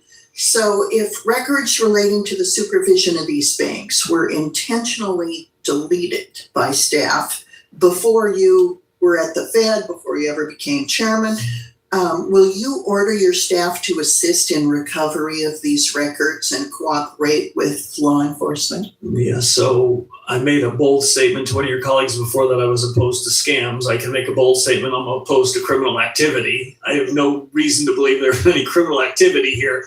But I think we want to get to the bottom of an investigation. If there's an ongoing investigation and investigators generally want access to things, there's no reason why they shouldn't have access. Thank you. I want to turn to a proposed rule that is being considered and ask for your thoughts on the proposed rule. And it has to do with the Federal Reserve Board's payment accounts. Skinny master accounts is kind of a term that's used. My staff has told me that if a doctor submits statements to an insurance company, they have 2 choices. They can pay 5% in bank fees or wait 90 to 120 days for a paper check. It seems to me that the Federal Reserve is really on to something by trying to join other countries that restrict access to the payment system to consumer-facing banks. We're the only major country in the world that restricts access to the payment system to the consumer-facing banks. So I think you're on the right track to expand the opportunities to serve consumers And I'm curious about what your thoughts are about the proposal, how it's going, when you expect the rule to be finalized. Yeah, so as I understand it, this skinnier master account proposal's out for comment. It was sent out before I arrived, but I'm keenly interested in what the comments are. My mental model is that the critical infrastructure, the rails that the Fed runs, should be available to those that are applicable, that can comply with our rules and regulations. If I were to draw a hard distinction, this is a public good, and it's a public good that should be used by intermediaries. Don't want the public good to be used by consumers, by people that are on the front lines. But if financial institutions, new and old, want to comply with our regulations and take advantage of this public good, my general predilection is to encourage it. Well, I think that's admirable and important. So that it's out for comment now. Do you anticipate finalizing sometime this year? I owe you a better answer on the timeline from here, and I pledge to give it to you. Thank you. Thank you. I share a concern that was expressed by my colleague, Mr. Haggerty, that monetary policy should enjoy the committee not having to be as transparent about its process. I agree with Senator Haggerty also that the bank supervision component should not enjoy that same level of non-scrutiny. I think we need to scrutinize bank supervision. I'm concerned that that area was sort of hidden from public view for too long. And so I want to just echo what Mr. Haggerty said. Thanks, Mr. Chairman. Yes, ma'am. Senator Kim. Yeah, thank you, Chairman, and Chairman, thank you for coming on out. I actually wanted to build on something that Senator Warnock was going into about AI.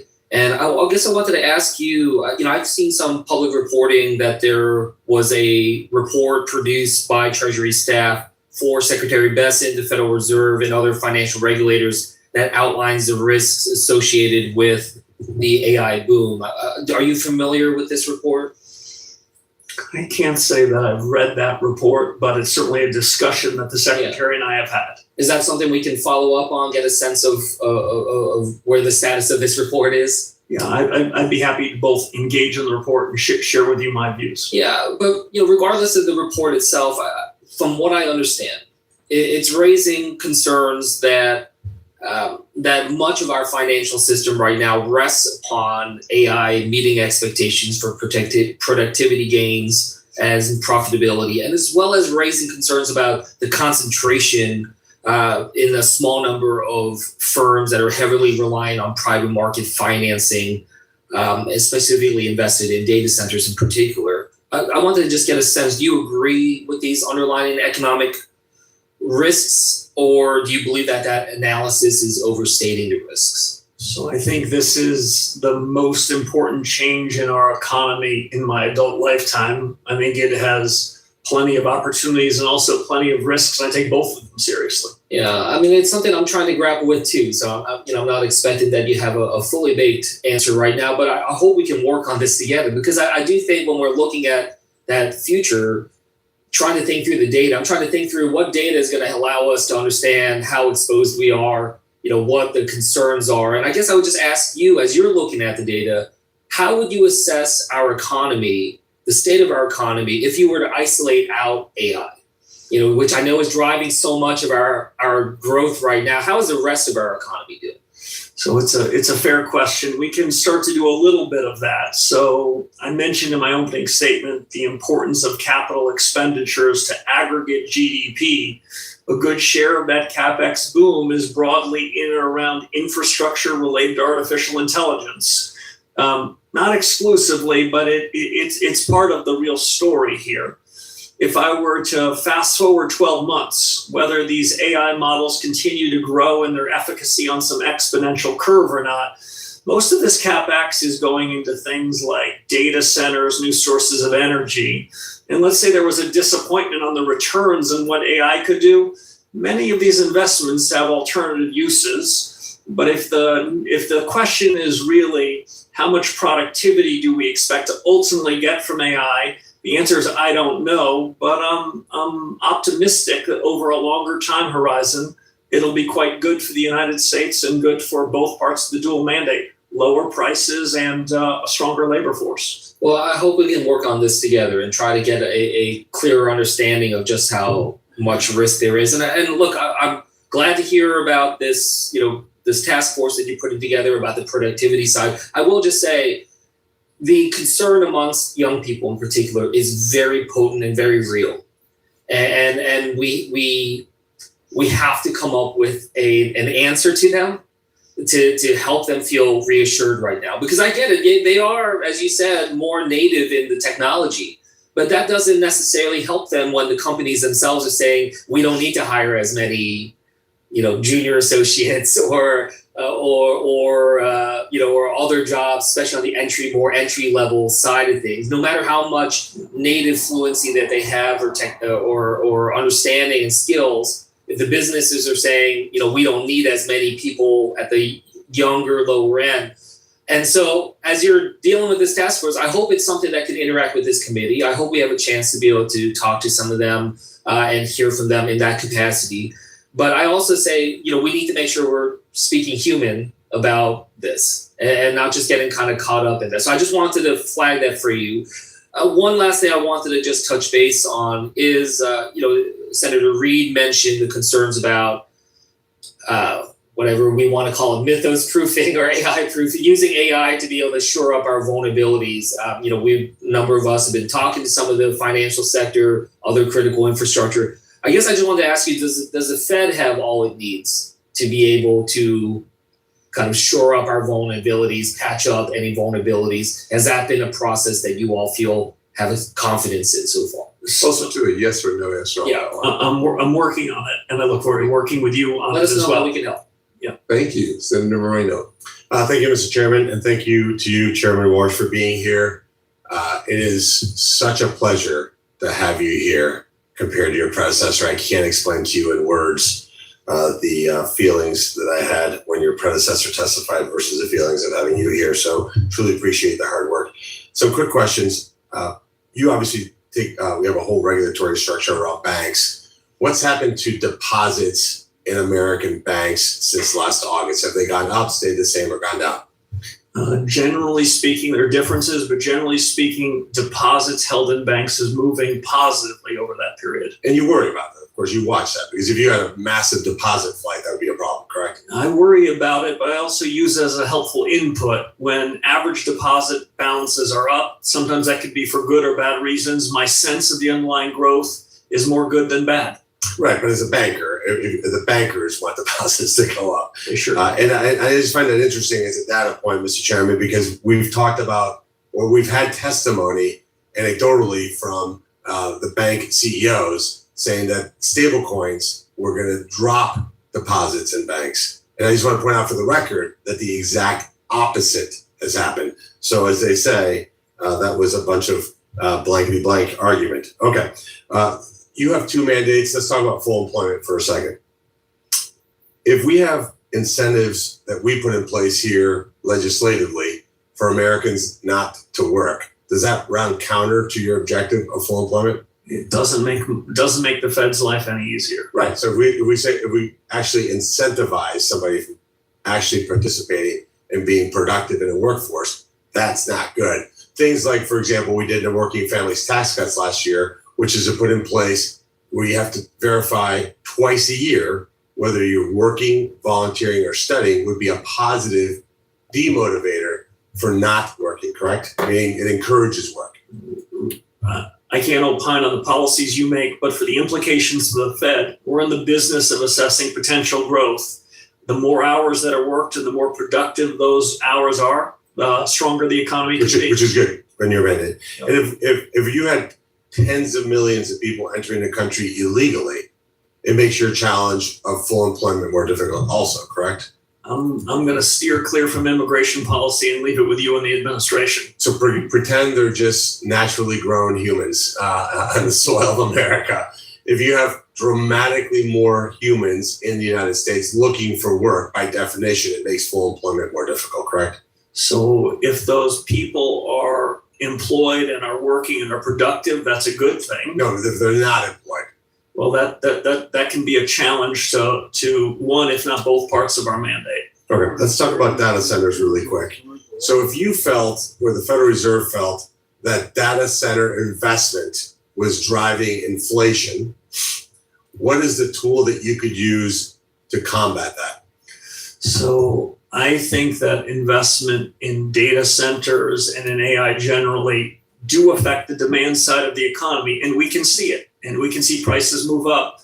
But unlike some of these other shocks, with a lag, it also affects the supply side. No, but what I'm saying is, if you felt that you had to do something about it, would it be accurate to say, really, you don't have a lot of tools? I think some of my colleagues think that you do have a magic wand, but ultimately you have to raise interest rates. The idea would be you're going to make it more expensive to borrow money to build these things. Ultimately, that's basically the tool that you have, just roughly speaking, correct?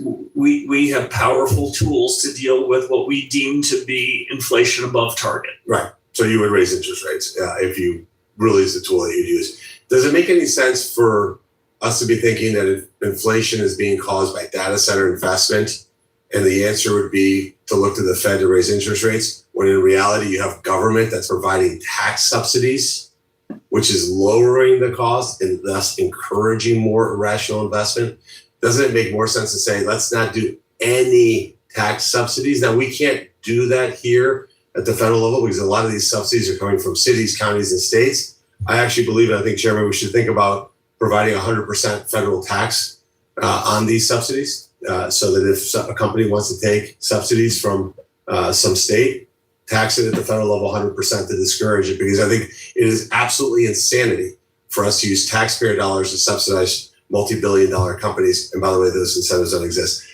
Would you agree that seems reasonable? Fiscal policy is your decision. I'm going to let you guys fight that one out. Good. Early, thank you. Senator Olson Brooks. All right, thank you so much, Chair Scott and Ranking Member Warren, for holding today's hearing. And Chairman Walsh, it's good to see you again. Before we talk about the economy, I want to briefly return to your confirmation hearing. We're under questioning from Senator Gallego and myself.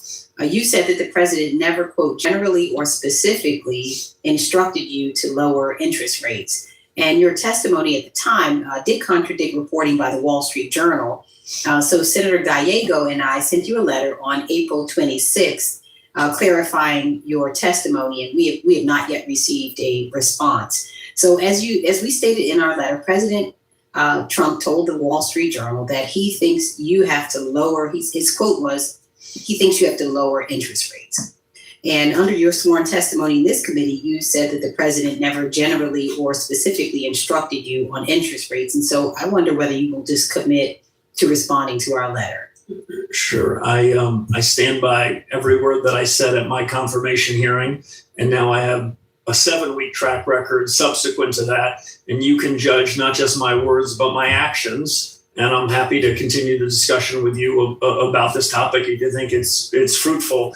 I will say I've spent 7 weeks doing a lot of hard business of reform, but I'm happy to continue to engage. Okay, and you will respond to the letter that Senator Gallego and I sent to you. I'm happy to find the letter. I think it came to me before I was confirmed to the Fed. I'm happy to find it and work with you and your colleagues to answer any questions you have. Okay, thank you. Now, Federal Governor Christopher Waller recently announced a framework to radically transform the Fed systems of 12 regional reserve banks. And Congress deliberately created a centralized system of 12 regional banks to ensure that regional economies and communities are represented when the Fed makes consequential decisions. The Federal Reserve Bank of Richmond, which serves Maryland, employs over 100 of my constituents at the bank's Baltimore branch. And I share our ranking member's concern that these changes are being pursued without consideration of Congress. And so do you agree that regional presidents and board directors are responsible for day-to-day operations under the Federal Reserve Act and not the Federal Reserve Board in Washington? So I I love the structure of the Board of Governors and the Reserve Banks in the Federal Reserve Act. And I love the Humphrey Hawkins testimony. I am obligated to give it to you. As the Federal Reserve Act makes clear, as you know, is the reserve banks run operations and their budgets are reviewed and approved by the Board of Governors. With respect more broadly to the proposal you suggested, I think we need to try to do two things at the same time. Be good stewards of taxpayer money and continue to drive efficiencies throughout the system. And at the same time, respect the independence of the reserve banks so that they can show up in Washington at an FOMC meeting and feel as though they have the resources at their disposal to argue their point of view. My addition to what's already been said publicly is my view is the 12 reserve banks should be 12 centers of excellence. And if there is some savings that we're necessarily driving through consolidation of overlapping functions, they should at the same time be able to build out capabilities and solve any of a number of problems of economic policy that are inside of our remit. I've encouraged the 12 reserve banks to think about what they could do to have a center of excellence. So, Mr. Chair, your answer is yes, you do agree that the regional presidents and board directors are responsible for day-to-day operations under that act. I do believe that's subject to the oversight of the Board of Governors in the statute. Okay. Just one last question. Now, you've suggested that artificial intelligence will generate productivity gains that will reduce inflation and help lower interest rates. And I'm optimistic as well about the promise of AI, but we need to be really clear-eyed, I think, in considering the whole economy and the impact there. The Fed has two mandates, low inflation and maximum employment, and you've spoken often about AI's impact on prices and inflation, but inflation is still high. So it's important that the Fed also addresses the employment piece of this mandate, and just as urgently, the Fed should consider who benefits from AI. So some economic models for AI as economic effects foresee gigantic returns for capital holders, but stagnant wages and job losses for workers. So as it relates to AI, what specifically is the Fed doing, studying, or preparing for under your maximum employment mandate? So I endorse both parts of the dual mandate, and I don't want to suggest that productivity and the AI wave only impacts one part of it. We've got no legislative orphans. And I think that the effect on the labor markets is real and something we're thinking long and hard about, short-term, medium-term, and long-term. Thank you. Senator Banks. Thank you, Mr. Chairman. Chairman Warsh, welcome back to the committee for the first time as the chairman of the Federal Reserve. I'm proud to vote for your confirmation back in May. It's great to have you come back. I understand we do this on the committee, Mr. Chairman, twice a year. I'm looking forward to continued dialogues with you and before this committee for many years to come. You're very familiar with my state, Indiana. We've talked about Indiana a great deal. There's no state in America that has a stronger manufacturing base than Indiana. Manufacturing jobs are the biggest share of our workforce in our state and accounts for about a quarter of our state's economy. For decades, though, policymakers here in Washington have turned a blind eye as foreign countries erode our manufacturing base and rely on artificially cheap labor. But under President Trump, we have a renewed focus on fighting back and protecting America's manufacturing edge. In addition to President Trump's tariffs, we are helping American companies compete against foreign competition by investing in technologies that American workers make better quality goods. Oh my goodness. This guy's definitely drinking too much Kool-Aid right here. It's like, yo, man, the tariffs are horrible. More efficiently than countries that rely on cheap labor. Mr. Chairman, business investment in the U.S. is surging right now. Fixed investment grew at a rate of 10.1% in the first quarter of 2026. Can you talk more about that and about how rising investment in new technologies like AI and robotics can strengthen America's competitive position against the rest of the world, especially when it comes to manufacturing? So thank you, Senator Banks. The CapEx surge is remarkable. This is a CapEx investment boom that the country hasn't seen in more than a generation. It is the seed corn for productivity and GDP improvement over the next decade. the way these waves typically go historically, which doesn't mean it has to happen this time, is a surge in CapEx with some lag leads to stronger economic potential, stronger growth, higher wages, and more productivity. This surge is different. It's happened faster. It's probably going to be bigger, and it's accelerating in real time. The effect on the Fed's mandate is something we're taking very seriously. But I would far rather have a capital expenditure boom than have large corporate profits go back into share buybacks and dividends. Investing here is a good thing. And all other things being equal, it's going to have fruits for the American economy. Good. Later this year, bank regulators are expected to finalize new rules covering capital and stress testing. The Fed's new rules are a world away from the harmful Basel Endgame proposal that the Biden regulators tried to jam through, which would have hit working families in Indiana with a hidden tax on every mortgage and small business loan. But the transition still has to be handled well. These capital rules touch every part of a bank's planning. Implementing the new rules with a clear and organized timeline is critical. Will you commit to coordinating the rollout of these new rules across all major bank regulators so community banks especially can rely on clear guidance to follow? Yeah, I think clarity here is really important. These rules, as you know, are out for comment. I'm keenly interested in the comments as they come in. I think it is a very good thing if the bank regulators can speak with one voice. What we saw going into the 2008 financial crisis was a lot of regulatory arbitrage where institutions were choosing the regulator that best served their needs. I would love to have one standard, and I'm committed to work with the other regulators to see if we can achieve it. I'll just make one other point. You referenced the stress tests. The stress tests were a design and idea that we came up with one dark evening in the 2008 financial crisis. Stress tests have been used from that year till this year. I'm open-minded to reforms around the stress tests, so the stress tests aren't merely a compliance exercise, but help reveal both to the regulator and institutions what would really happen under a series of stresses. Good. When you were here during the confirmation hearing, you and I talked about the China threat, something that you focused on for years. I know you're only 2 months into the job as chairman, but any updates or on how you can assess the threat that China poses to the dollar's role as the world's reserve economy? So they're pacing power. They are the fight over AI is one of a proxy fight between these two economies that are striving for significance and influence over the next decade. I think we are on the front end of those technologies, but I don't want to sound complacent about it. And like with all technologies, they can be used by friends or adversaries. And so if there's now a subject upon which I've been focused related to this in my first 7 weeks, is making sure the institutions we regulate and the Fed itself is aware of our vulnerabilities. And I still think we've got some work to do on that. Good. Thank you. I yield back. Senator Blunt Rochester.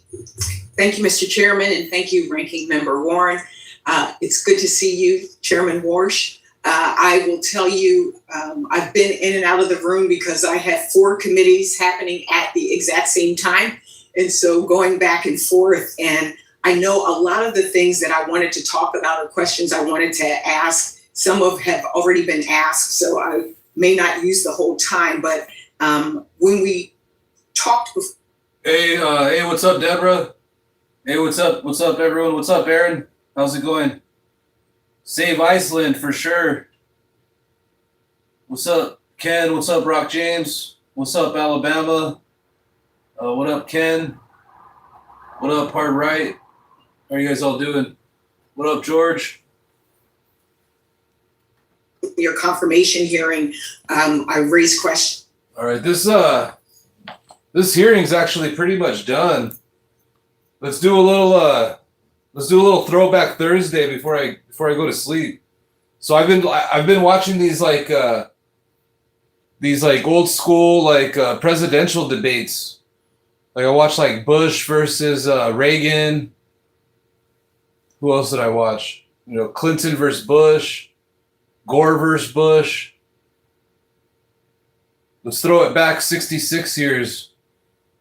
And let's go check out. But anyways, that concludes the Marsh guy's hearing right there. But let's go check out. Let's throw it back 66 years.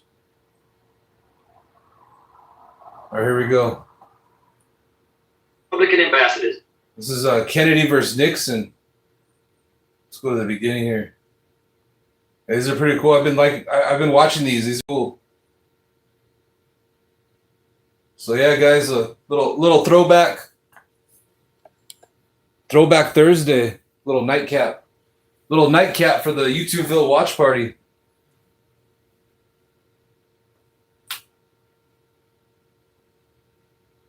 Yeah, Trump makes I'm Quincy Howe of Trump makes Nixon look like a choir boy.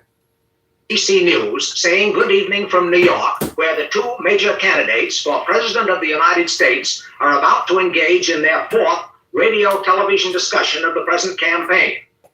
Tonight, these men will confine that discussion to foreign policy.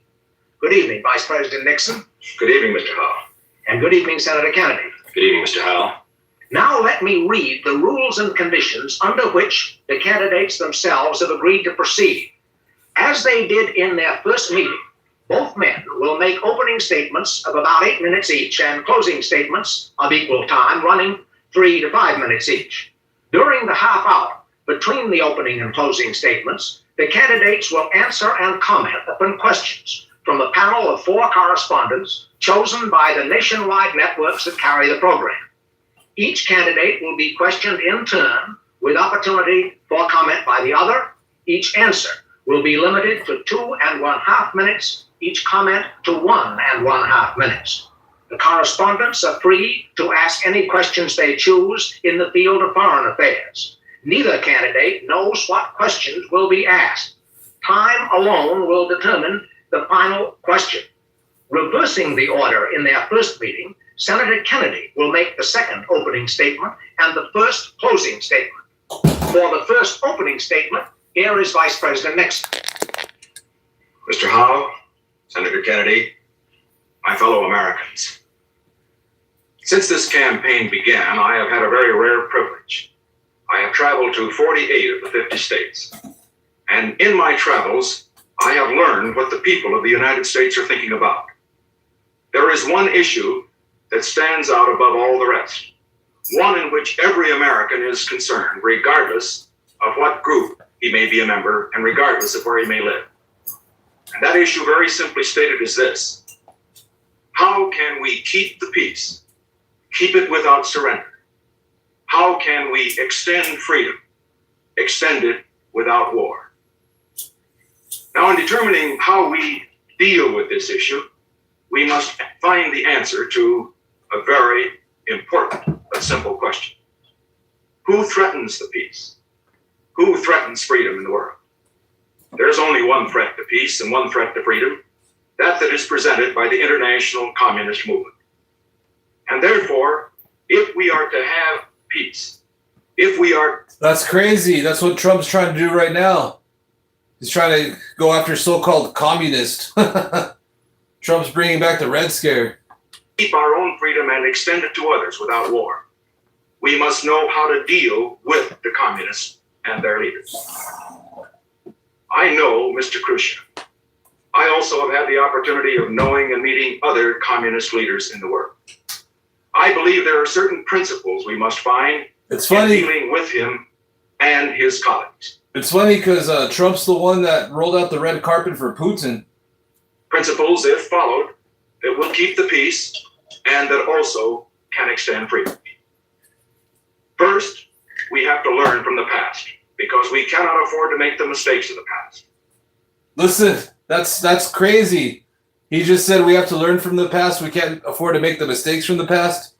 Look at the orange turd over there doing everything from the past. In the 7 years before this administration came into power in Washington, we found that 600 million people went behind the Iron Curtain. And at the end of that 7 years, we were engaged in a war in Korea, which cost over 30,000 American lives. In the past 7 years, in President Eisenhower's administration, this situation has been reversed. We ended the Korean War by strong, firm leadership we have kept out of other wars, and we have avoided surrender of principle or territory at the conference table. Now, why were we successful as our predecessors were not successful? I think there are several reasons. In the first place, they made a fatal error in misjudging the communists, in trying to apply to them the same rules of conduct that you would apply to the leaders of the free world. One of the major errors they made was the one that led to the Korean War. In ruling out the defense of Korea, they invited aggression in that area. They thought they were going to have peace. It brought war. We learned from their mistakes. And so in our 7 years, we find that we have been firm in our diplomacy. We have never made concessions without getting concessions in return. We have always been willing to go the extra mile to negotiate for disarmament or in any other effort. Man, this guy sounds just like Trump over here. But we have never been willing to do anything that, in effect, surrendered freedom any place in the world. That is why President Eisenhower was correct in not apologizing or expressing regrets to Mr. Khrushchev at the Paris conference, as Senator Kennedy suggested he could have done. That is why President Eisenhower was also correct in his policy in the Formosa Straits, where he declined and refused to follow the recommendations which Senator Kennedy voted for in 1955, again made in 1959, again repeated in his debates that you have heard, recommendations with regard to, again, slicing off a piece of free territory and abandoning it, in effect, to the communists. Why did the president feel this was wrong, and why was the president right and his critics wrong? Because, again, this showed a lack of understanding of dictators, a lack of understanding particularly of communists, because every time you make such a concession, it does not lead to peace. It only encourages them to blackmail you. It encourages them to begin a war. And so I say that the record shows that we know how to keep the peace, to keep it without surrender. Let us move now to the future. It is not enough to stand on this record, because we are dealing with the most ruthless, fanatical leaders that the world has ever seen. That is why I say that in this period of the 60s, America must move forward in every area. First of all, although we are today, as Senator Kennedy has admitted, the strongest nation in the world militarily, we must increase our strength. Yeah, Nixon was from California. But we will always have enough strength that regardless of what I think he actually grew up in like Whittier. Potential opponents have, if they should launch a surprise attack, we will be able to destroy their war-making capability. They must know, in other words, that it is national suicide if they begin anything. We need this kind of strength because we're the guardians of the peace. In addition to military strength, we need to see that the economy of this country continues to grow. It has grown in the past 7 years. It can and will grow even more in the next 4. And the reason that it must grow even more is because we have things to do at home. And also because we're in a race for survival, a race in which it isn't enough to be ahead. It isn't enough simply to be complacent. We have to move ahead in order to stay ahead. And that is why in this field, I have made recommendations which I am confident will move the American economy ahead. Move it firmly and soundly so that there will never be a time when the Soviet Union will He said soundly, just like Trump. challenge our superiority in this field. All right, JFK is next. So this is Kennedy versus Nixon, the 4th 1960 presidential debate. It happened like October of 1960. And so we need military strength. That's crazy. 66 years ago. Seems like nothing's changed. They're all talking about the same stuff. We need economic strength. We also need the right diplomatic policies. What are they? Again, we turn to the past. Firmness, but no belligerence. And by no belligerence, I mean that we do not answer insult by insult. When you are proud and confident of your strength, you do not get down to the level of Mr. Khrushchev and his colleagues. And that example that President Eisenhower has set, we will continue to follow. But all this by itself is not enough. It is not enough for us simply to be the strongest nation militarily, the strongest economically, and also to have firm diplomacy. We must have a great goal, and that is not just to keep freedom for ourselves, but to extend it to all the world. To extend it to all the world because that is America's destiny. To extend it to all the world because the communist aim is not to hold their own, but to extend communism. And you cannot fight a victory for communism or a strategy of victory for communism with a strategy simply of holding the line. And so I say that we believe that our policies of military strength, of economic strength, of diplomatic firmness, first will keep the peace and keep it without surrender. We also believe that in the great field of ideals, that we can lead America to the victory for freedom, victory in the newly developing countries, victory also in the captive countries, provided we have faith in ourselves and faith in our principles.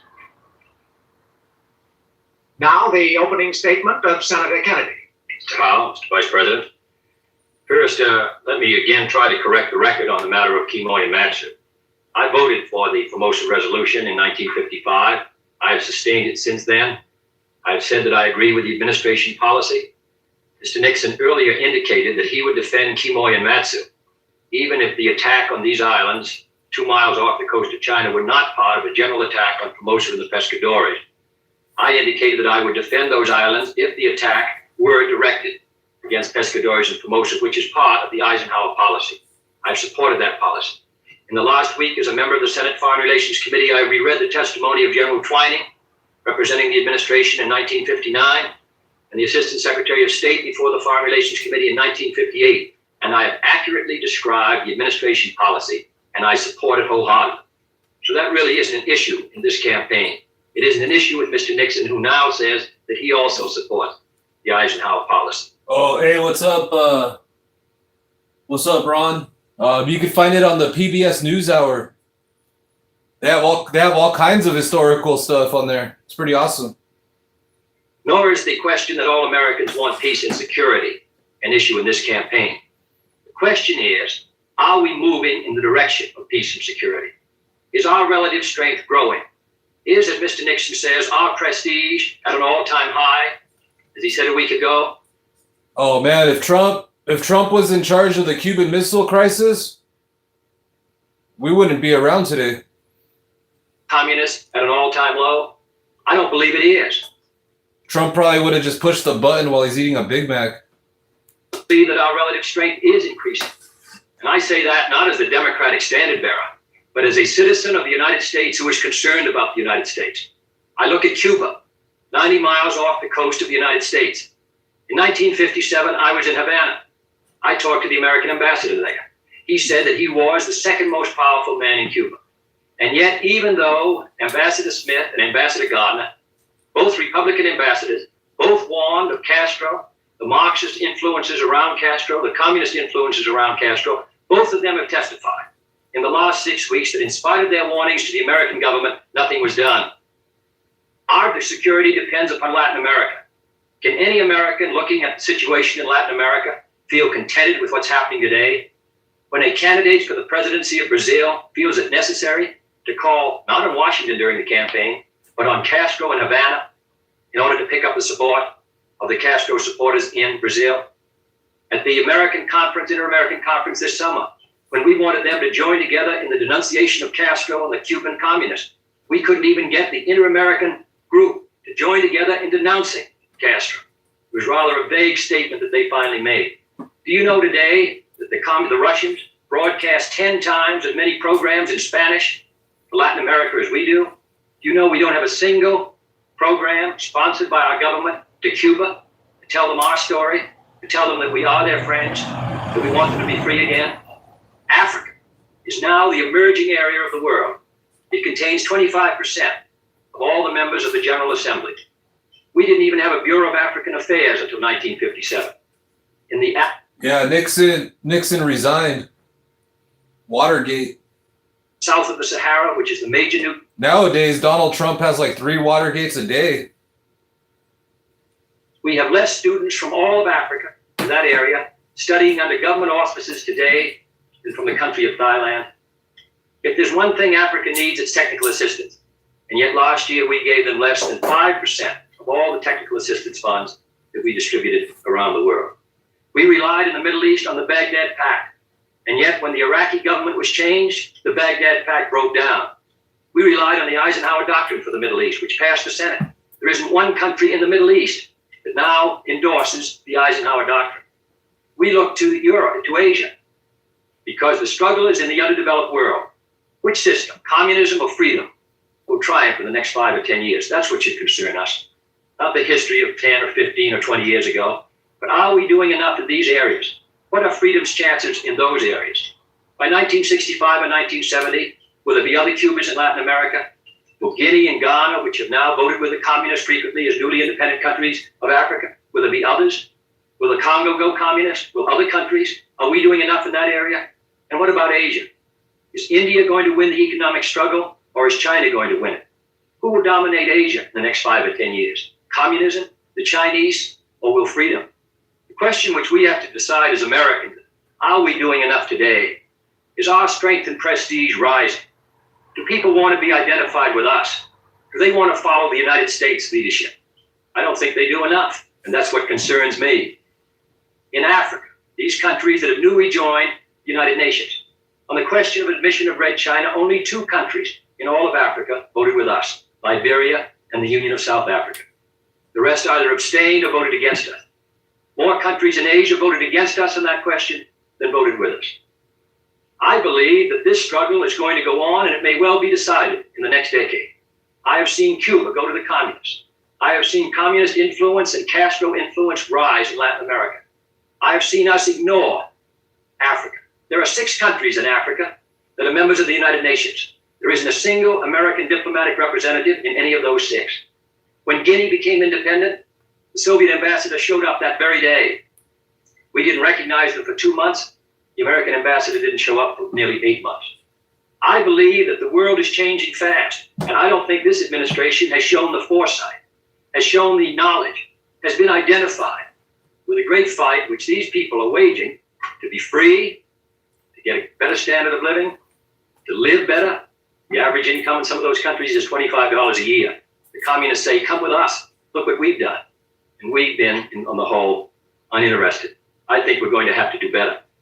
Mr. Nixon talks about our being the strongest country in the world. I think we are today, but we were far stronger relative to the communists 5 years ago. And what is of great concern is that the balance of power is in danger of moving with them. They made a breakthrough in missiles. And by 1961, 2, and 3, they will be outnumbering us in missiles. I'm not as confident as he is that we will be the strongest military power by 1963. He talks about economic growth as a great indicator for freedom. I agree with it. What we do in this country, the kind of society that we build, that will tell whether freedom will be sustained around the world.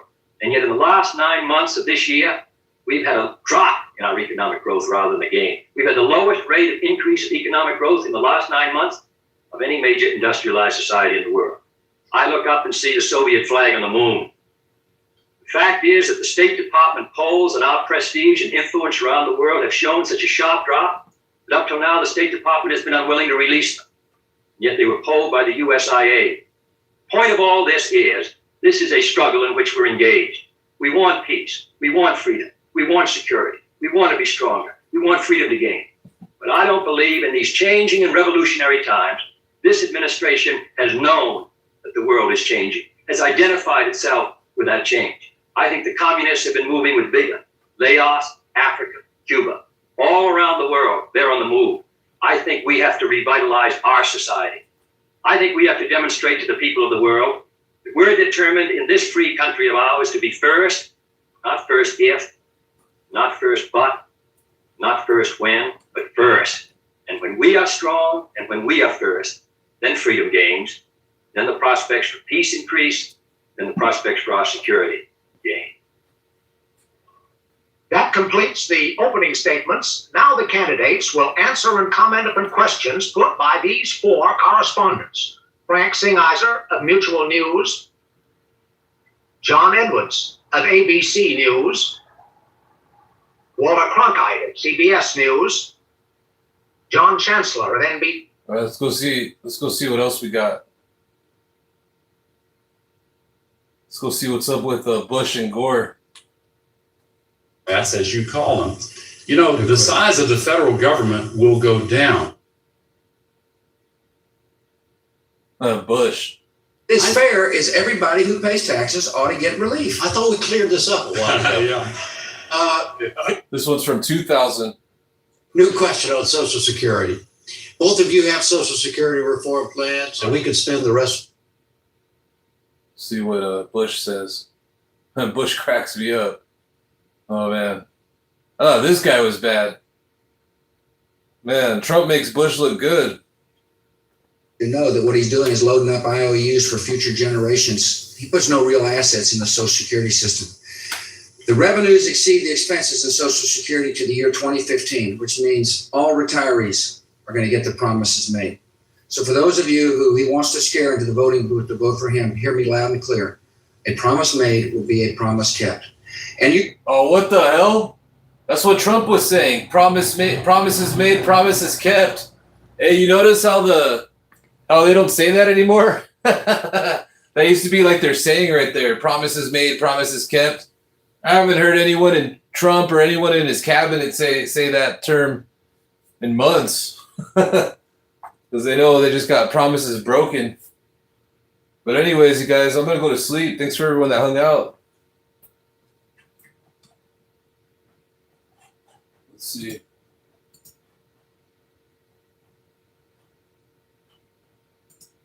All right, so thanks for everyone that voted in the poll. So a whopping 70% of the people are not winning in Trump's economy. So that says a lot. That's definitely a blue wave. That's a blue wave tsunami right there, guys. That means only 30% of the people are winning in Trump's economy. Oh, man, it's all bad. All right. Catch you guys all later. Hey, later, Patch. Later, Ron. See you later, Cosmo. Later, Ken. All right, you guys. You guys all have a good one. We'll check out that Todd Blanche Part 2 tomorrow or this morning.